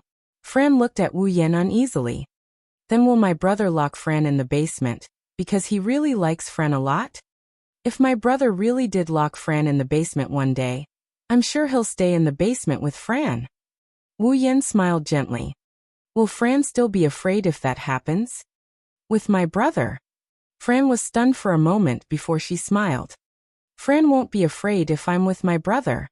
Looking at Flan's cute smile, Wu Yan's mood lightened up. Ling Meng, on the other hand, was a bit surprised. I didn't expect you to speak up for Remilia after she provoked you. It's not a good thing. Wu Yan shrugged. I'm just telling the truth. It doesn't matter if it's the truth or nonsense. Anyway, don't give me any more trouble. Princess Ling Meng looked at Wu Yan with disgust. What was supposed to be a leisurely day has turned into a mess because of you. Today, I've used up all my activities for the next 2 to 3 years. How do you expect me to find an excuse to spend the next 2 to 3 years leisurely? I don't know if you're joking or not, but if you are, I won't complain. Wu Yan's mouth twitched. You've used up all your activities for the next 2 to 3 years in one day. You've been very inactive for the past 2 to 3 years. How many days do you plan to be active for? None of your business. Princess Ling Meng snorted, and turned to look at Fran, who was rubbing her eyes sleepily. Is it okay for you to bring her out? Princess Ling Meng knew that Fran's mental state had always been unstable. Even if Princess Ling Meng didn't reject Fran, she was still worried that Fran would cause trouble. She really didn't want to do so many troublesome things. Don't worry about that. Wu Yan lowered his voice when he saw Fran's eyelids starting to close. He adjusted Fran in his arms and gently patted her back as if he was coaxing her to sleep. Fran's illness has been cured. She won't have any problems in the future. Is that so? Flan bit her finger and fell into a deep sleep. Ling Meng glared at Wu Yan when she saw Flan biting her finger. Then why did you bring her to the shrine and have Remilia come here to take her away? What's going on? Can't help it. This girl isn't in a state where she can be ignored. Wu Yan smiled bitterly. I'll let her stay by my side for now. I'll bring her back to the Scarlet Devil Mansion when she's emotionally stable. I have some things I need to tell Remilia. Seriously, this is your first day in Fantasy Village. Why do you always cause trouble? Princess Ling Meng looked at Wu Yan as if he was a troublemaker. She couldn't stop complaining. Marissa is already a headache. Now there's another one. Mama, don't make it sound so bad. Wu Yan chuckled. After all, we still have to spend some time together. Princess Ling Meng's eyelids twitched. She had a bad feeling. What do you mean by that? It's simple. Wu Yan looked straight at Princess Ling Meng. I want to stay the night. Stay the night? Princess Ling Meng was stunned. Her face was filled with disbelief. You can't be thinking of... That's right. Wu Yan nodded. I want to stay in the shrine for the time being. No way. Ling Meng did not even want to think about it, and firmly rejected. Don't even think about it. Hey, aren't you a witch? Wu Yan was speechless. It's fine if you don't care about an outsider who doesn't have a place to stay. But it shouldn't be hard for you to give her a place to sleep, right? I don't want to let a super troublemaker stay in the shrine. I won't be able to live a peaceful life if that happens. Princess Ling Meng made a decision. No matter what, there's no room for discussion. Oh, Wu Yan chuckled. It's an eerie laugh. Don't speak so soon. Wu Yan took out a pouch and threw it on the table. Clang! Following this sound, the bag slammed heavily onto the table in front of Ling Meng. The opening of the bag opened up, exposing the contents of the bag to the air. In the next moment, Ling Meng's vision was filled with golden light, causing her incorruptible expression to freeze on her face. There was no other reason. This was because the bag was filled to the brim with gold coins.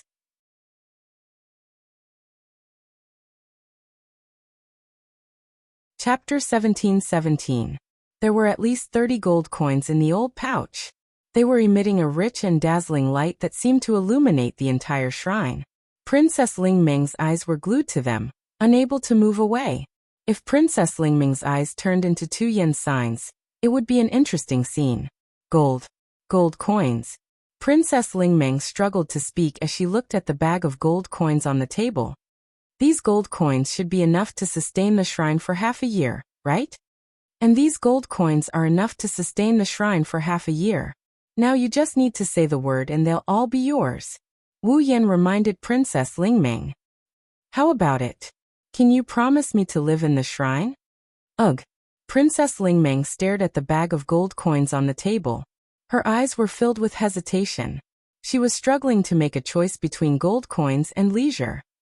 As a greedy person, Princess Ling Meng was also an extremely lazy person.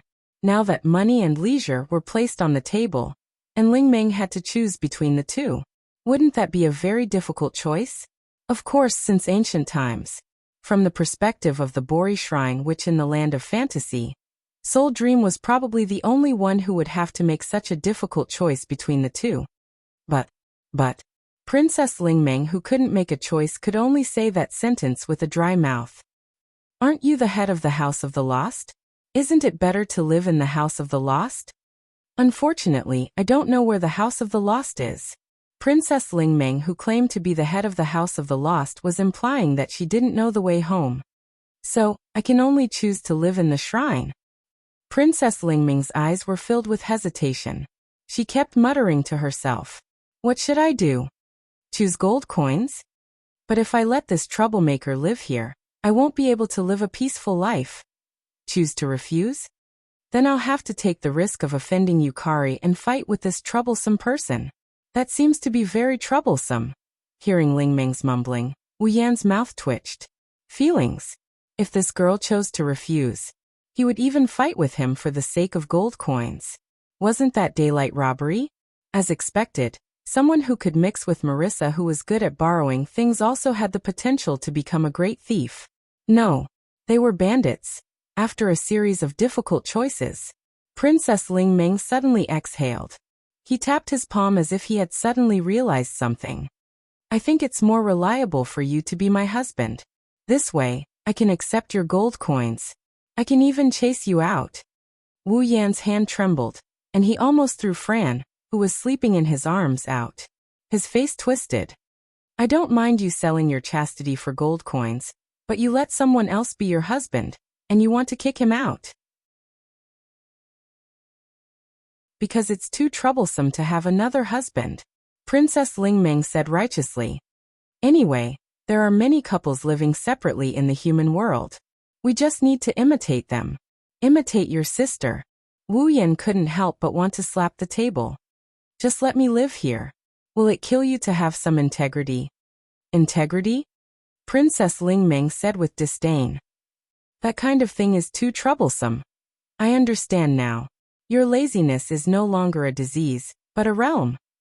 In order to not destroy his worldview, Wu Yan decisively chose to force her to abdicate. Now you only have 2 choices. You can choose the gold coins and I'll live there, or you can choose to refuse. I can also go to the human realm. I believe that no one will refuse to provide a place for me to find a rich man. Ugh.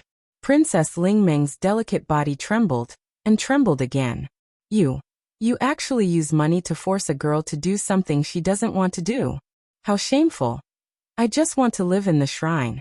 I don't want to push you down, Wu Yan said weakly. Are you willing or not? Can't you just say it? Fine. Princess Ling Meng's face was resolute. Now that things have come to this, I can only. You want to rob me? Wu Yan said coldly. Then I'll kindly remind you that I won't feel bad even if I throw these gold coins into the gutter. If you want to take them for free, I don't mind giving them to you. But if you do, you'll offend a rich man like me.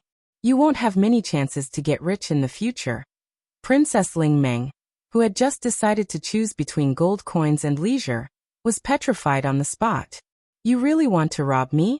Seeing Princess Ling Meng frozen on the spot, Wu Yan's face was full of conflict. Then he revealed a ruthless expression. Are you going to let me live here or not? If you don't, I'll go to the human world. The human world? Princess Ling Meng seemed to have just woken up. She waved her hand at Wu Yan in a daze. Go, just leave the gold coins behind. I beg you, can you give me a definite answer? Wu Yan forced a smile. If this goes on, I'm afraid I won't be able to resist burying you. Sigh. Princess Ling Meng seemed to have accepted her fate. Why do I have to get into trouble with you? Although she said that, Ling Meng seemed to have made a decision in her heart. With lightning speed, her hand turned into an afterimage as it flashed across the table in front of her. When the afterimage disappeared, the money pouch on the table had also disappeared. There's no place for you in the shrine. Princess Ling Meng gave a ruthless answer after taking the money. If you want to stay here, then go to the warehouse and move your old stuff. You can sleep on the floor. Listen carefully. Princess Ling Meng stood up and leaned forward. She put her face in front of Wu Yan with a serious expression. Don't cause any more trouble for me. If you do, I'll treat you like a monster and treat you. Well, don't worry. Wu Yan said straightforwardly. I won't cause any trouble. At least, I won't take the initiative to cause trouble. It's just that. Wu Yan turned to look at the entrance of the shrine and shrugged. If trouble comes knocking on my door, then I can't do anything about it. Princess Ling Meng couldn't help but be startled. She followed Wu Yan's gaze and looked at the entrance. Then, the corners of her eyes began to twitch. There were two figures standing at the entrance of the shrine. One was a silver-haired girl holding a parasol and wearing a maid's outfit. The other was a petite girl wearing a gothic lowly outfit and standing under the parasol. Her face was filled with anger. Of course, they were Remilia and Ziyi. As for Patrice, because of Fran, she didn't get to exercise for a long time. Now she's lying in the Scarlet Devil Mansion, unable to walk anymore. Finally, I found you.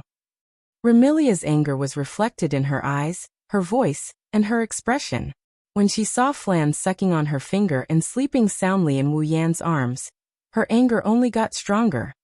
You actually dared to kidnap my sister. You've got guts. Don't blame me for reminding you. Wu Yan didn't even look at Remilia. He picked up a cup of tea from the table and casually took a sip. Firstly, Fran willingly followed me. I didn't kidnap her. Secondly, Fran is also my sister. Even if I took her away, you have no right to say anything. Remilia widened her eyes. Then, a strong killing intent burst out from her eyes. You said I have no right to say anything? What? Do you have a problem with that? Wu Yan calmly looked at Remilia with a cold smile. To me, you who didn't give Fran a good life indeed have no right to say anything to me. Remilia's delicate body trembled violently, and the killing intent in her eyes dissipated. Her pretty face seemed to have lost all color, becoming a little pale. Let me give you a piece of advice. Don't go overboard with your words. Seeing Remilia's pale face, Sakuya showed a trace of worry. She looked at Wu Yan with a cold tone. To us, you who popped out of nowhere also have no right to say anything to the Scarlet Devil Mansion's master. To me, the Scarlet Devil Mansion's master is nothing. Wu Yan looked at Remilia with a forceful gaze. The only reason I can interact with you is because you're Fran's sister in name.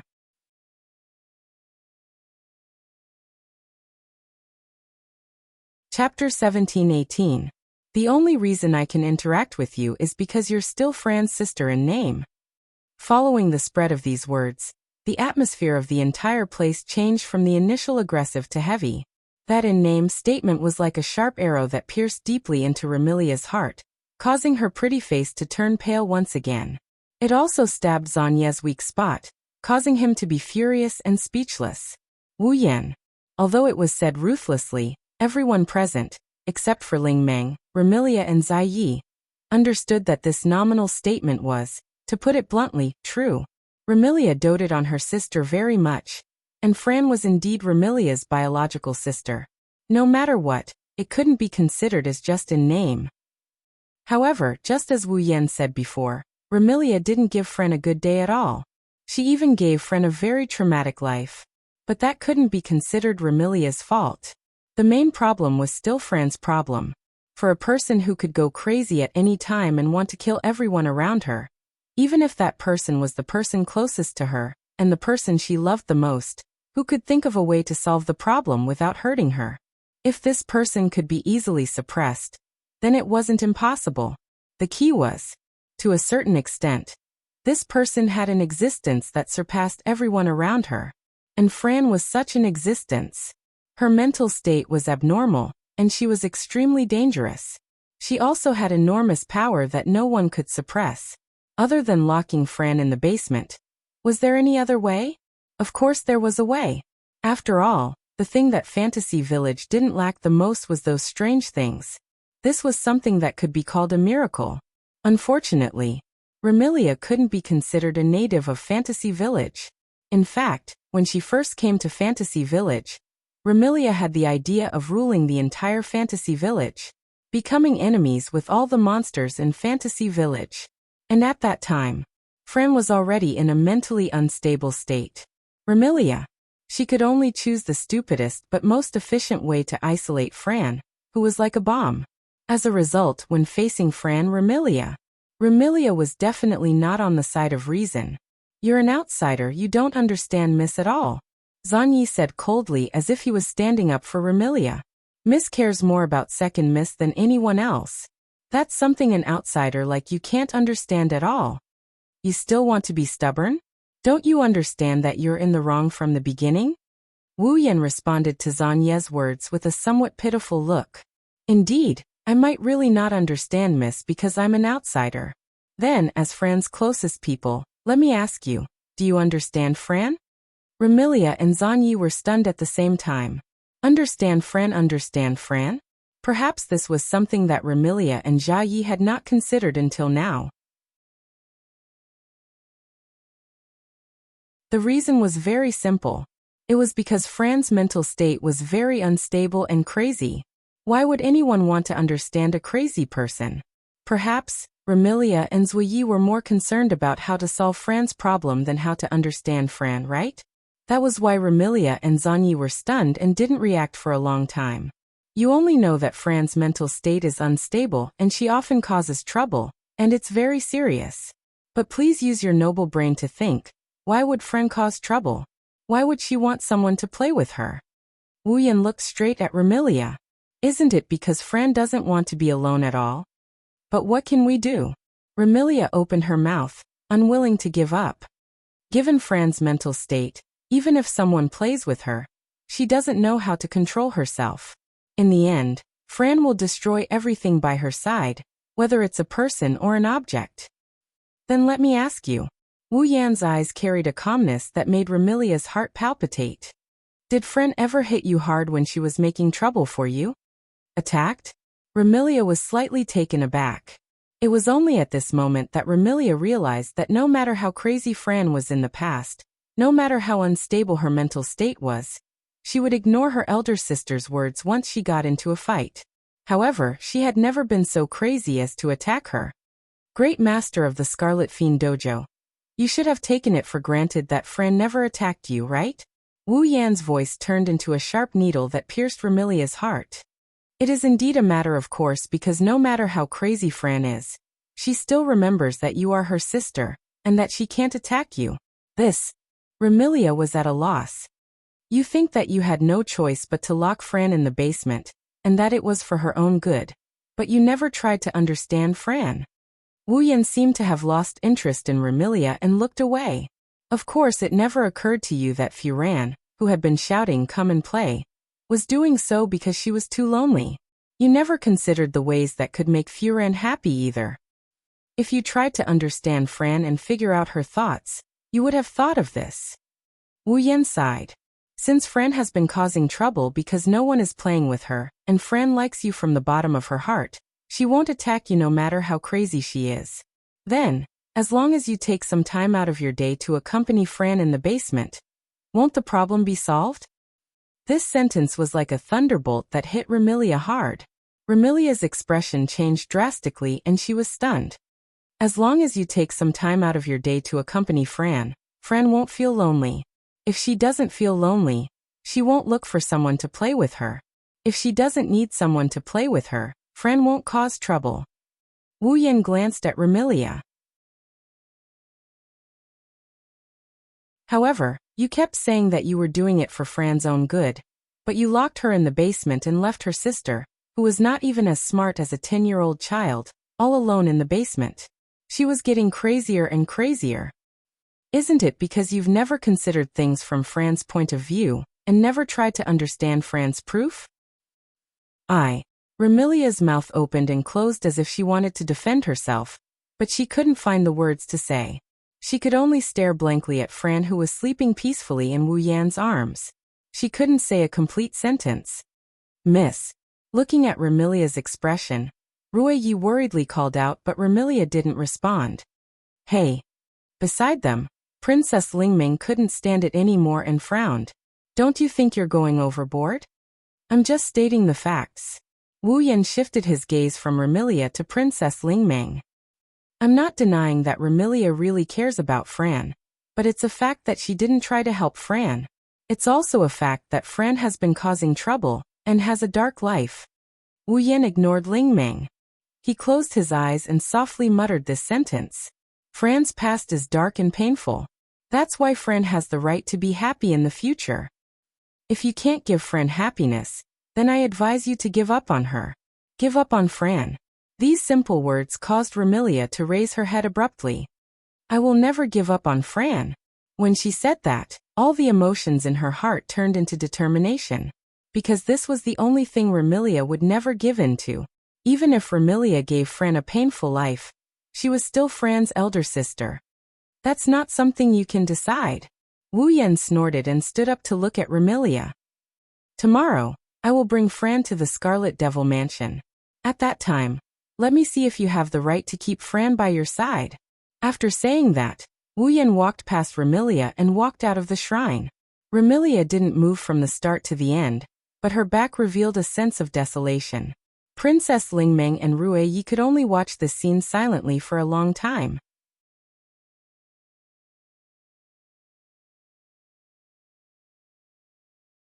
Chapter 1719. Fantasy Village, Scarlet Devil Mansion. Sitting by the round table at the end of the staircase, Patrice wore a pair of spectacles and held a book in her hand. She looked like a scholar who was improving her knowledge, and possessed a tranquil feeling that made others unable to speak their mind. Beside Patrice, an imp held a tray and observed her master with a trace of helplessness on her face. Even though the imp was a demon, she wasn't considered powerful among demons. Therefore, the imp became Patrice's familiar. It wasn't impossible for ordinary demons to become the familiar of witches and magicians. However, if witches and magicians wanted powerful demons to become their familiar, they would have to pay a price. After all, wasn't it the demons who became their familiar? However, the imp's strength was considered weak among demons. Therefore, even if she became someone else's familiar, she didn't have the qualifications to ask her master to pay a price. Therefore, the imp became Patrice's familiar out of her own free will. It was also because the imp was willing to become Patrice's familiar, and respected her master from the bottom of her heart. Therefore, the imp noticed a detail that others couldn't. Even though Patrice seemed to be engrossed in her studies, Kieran could not help but sigh. But now Patrice definitely didn't read a single word in the book. Speaking of which, Patrice, who had always stayed in the Scarlet Devil Mansion's underground library, was reading in the main hall. This proved that her true purpose wasn't to read. Moreover, ever since Remilia and Sanyi left the Scarlet Devil Mansion and went to the Boli Shrine, Patrice hadn't even flipped a single page of the book. Clearly, Patrice wasn't seriously reading the book. Come to think of it, he must be very worried about second miss, right? Thinking until here, the imp couldn't help but turn her gaze towards the entrance of the Scarlet Devil Mansion. When she looked, the imp was taken aback. Then she hurriedly called out, "Madame Patrice." Patrice seemed to have heard the commotion at the entrance before the imp called out. She lifted her head and looked towards the entrance. When Remilia and Night-Eye walked through the door, Patrice saw the images of Remilia and Night-Eye. Patrice's heart sank slightly. He saw, walking into the Red Devil Hall, Zuyi, who followed behind Remilia step by step, had a look on his face. Not only was there a trace of worry, but there was also a heavy feeling. As for Remilia, her head was completely lowered, making it impossible to see her expression. However, this only showed that something had happened. At least, ever since Patrice met Remilia, she had seen Remilia's dignified side, childish side, willful side, and even angry side. However, she had never seen Remilia in such a preoccupied state. Patrice's expression turned heavy. She stood up and gazed at Zuyi, who was slowly ascending the stairs behind Remilia, and questioned him silently. Noticing Patrice's gaze, Zuyi looked at Patrice and the worry on his face seemed to have deepened. He shook his head at Patrice. What Zuyi wanted to express was not that he did not know, but that it was not easy to say. This made Patrice feel the importance of this matter. Not only did Zuyi return with a heavy heart, he didn't even bring back Fran who he wanted to bring back. This was enough to show the severity of the matter. What's wrong? In the end, Patrice chose to ask Remilia. What happened? Remilia didn't answer Patrice's question. Instead, she sat at the head of the table and lifted her head, revealing a helpless expression that Patrice had never seen before. Patrice. Remilia asked in a daze. Tell me, did I do something wrong? Looking at Remilia, who had never displayed such a weak side, Patrice more or less sensed that something was amiss. She asked in a probing tone. Are you referring to little sister's matter? He said that I never tried to understand Fran and never gave her happiness. Remilia's expression became more and more confused and helpless. In the end, she even showed a trace of depression. Also, he wanted me to give up on Fran. Hearing till here, Patrice gradually connected the dots and understood the gist of the matter. Remilia had always felt guilty about what happened to Fran. Even though she didn't think that she was the one who caused Fran to become insane, she still hated the fact that she was the one who locked Fran up in the basement. Therefore, Patrice guessed that the person who took Fran away must have exposed Remilia's guilt towards Fran. Otherwise, Patrice found it hard to imagine that Remilia would show such a weak side to anyone other than Fran, the little sister she cared about the most. One must know that when she was defeated in the battle to conquer Fantasy Village, Remilia didn't show such a weak side even when she didn't realize her dream of becoming the ruler of Fantasy Village. I don't know what that person said to you. After deliberating over her words, Patrice spoke indifferently. But Remilia, no matter what you did, your concern for Fran is something no one can deny. I am certain of this. Remilia's expression didn't turn for the better, and she even bitterly smiled. That man also said he didn't deny my concern for Fran, but he felt that I couldn't give her happiness. Did that person say that? Patrice knitted her brows as though she was surprised that Wu Yan would say something like that. Her expression tensed up. That's true, but in the past there was no other way. My dear sister was mentally unstable, but it's different now. Different. Remilia's spirit jolted as though she had found a life-saving straw. She stood up from her chair and placed her hand on the table as she leaned towards Patrice. How is it different? I think you're confused because of your concern, Remilia. Patrice shook her head with a smile. Before, little sister was in that state, and you couldn't give her happiness. But now little sister seems to have returned to normal, right? Remilia stared blankly for a moment before her scarlet eyes lit up. That's right. Just because I couldn't give Fran happiness in the past doesn't mean I can't in the future, right? Now that Fran had returned to normal, he didn't need to worry about Fran losing control anymore. He could live with Fran without any worries. Then, couldn't he just give Fran the happiness that he couldn't give her in the past? Like a blow to the head, Remilia's heart that had been immersed in guilt towards Fran all this time suddenly brightened up. The haze that had been shrouding her heart was also swept away. Phew! Remilia let out a long sigh and her expression returned to her usual confident and arrogant self. Her voice also carried a hint of pressure. Thank you, Patrice. Lady Patrice. Yi seemed to be very happy that Remilia had returned to her original state, and looked at Patrice gratefully. It seems like all of you are fine. Patrice felt relieved and asked, then what about little sister? At the shrine. Remilia's tone became displeased at this point. She should be with that fellow right now. What? Patrice said in astonishment. Oh.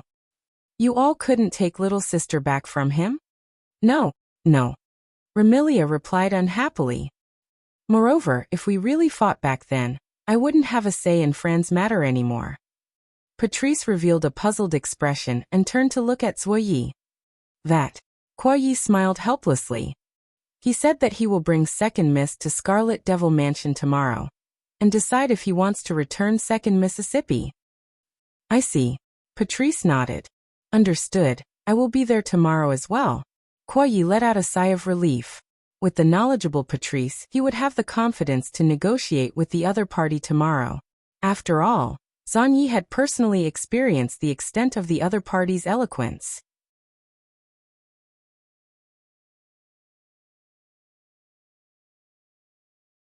Chapter 1720. The next morning. In his dreams, Wu Yan felt something furry poking his nose. It tickled the bridge of his nose, and he couldn't resist the urge to sneeze. In a daze, Wu Yan wrinkled his nose. He even reached out to touch his nose until the furry thing that stuck in his nose seems to be gone. Only then did he go back to sleep. However, when Wu Yan was about to fall asleep again, the furry object poked his nose again, making Wu Yan frown. Sensing that something isn't right, he slowly regained consciousness and opened his sleepy eyes. Big brother is awake. Hearing this tender voice, the last bit of his drowsiness dissipated, and his mind cleared up completely. He lowered his head and looked at his chest.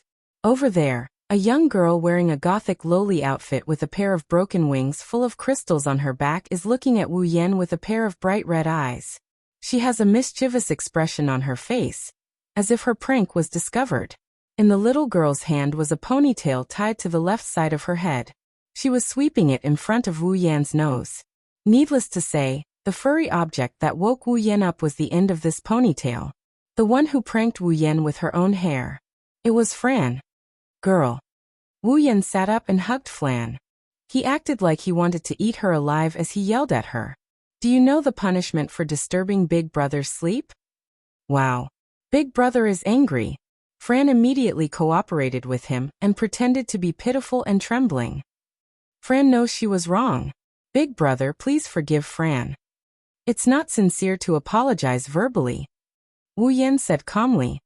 What do you have to do if you want to be forgiven when you prank someone? What do I have to do? The pitiful and scared expression on Fran's face disappeared. This time, she was really curious. What do you have to do? Do you even need to ask? Wu Yan smiled maliciously. Of course, you have to hand over the tool for pranking. Hand over the tool for pranking. Fran blinked. She immediately understood Wu Yan's meaning. She held her ponytail tightly with both hands and asked weakly. Could it be? Ahaha. Wu Yan groped around his back, and when he raised his hand again, there's a pair of scissors shining with cold light in his hand. Let me cut off Fran's hair for pranking. Wah. No. Fran jumped up from Wu Yan's body. Wu Yan screamed. He also jumped up. He chased after her. Immediately, messy footsteps could be heard on the wooden floor. Fran's panicked screams and bell-like laughter could be heard as well. This morning was filled with warmth. In the early morning, every corner of the Boli shrine was filled with cold air. Even if the warm sunlight shone down from the sky and filled every corner of the Boli shrine, it couldn't completely drive away the cold wind. Fran was holding her ponytail with one hand, and Wu Yan's clothes tightly with the other hand. Wu Yan yawned as he walked to the shrine and opened the door. Kobai, are you there? Wu Yan was met with an indescribable silence. Within the not-so-spacious shrine, Ling Meng, who hadn't even changed her clothes, was lying on a quilt. Half of her head, which was tied up in a bow, was exposed, while the rest of her delicate body was hidden under the quilt. She looked just like a large butterfly stuck to the quilt, an exceptionally comical sight. When the door to the shrine was pushed open, Ling Meng's face was exposed. When the light from the outside shone on her face, she immediately retracted her head into the quilt like a tortoise. She looked just like a vampire that had been exposed to the light. Aren't we the vampires? Wu Yan ridiculed her. Flan looked at him with curiosity and amusement as he walked into the shrine. He slammed the table in front of him. Kobai, the sun is shining on your butt. So noisy. A half-dead voice came out from the quilt. Call me when the sun is shining on your feet. Wu Yan was silent for a moment. He slammed the table again. The sun is shining on your feet. What? The sun is only shining on your feet. The half-dead voice came from the quilt again. Call me when the sun is shining on your butt. I thought I was the laziest in the morning. I didn't expect you to be even lazier than me. Wu Yan almost choked to death. Get up. What about breakfast? Breakfast? The bow knot under the quilt shook like a pair of ears. Ling Meng poked her head out of the quilt and asked in confusion. What's breakfast? Don't we eat lunch directly after waking up? Wu Yan was embarrassed. Even Fran looked at Ling Meng as if she was an alien. What does this mean? Isn't this saying that Ling Meng usually wakes up in the afternoon? Wu Yan likes to sleep in, but he's never slept until noon. In a way, Akagaku's laziness is a realm of its own. Forget it. Wu Yan gave up. Tell me where the kitchen is. I'll go make something to eat first. Hoo. So delicious. Ling Meng, who had been lying on the bed, sat up from her original position.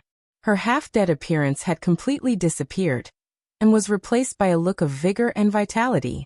Of course, vigor refers to Ling Meng waving her chopsticks energetically. The dishes on the table in front of her were reduced at a speed visible to the naked eye.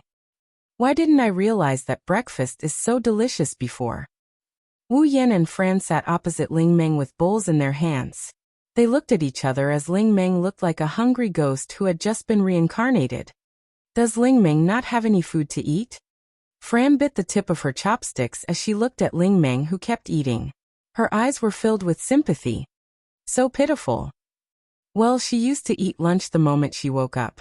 She has never tasted breakfast before. It's inevitable that she would be like this. Wu Yan said. So let's be considerate of her. Got it, brother. After choosing to ignore Ling Meng, Wu Yan and Fran began to eat their breakfast in silence. By the way, Wu Yan and Fran secretly hid the dishes after seeing how fast Ling Meng ate. They didn't want Ling Meng to clean up all the dishes on the table. Therefore, if someone were to come here, they would see the Miko of Bori Shrine eating and drinking without any care for her image. The other two Miko sat opposite each other, took out a few dishes hidden in the stove, put them on the ground, and started eating. Not long after, whether it was the plates on the table or on the floor, all of them were cleared. Oh. Ling Meng lay down on the floor and narrowed her eyes in satisfaction. I haven't eaten so much in a long time. I can see that. Wu Yan put away the dishes and handed them to Fran, who was happily cleaning up. He then glanced at Ling Meng. Looking at the way you eat, we are almost full. Don't tell me you are so poor that you don't have money to eat? Don't have money to eat? Princess Ling Meng asked curiously. Do I need money to eat? Wu Yan was shocked. If you don't need money to eat, where did the ingredients come from? Who knows? Ling Meng pouted. Every time the inventory runs out, the ingredients will appear out of nowhere. Appear out of nowhere? Wu Yan was stunned for a moment before he understood. It must be a 17-year-old girl who was used to peeping through the gaps. When she saw that Ling Meng did not even have money for incense, she naturally did not have money to eat. In order to keep the life of the manager of Fantasy Town alive, she must have secretly brought the ingredients over. Wu Yan did not know whether to laugh or cry as he shook his head. He put all the cutlery aside and reached out to Fran. Fran, come here. What is it? Fran asked, but she was already in Wu Yan's arms. Are you going out? Yes. Where are you going? Scarlet Devil Mansion.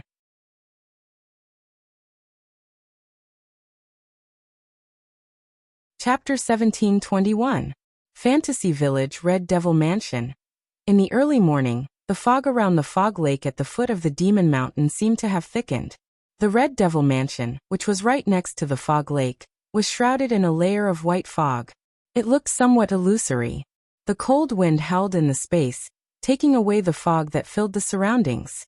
It also brought back the new fog from the lake of fog, causing the surroundings of the Red Devil Hall to be hazy. Coupled with the fact that the Red Devil Hall did not fit in with its surroundings, people could not help but think of it as a mirage. Buzz! At a certain moment in front of the Red Devil Mansion, a space near the fog lake quietly distorted. The air vibrated, dispersing all the fog in the surroundings. Like boiling water, it was neither intense nor slow, gradually forming circles of ripples. In the spatial ripples that others could not see, two figures, one big and one small, appeared out of thin air and appeared in this space. Ta! An extremely soft sound of landing was like a thin needle falling in the silent world. Although the sound was extremely soft, it echoed clearly in the surroundings. Holding Fran, Wu Yan raised his head and looked at the somewhat illusory huge building in front of him. He sighed in his heart. It's called the Red Devil Mansion, but it looks like it's more like a ghost's castle than a devil's mansion. There was nothing he could do about it. Under the fog of the fog lake, the Red Devil Mansion, which already had an evil atmosphere, became completely gloomy. He couldn't help but worry that if he walked in, when the fog dissipated, he would also disappear from the world along with the building. It was not an exaggeration to say that the Red Devil Mansion was a haunted house. On the other side, Fran, who was hugging Wu Yan's neck, looked a little unhappy. Do we really have to go back to the Red Devil Mansion? Fran did not reject the Red Devil Mansion as much as she did her basement. However, it was not easy for her to be with Wu Yan. Fran thought that she could play around in the fantasy village with Wu Yan. Who knew? After only a day, Wu Yan was going to send her back. How could Fran not be unhappy? If it wasn't for Wu Yan's repeated assurances, if Vermilia still insisted on locking Fran in the basement, he would definitely take her away. Fran did not want to go back to the Red Devil Mansion. He clearly understood Fran's feelings. Wu Yan said softly, no matter what, the Red Devil Mansion is Fran's home. Fran can't always follow brother everywhere. You don't want to go home? What does it matter? Fran's face was puzzled. Even if you don't go home, Fran. Hearing these extremely willful words, Wu Yan was helpless. If you say that, your sister will be very hurt. That's better. Fran puffed up her cheeks. Big sister is so bad. Bad children should be punished, right? You. Wu Yan shook his head. Do you really? Fran doesn't want Flan? Fran was speechless. Even though you say you don't want to go home, Fran actually wants to live with her sister, right? Wu Yan rubbed Fran's head. So don't say such willful words. Oh. Flan's expression turned gloomy again. Wu Yan couldn't help but laugh at her antics. Hugging the petite figure in his arms, he started walking towards the entrance of Scarlet Devil Mansion. As they got farther and farther away from the fog lake, the Red Devil Mansion in the fog became clearer. After the visibility increased slightly, the Red Devil Mansion's entrance appeared in front of Wu Yan and Fran's eyes. Passing through the thinning fog, Wu Yan carried Fran to the entrance of the Red Devil Mansion and looked ahead. When they arrived, everything in Wu Yan's field of vision was filled with the Red Devil Mansion's buildings. Red buildings, walls covered with vines, a tall bell tower, very few windows, and an iron gate that stood in front of him, its surface flashing with a cold luster. Yesterday, the Red Devil Hall was in a mess. Today it finally had its original appearance. Mysterious, strange, heavy, the castle-like building was exuding such an atmosphere at this moment. Without lamenting for too long, Wu Yan reached out to push the door in front of him. Stop. However, just as Wu Yan was about to touch the door of the Red Devil Mansion, a delicate shout rang out from inside the Red Devil Mansion. Immediately after, A figure jumped out from the wall of the Red Devil Mansion and exposed itself to the pouring sunlight. It somersaulted in the air and fell heavily. And below the place where the figure fell, Wu Yan was standing there with Fran in his arms. If he didn't dodge, then without a doubt he would have an intimate contact with the figure falling from above. Immediately, Wu Yan took a few steps back. Bang! Wu Yan, who was retreating, fell heavily on the ground with a muffled sound, and arrived in front of Wu Yan. It was a tall girl with waist-length red hair with 2 braids on each side. She wore a dark green Chinese suit and a hat of the same color as her clothes. On the hat was a golden star with the word dragon engraved on it. She was dressed like a warrior. Hong Meiling, level 75. This is the Red Devil Mansion. The girl named Hong Meiling took a stance and looked in front of her with a serious expression. Outsiders are not allowed to enter. As soon as she finished speaking, Hong Meiling was stunned. Looking at Fran in Wu Yan's arms, a look of surprise appeared on her face. Second Miss Meiling. Fran happily raised her little hand. Meiling, I'm back. Second Miss. Hong Meiling immediately jumped in front of Wu Yan with tears streaming down her face. She grabbed Fran's hand and shook it up and down. You're finally back. Seeing Hong Meiling and Fran holding hands, one with tears streaming down her face and the other with smiles on her face, Wu Yan smiled faintly.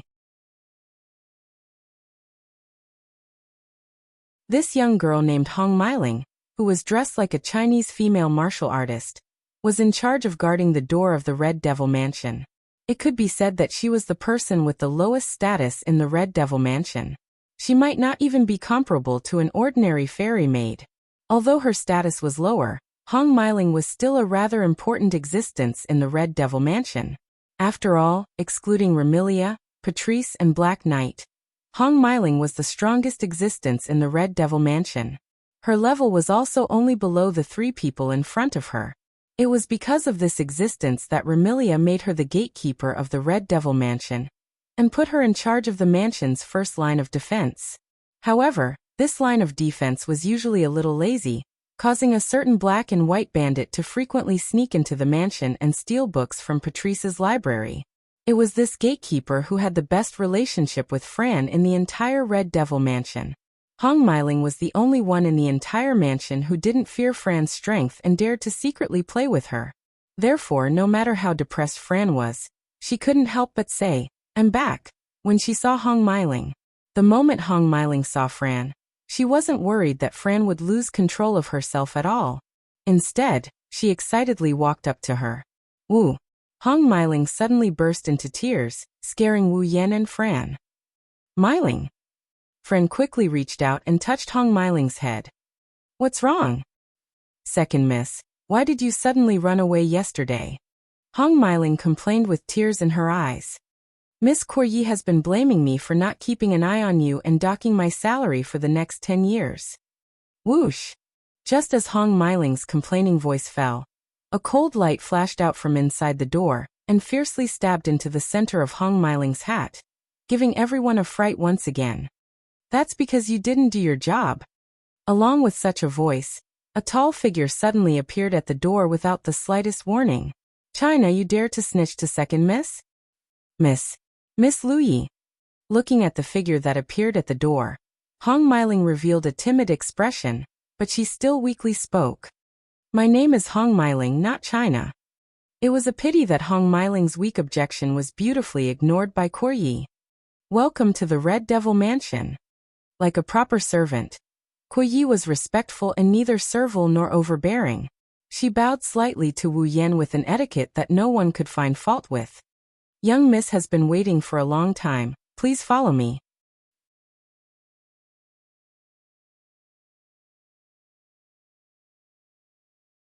Chapter 1722. Under the lead of Zui Yi, and under Hong Meiling's aggrieved and pitiful eyes, Wu Yan carried Fran and walked into the territory of the Red Devil Mansion. The structure of the Red Devil Mansion was a bit similar to that of an ordinary city. The most important residence of the Red Devil Mansion was in the center, surrounded by 4 walls. Between the walls and the mansion was a vast outer courtyard with some flowers and trees planted. It was extremely luxurious. At first glance, it was located in the center of the Red Devil Mansion, surrounded by 4 walls. The mansion used for living didn't seem very big, but in fact, the interior of the Red Devil mansion was much bigger than it looked from the outside. The reason was naturally because of the handsome maid leading the way in front of him. Although Zhuo Yi was just an ordinary human, he had the ability to control time. That kind of time ability wasn't like Kurumi's, who could only choose a target through bullets and let the time ability act on the target hit by the bullet. Zhuo Yi's time ability couldn't act on himself like Kurumi's, but it could act on his surroundings. For example, Kurumi could stop the opponent's time, and then attack the opponent who had stopped time. Zhuo Yi could stop the time within a certain range, and then let the only person who could move in time attack. The difference between the two was that one could only act on an individual, while the other could act on a certain range of space.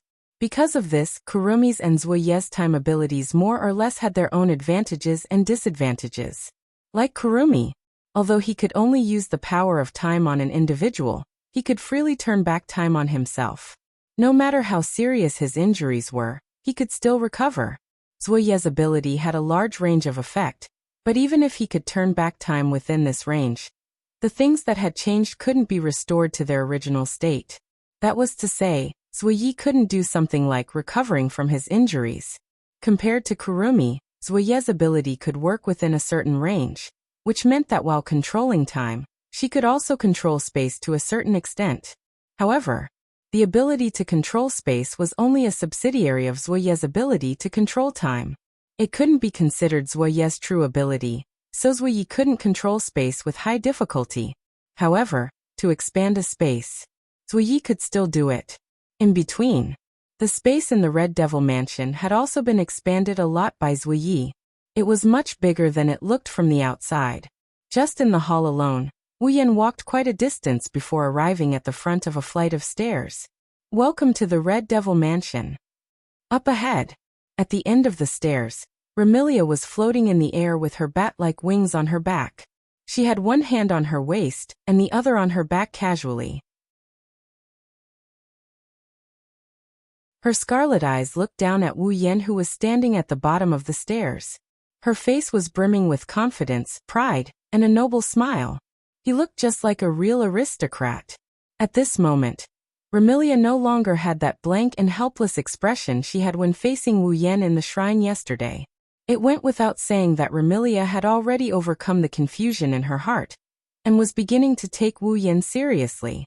This Remilia was the real Remilia. Seeing Remilia like this, Xiao Yi, who was standing at the edge of the stairs, was full of pride. Even Fran couldn't help but feel happy for such an elder sister. Unfortunately, Remilia didn't maintain this appearance for long. Seeing Fran in Wu Yan's arms, Remilia's confident, proud, and self-reliant smile immediately collapsed and turned into a trace of anger. How long do you want to stay in someone else's arms? Hurry up and get down. No. Fran didn't even think about it, and refused to make a sound. Moreover, as if she was deliberately disobeying Remilia, her arms around Wu Yan's neck tightened. Fran wants Big Brother to hug her. You've been hugging her since yesterday, haven't you hugged her enough? The more she said, the angrier Remilia became. No matter what, get down first. No way, Fran likes to hug Big Brother. Why does Big Sister keep going against Fran? Fran snorted and turned her head away. Big Sister like this is the most annoying. Annoying? Remilia seemed to have suffered a huge blow. Her charming face was shaken. Remilia truly dotes on her sister and Fran, to the extent that she doesn't want any man to touch Fran. This kind of overly protective love is seen as a sister complex in the eyes of others. In other words, at the scene, a Sisgon suffered a blow because of his younger sister's unintentional words. Wu Yan didn't know whether to laugh or cry. He could only carry Fran and walk up the stairs to the platform at the end of the stairs. When he reached the platform, Wu Yan discovered that Remilia wasn't the only one here. Other than Remilia, there is another person who is sitting at a seat near the round table.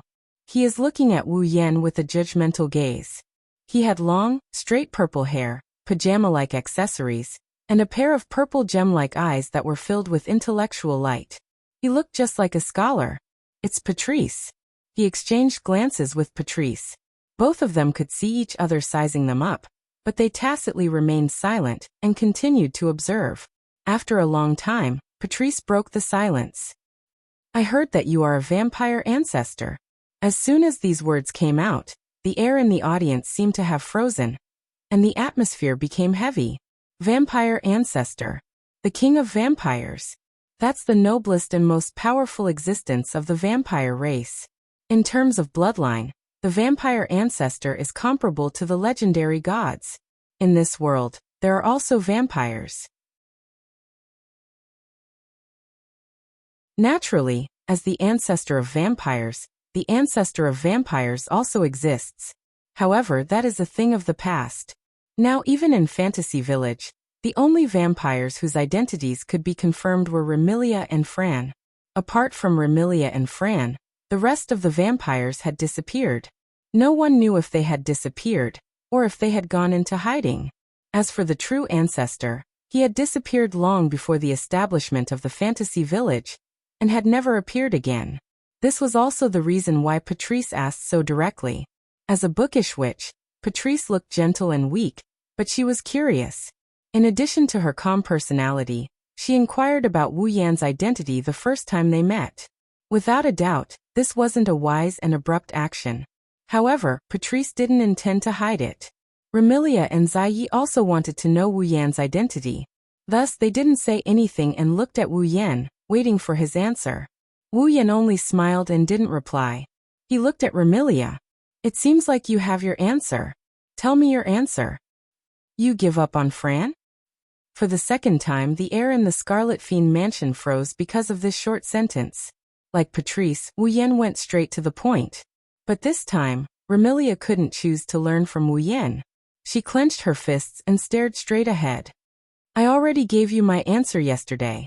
I will never give up on Fran. Big sister. Fran stared blankly at Remilia and didn't react.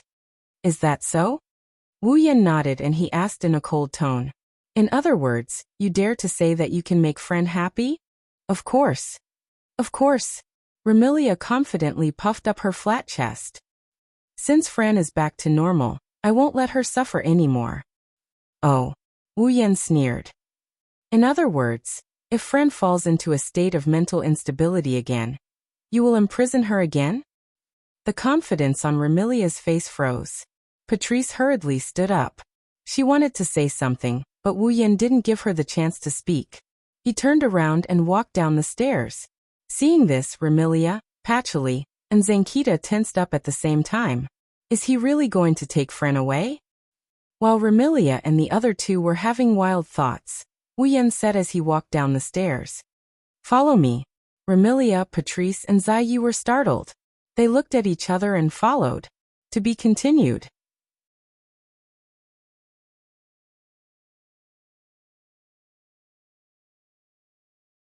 Chapter 1723. Lake of Mist. Beside the lake where the fairies and monsters loved to reside, several figures were standing in a standoff. Remilia looked around and saw Wu Yan carrying Fran. She frowned. What are we doing here? Wu Yan didn't answer. Instead, he squatted down and placed Fran on the ground. He rubbed her head that's wearing a beret. Fran, stand to the side. Oh, Fran's face was filled with confusion. She didn't know what Wu Yan was planning to do, but she obediently nodded and walked to the side. Remilia grumbled when she saw Fran defying her in every possible way, but obeying Wu Yan's every word. All right, tell me quickly. What are you planning to do by bringing me here? Wu Yan glanced at Patchouli, Sasuya, and Hong Meiling who followed behind Remilia. Tell them to back off first. Remilia's frown deepened. Her displeasure grew, but she still did as she was told. Patrice, Ziyi, China, all of you leave first. Yes. Ziyi respectfully replied. Patrice also nodded. Only Hong Meiling muttered. I'm not China, I'm Hong Meiling. However, no one paid attention to her. Only after Ziyi, Patrice and Hong Meiling left did Remilia look at Wu Yan impatiently. She clearly didn't have the patience to wait any longer. However, Wu Yan's next sentence completely dispelled Remilia's impatience. Ziyi, Patrice and Hong Meiling were shocked. Looking at the stunned Remilia, Wu Yan suddenly said, Defeat me. Defeat me. Fran will return to Scarlet Devil Mansion. Bro. Big brother? Fran didn't know what to do after hearing Wu Yan's words. As for Remilia, after being stunned for a moment, she smiled. Her smile was abnormally joyful. What? So this is the method. Indeed, this can save a lot of trouble. I also like this method. With that, Remilia's petite body floated into the air. She stretched out her slender palms, and her fingernails suddenly turned red and elongated, looking like the claws of a wild beast. It was extremely ferocious. Remilia's smile was equally ferocious. If that's the case, then disappear. Remilia roared out these words with a tone full of satisfaction and grievance. It had to be said that with Remilia's violent temper, she had indeed endured Wu Yan for a long time. Now, with Wu Yan's words, they finally exploded. A crimson mist suddenly swirled around Remilia's body, transforming into crimson bats that spiraled into the air. Red bats. In the next moment, Remilia's delicate voice rang out from the bloody mist. VPI day night, night of bats. The crimson bats that soared into the air instantly lined up and faced Wu Yan below. They widened their mouths and shot out red flying daggers. Swish, swish, swish. The red throwing knives fell from the sky like raindrops, filling Wu Yan's field of vision. Amidst the sound of breaking air, they landed on Wu Yan's body. Boom. As the flying daggers rained down, the place where Wu Yan stood was covered in a thick cloud of dust from the impact of the flying daggers, making it hard for others to see what's going on inside. Looking at the place where the dust rose, Remilia revealed a smile. With a wave of her hand, a powerful gust of wind swept out, blowing away all the dust that rose into the air. When all the smoke and dust had dissipated, the uneven pits on the ground were exposed to the eyes of everyone present. However, Wu Yan's figure had disappeared without a trace. Come out, Remilia said coldly. If you die so easily, who am I supposed to vent my anger on these past few days? Don't be so anxious. As soon as Remilia's voice fell, a voice sounded from behind her. The show has just begun. Remilia was startled. She quickly turned around and looked behind her. Wu Yan, who was obediently waiting for Remilia's attack, had appeared less than 5 meters away from her. He floated there with a relaxed expression. You. Remilia stared at the smiling Wu Yan in shock. When did, that's... Patrice's eyes glinted as she gazed at Wu Yan, who suddenly appeared behind Remilia. That's a spell. A spatial teleportation spell. Remilia seemed to have heard Patrice's voice. She coldly snorted and didn't say anything else. She raised her hand and a dense blood mist appeared once more. But this time, Wu Yan had disappeared before Remilia could attack. When he reappeared, he was behind Remilia. You're too slow. As soon as she finished speaking, a tremendous amount of mana soared into the sky from Remilia's back, transforming into the purest of shockwaves that spread out. Boom. The powerful impact smashed into Remilia's body, causing her petite body to fly backwards with a muffled groan. She flew backwards for over 100 meters before coming to a stop and stabilizing herself. Young Mistress Remy. Bouilly and Patrice couldn't help but step forward. Big sister. Fran revealed a worried expression. Damn it. Remilia's pretty face was filled with anger. She glared at Wu Yan with bloodshot eyes. Her body started glowing with a dark red light. Remilia's cataclysmic killing formation. The dark red halo covering Remilia suddenly burst apart, turning into countless red beams that shot out in all directions. Swish, swish, swish. Amidst the whistling sounds in the air, the crimson beams of light were like meteors, cutting through the space like blooming fireworks, shooting at the surroundings in all directions. Wu Yan curled his lips in disdain when he saw such a magnificent and earth-shattering amount of light shooting towards him. But it's a pity that the power is scattered into so many light beams, and the might of each light beam is much weaker. At most, it can only threaten a low-level or mid-level 8th-stage being. Wu Yan said something only he could hear. He raised his hand and pure mana surged out of his hand. It turned into a circle of light that rippled outwards.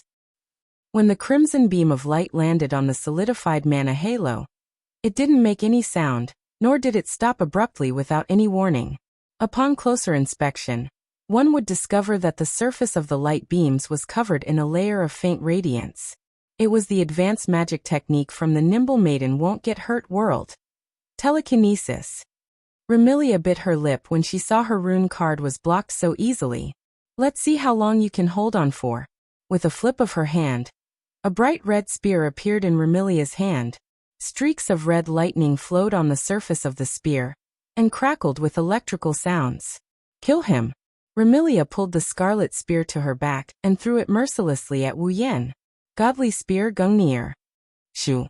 The bright red spear turned into a flash of red lightning, flashing through the air and shooting out explosively. Wherever the spear passed, the air vibrated violently and space trembled. The Gungnir, that resembled a red comet with a long tail of light and scorching airflow, flew straight at Wu Yan as though it had a mind of its own. At this moment, Wu Yan began to take Remilia's attack seriously.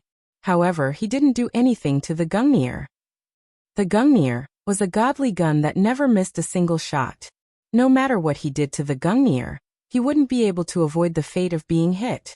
Therefore, dodging was foolish and meeting force with force was unnecessary. The only thing he could do was to block. That was why Wu Yan only did one thing. He extended his hand toward the red lightning bolt that was shooting at him.